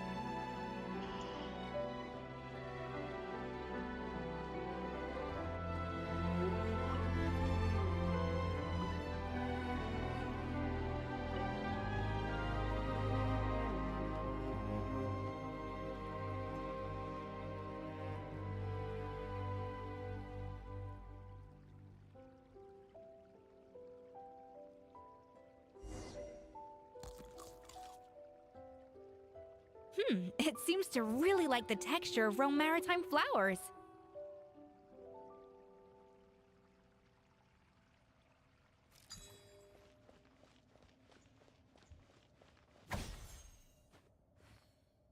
Yeah! Rah!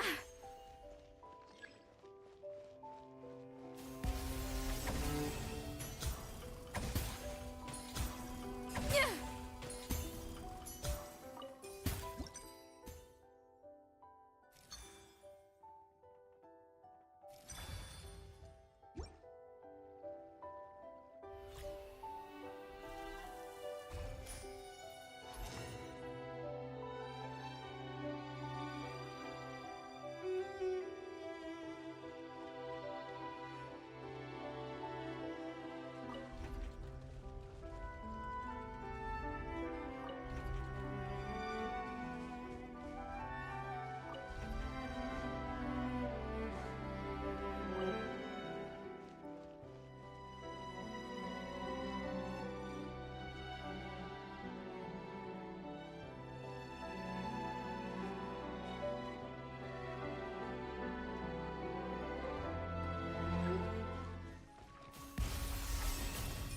Cool it! Boba, get them!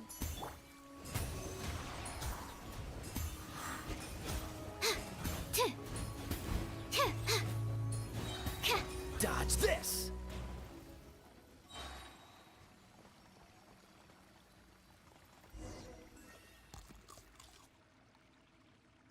I never knew you could process Lumitwol like that. Alright, I've got to jot this down. Lumitwols and maritime flowers. This could open the door to a whole new world. Yep, that's literally the plan. Wait, hold on. Which door are you talking about?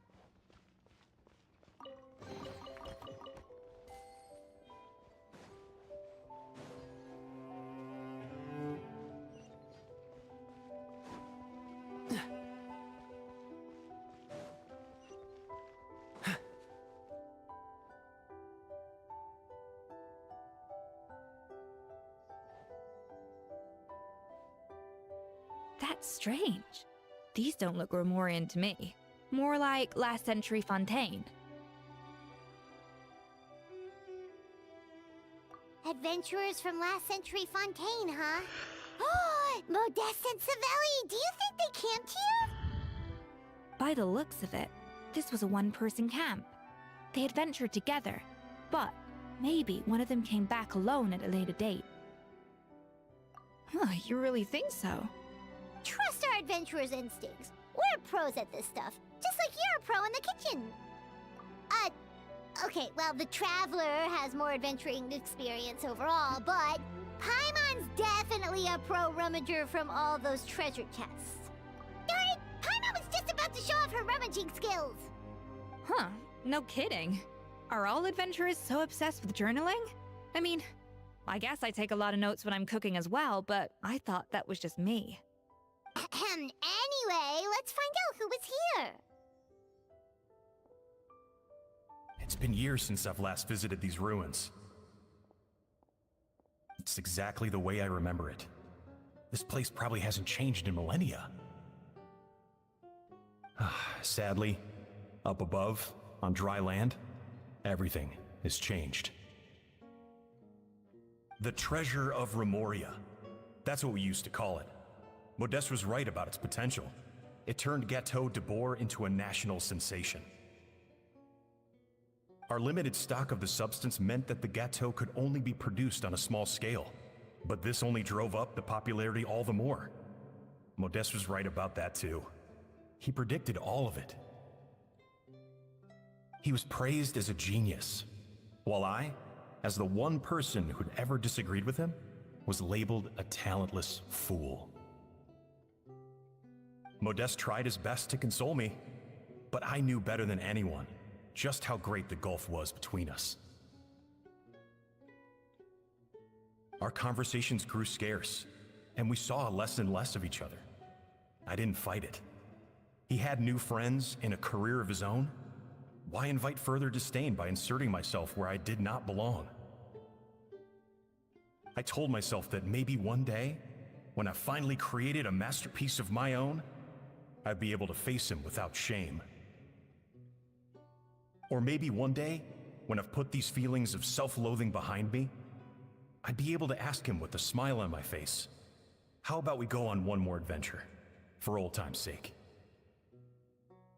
Unfortunately, that day will never come. So it was Savelli. From the sounds of it, he came back after Modeste had already died. I always thought it was just a legend. But if it's true, then this must be the place where they found their secret ingredient, the birthplace of Gâteau de Bourg. In that case, what does that say about the death of Modeste? If it's all true, maybe Savelli really did have something to do with it.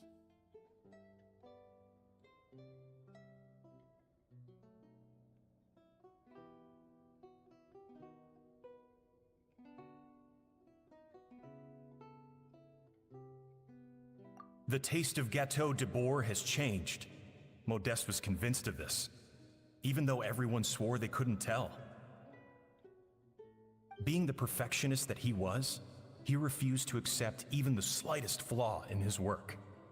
He stopped all sales of the product, locked himself away in the kitchen, and worked day and night, vowing to find out where he had gone wrong. But as he baked and taste tested over and over again, he found he only strayed further and further from the original taste. It was only when he was sipping on coffee one day and realized he could not taste the bitterness that the truth finally dawned on him. What had changed was not the gâteau, but his sense of taste. The treasure of Remoria stimulates the senses, taste included, and invigorates the spirit. In the short term, it offers people the ultimate gourmet experience, but in the long term, it dulls their senses entirely. In hindsight, it made perfect sense. After all, why would a culture that sought liberation from the constraints of their bodies care for the loss of their senses? But we realized it too late. We were just too late. Over the course of his many culinary experiments, Modeste exhausted the remaining supply of the treasure of Remoria. He consumed it all himself. The finest culinary talent of his generation now faced a future in which he would never be able to taste anything ever again. Finally, in despair, he took his own life. And because we had become estranged, I cannot be there to stop him, to offer some words of comfort, or even to say goodbye. Yet despite everything, he sent me his final letter. The treasure of Remoria? Guess Monica was really onto something. It really was a kind of drug. So, Modeste chose to end his own life. Then, why all the rumors that Savelli murdered him? Also, neither the Codex nor any other contemporary records make any mention of the treasure of Remoria. It's almost as if someone deliberately erased it from history. Modeste told me everything in his final letter. His was a tale of how even a genius could fail, and how much more devastating it is when it happens. Did he hope I would gain some personal catharsis from knowing the truth? Or maybe he wished for me to warn the public about the dangers of Gateau de Bourg, proving that I had been right all along. But if the public ever learned how Modeste's greatest triumph became his undoing, his fall from grace would be swift and merciless. 1 minute a genius, the next a joke. It would surely spell the end for his restaurant too. What would be his legacy then? How would future generations view everything we built together? I fear the scorn I have faced these last years would pale in comparison to the scorn shown to him by the history books. I cannot let that come to pass. I will do what I must to protect his name. It will mean tampering with his notes to remove the damning details, leaving mere fragments of our story behind. It may lead his family to suspect me of having a hand in his demise. But if that's the price of destroying all evidence of my crimes, then so be it. I would rather the world believe a tale of genius and jealousy than see his reputation in tatters. The final loose end is the evidence here, at the bottom of the sea.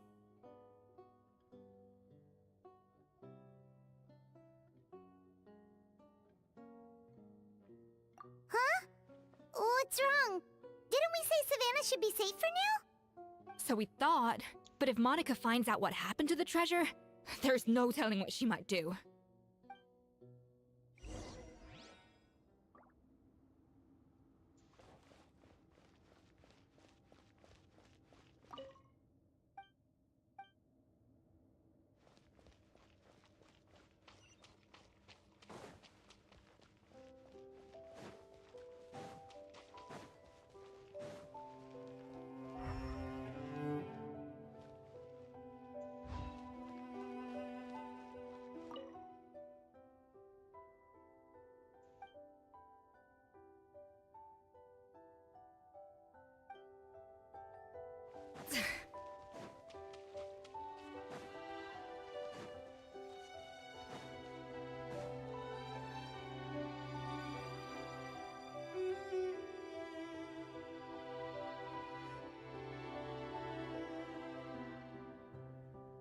The treasure of Remoria.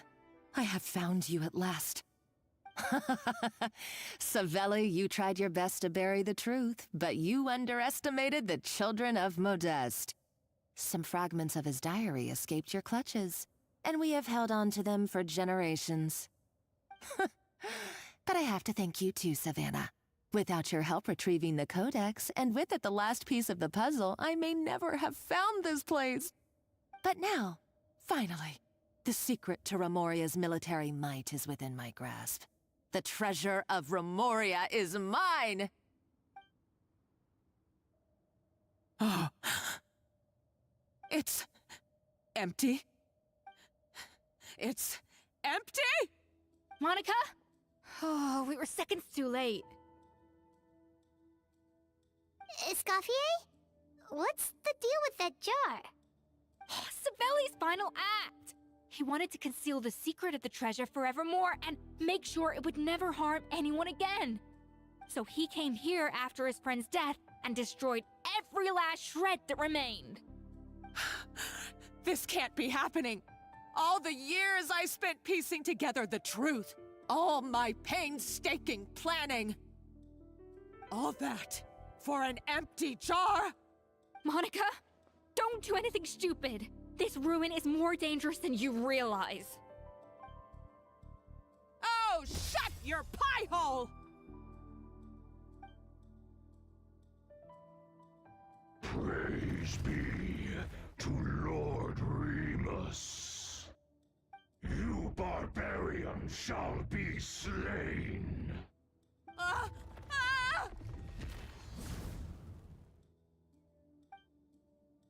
She's a nutcase! A liability to herself and everyone else! Well, now it's up to us to clean up the mess she's made. Take these golems out! Enhanced animal module 75. Eat this!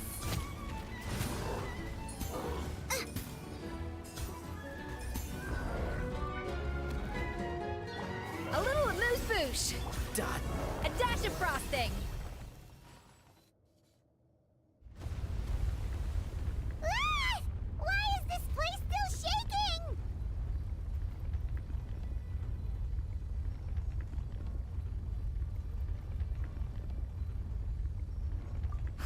Either way, it's all her fault.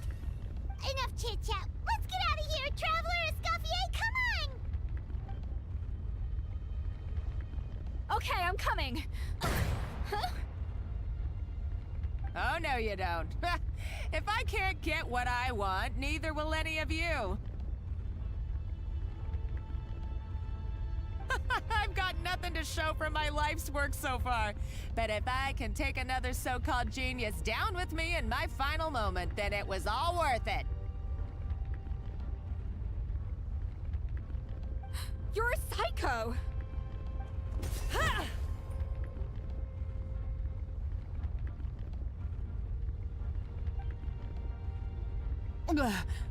Savannah? Oh, when did you wake up?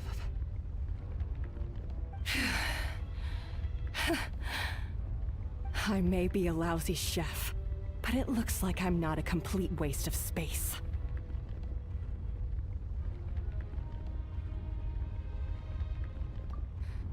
Traveler? Okay, let's go!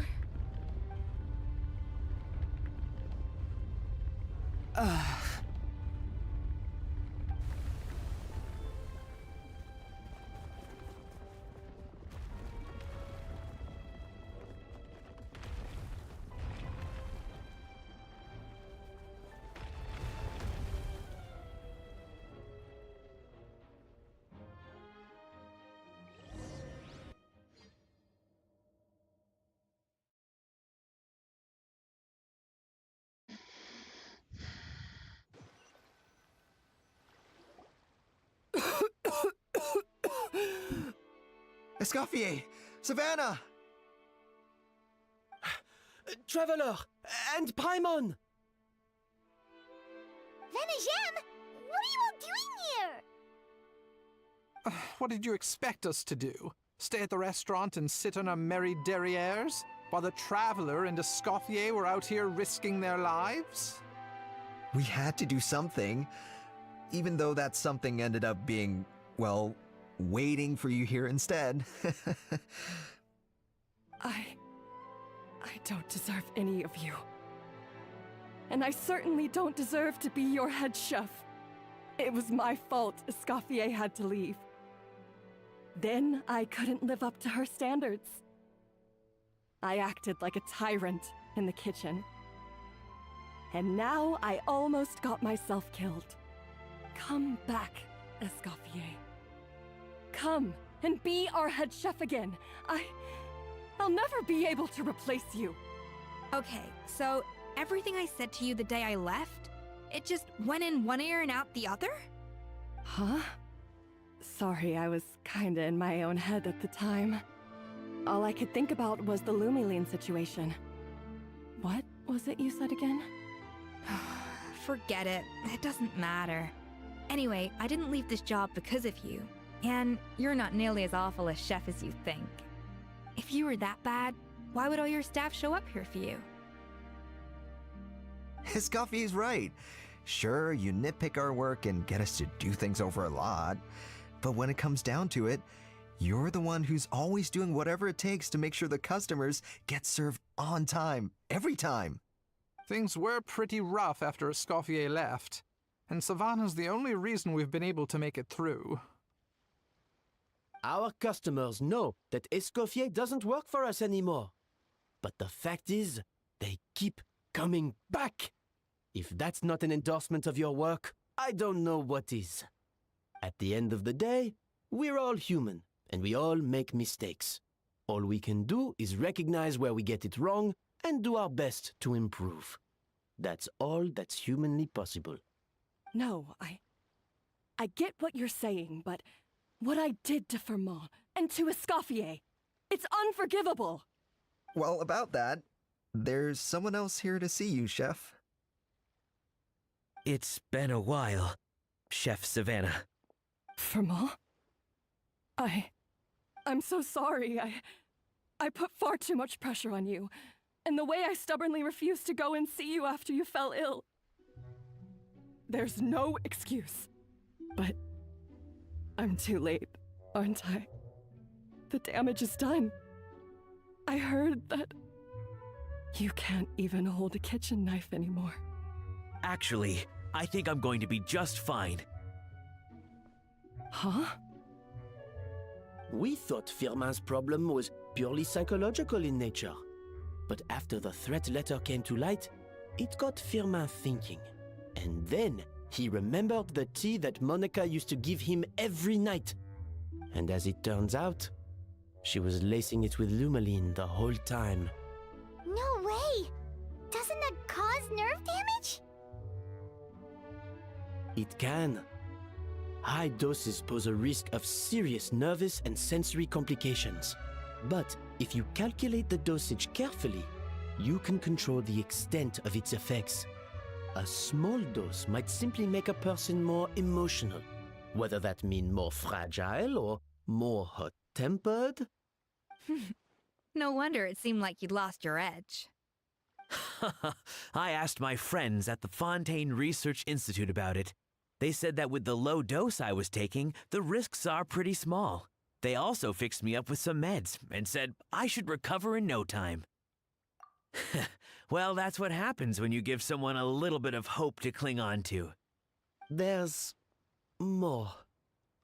We believe that Firmin was likely not Monica's only victim. You mean she poisoned me too? Oh, so that's why Savannah's been so irritable this whole time! Let's not be too quick to blame everything on the Lumiline. That stuff can only amplify what's already there. So tasty food will seem like the most delicious thing in the world, while food you don't particularly care for will become utterly revolting. So you better make sure you reflect on your behavior and apologize to every single person you've wronged. I will. I'm sorry. There's still one question that's really bugging me. Why is it that no matter what I do, my Gâteau de Bourg never tastes the same as yours? Is it just... I mean, is it because you're a genius and I'm not?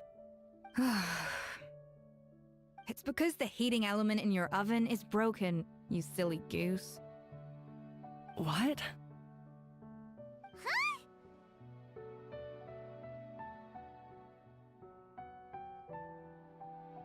I felt like something was off during the cooking contest. Once I got around to checking all the equipment, I noticed it right away. There was a half-degree discrepancy between the temperature setting and the actual temperature. All the ovens in the whole kitchen had the same problem, which confused me at the time, but by this point, it's pretty obvious that Monica must have tampered with them. I would have figured it out the day of the bake-off, since the issue affected both our teams. But of course, Monica sabotaged mine so that could never happen.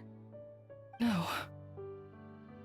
I spent so long trying to find out where I was going wrong, and then you pinpoint the problem in just one night? It all comes back to one simple, undeniable truth. You're a genius, and I'm just plain old Savannah. Oh, cut it out! Stop the woe is me act for a second and just think. I came up with this recipe. You don't think that might have something to do with it? Do you know how long I spent perfecting my gâteau de bois? 3 years! 3 whole years! I know this dish inside out, back to front and upside down. And you've been head chef now for what, 6 months? If that? A couple hundred failed attempts, and you're gonna throw in the kitchen towel and declare you'll never be successful because you're not a genius. You clearly have no idea how many kitchen failures I've had under my belt, or just how long it took me to finally get my recipe to a level I was satisfied with. Genius or not, everyone makes mistakes. Modeste did, Savelli did, everyone does. You're only a lousy chef if you don't face up to your mistakes, learn from them, and then keep chipping away until you crack the problem once and for all. Surely you haven't forgotten all that. You were no lousy chef back when I handed you the reins. I haven't forgotten. And I'll make sure I never do. That's our head chef. Ha! Sounds like we won't need another changing of the guard in the Hotel de Bord kitchen anytime soon. Huzzah! Aw, what a perfect ending to a crazy journey. Look how happy everyone is. So you got your mojo back now? Yeah. Thanks to you, Escoffier. In fact, no. Thanks to all of you. Aw, friends again. So nice to see them finally settle their beef. Good. So now that's out of the way. It's time for payback. You cheated in our last bake-off, and I demand a rematch right now. Huh?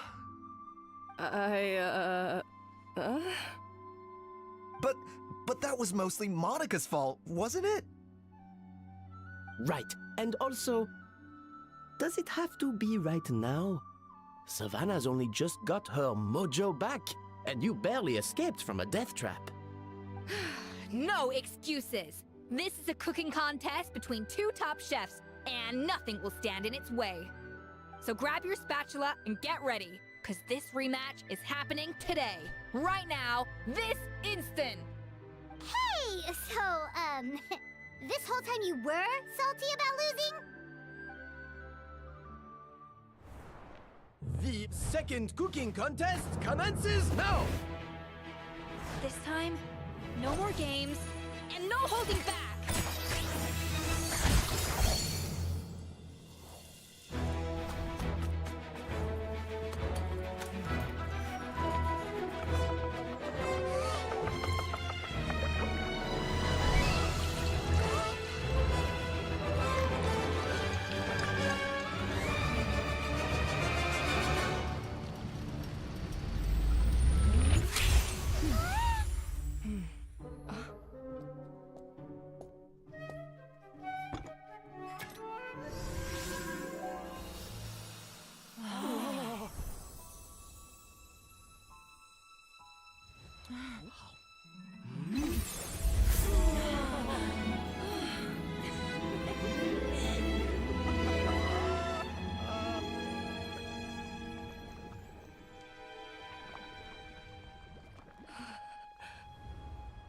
I feel like I don't have the right to be here.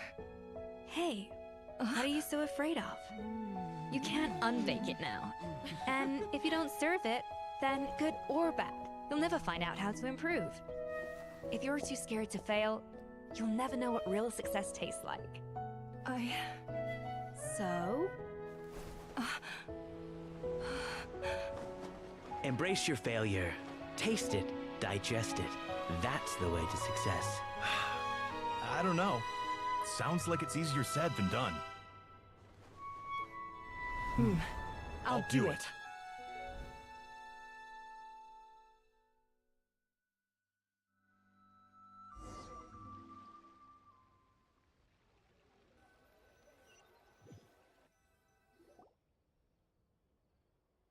The results are in! A landslide victory for Escoffier! Quite rightly, too. Piece of cake.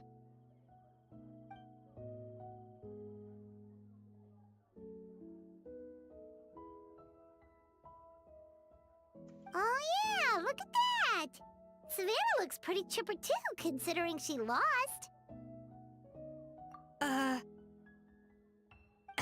Now, where were we? Yes. Do you have any more questions for me after everything that's happened?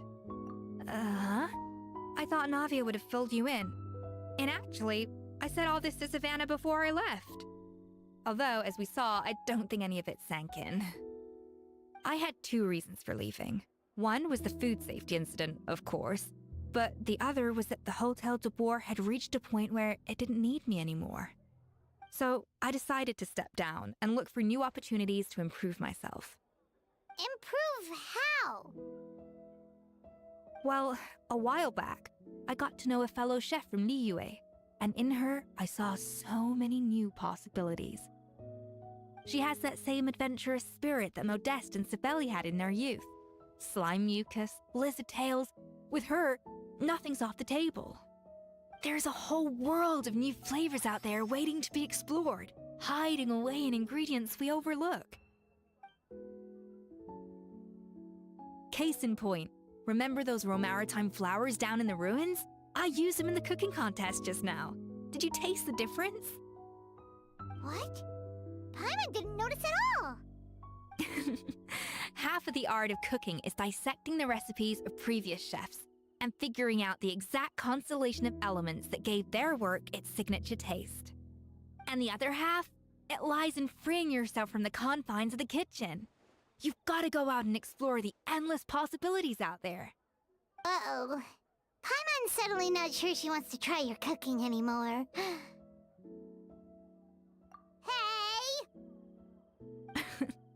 Don't worry, it's not going to be a free-for-all like in Modeste's time. Before I put anything into my food, I'll obviously do my research, make sure it doesn't contain any harmful substances. In the meantime, take this.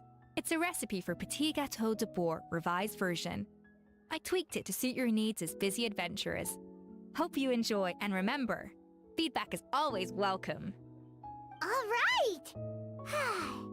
So, do you ever see yourself returning to Hotel de Boer? Oh, of course. I've already promised Vanishem that I'll come back every once in a while to make sure the quality of the food remains at an acceptable level.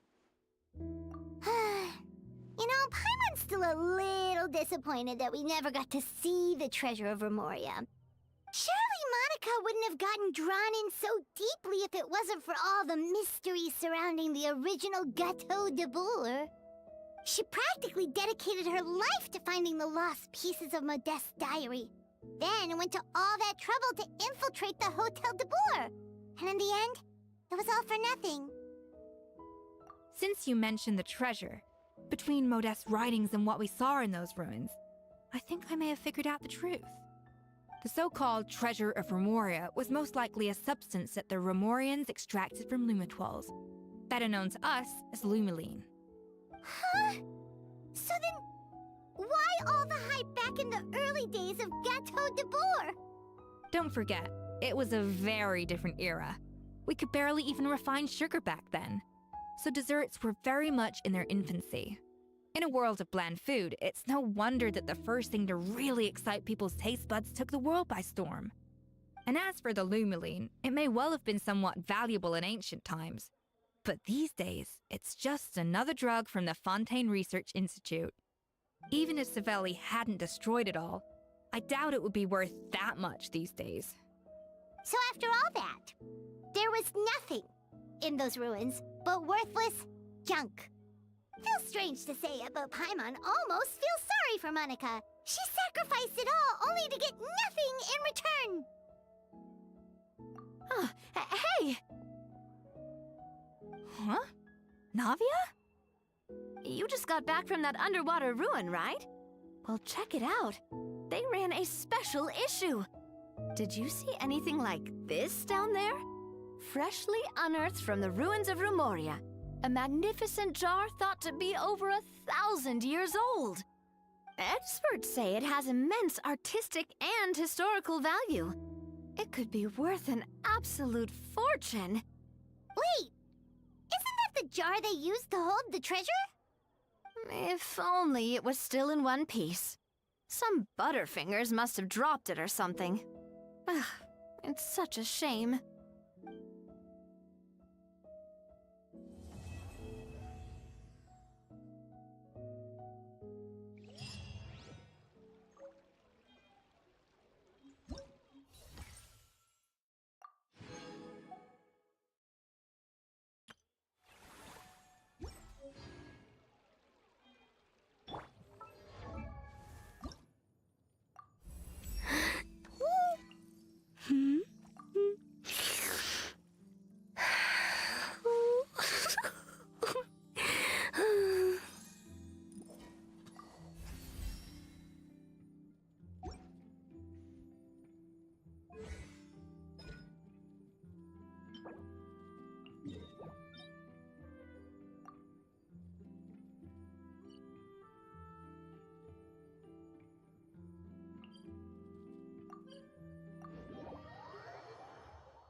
Animal test 6308. Freeze! Nice and spicy.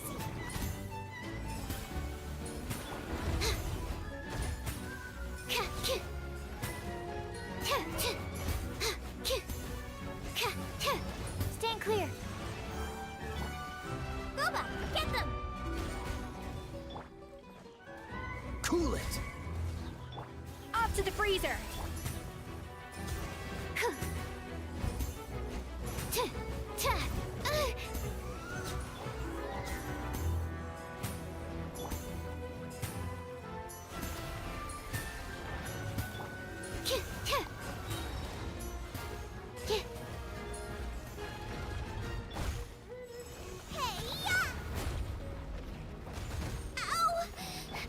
A dash of frosting!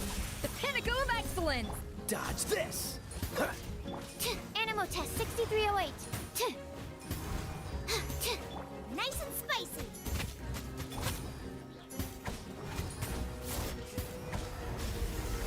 Cool it! Oh, so sorry. Out of the frying pan, into the fire. Freeze! Huh. Ha!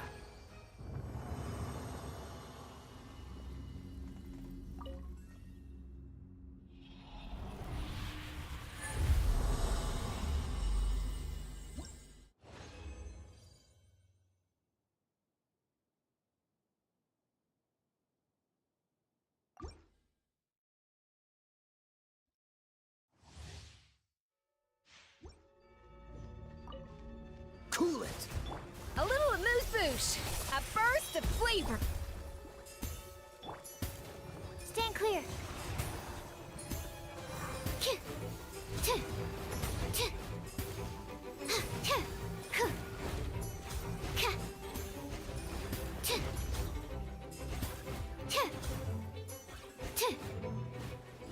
Nice and spicy.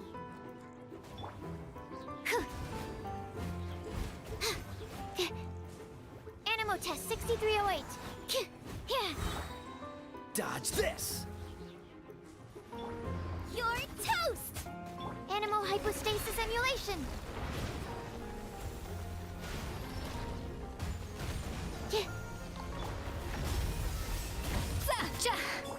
Freeze! This moment will be frozen in time. Goose on the loose! Out of the frying pan, into the fire.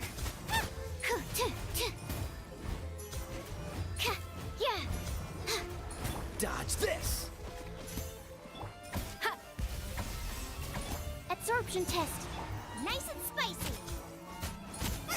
Freeze!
Astra at...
Humid air filled with a rich scent of leaves and earth. A day like this calls for Palui lotus fish soup.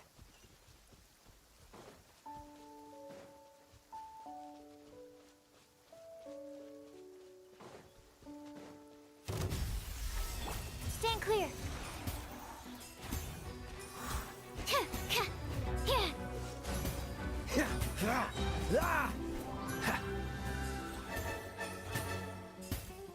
Dodge this!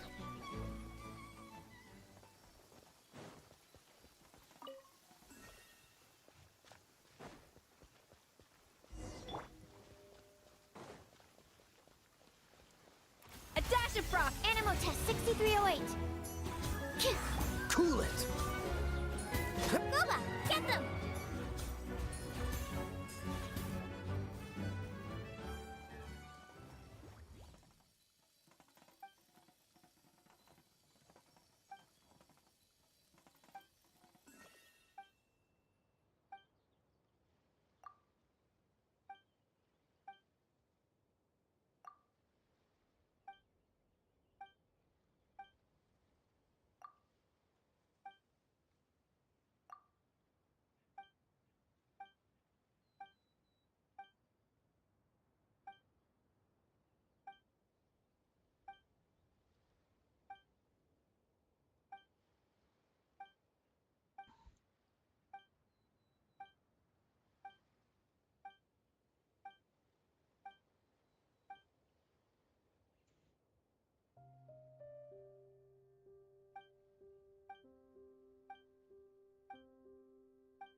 Humid air filled with a rich scent of leaves and earth. A day like this calls for Plui lotus fish soup.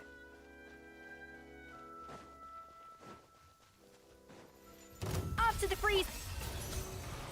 Dodge this!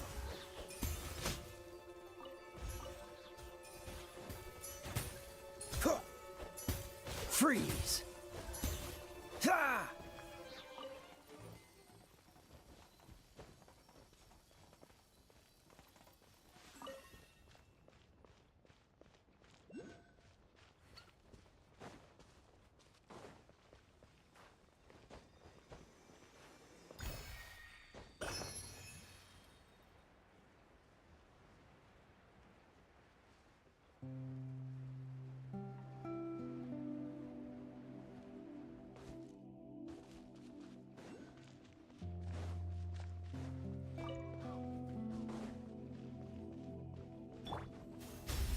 Stand clear. Cool it! Out of the frying pan. Ha! Ah! Ha! Ah! Ha! Ha! Freeze! Ha!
Catch the wind.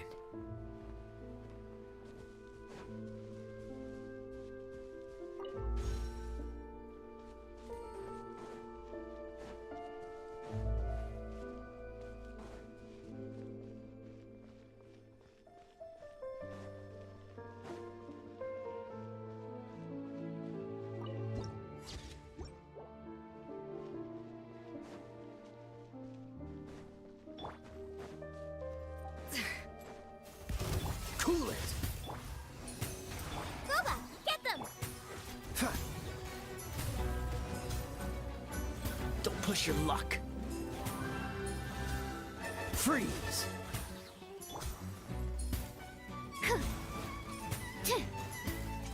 Absorption test.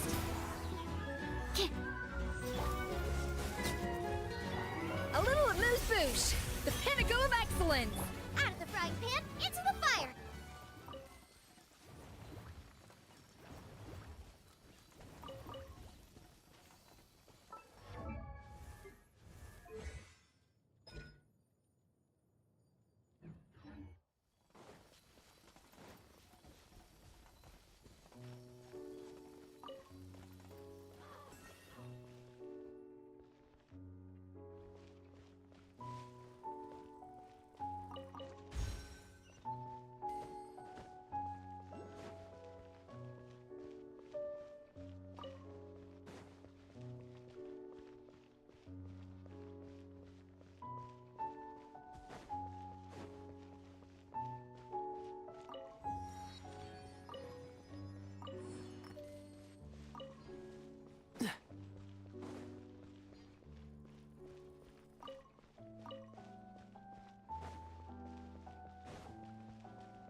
A dash of frost! Stand clear. Cool it!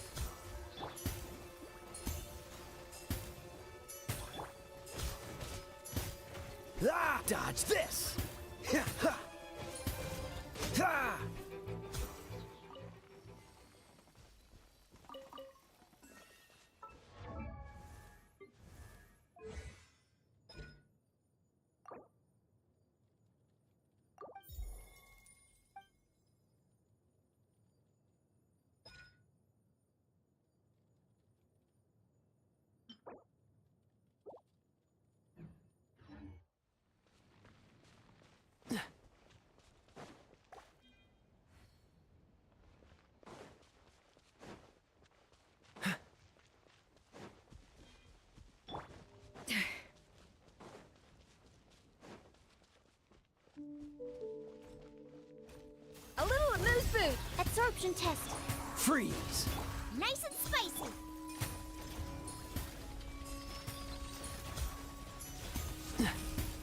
What's the hurry? Enhanced animal module 75. Cool it. Hey, Show no fear. Don't push your luck. Ha. Ha. Ha. Ha. Out of the frying pan, into the fire. Ha.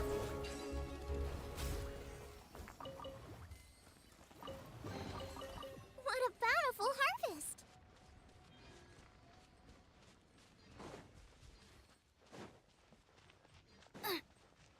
Race you.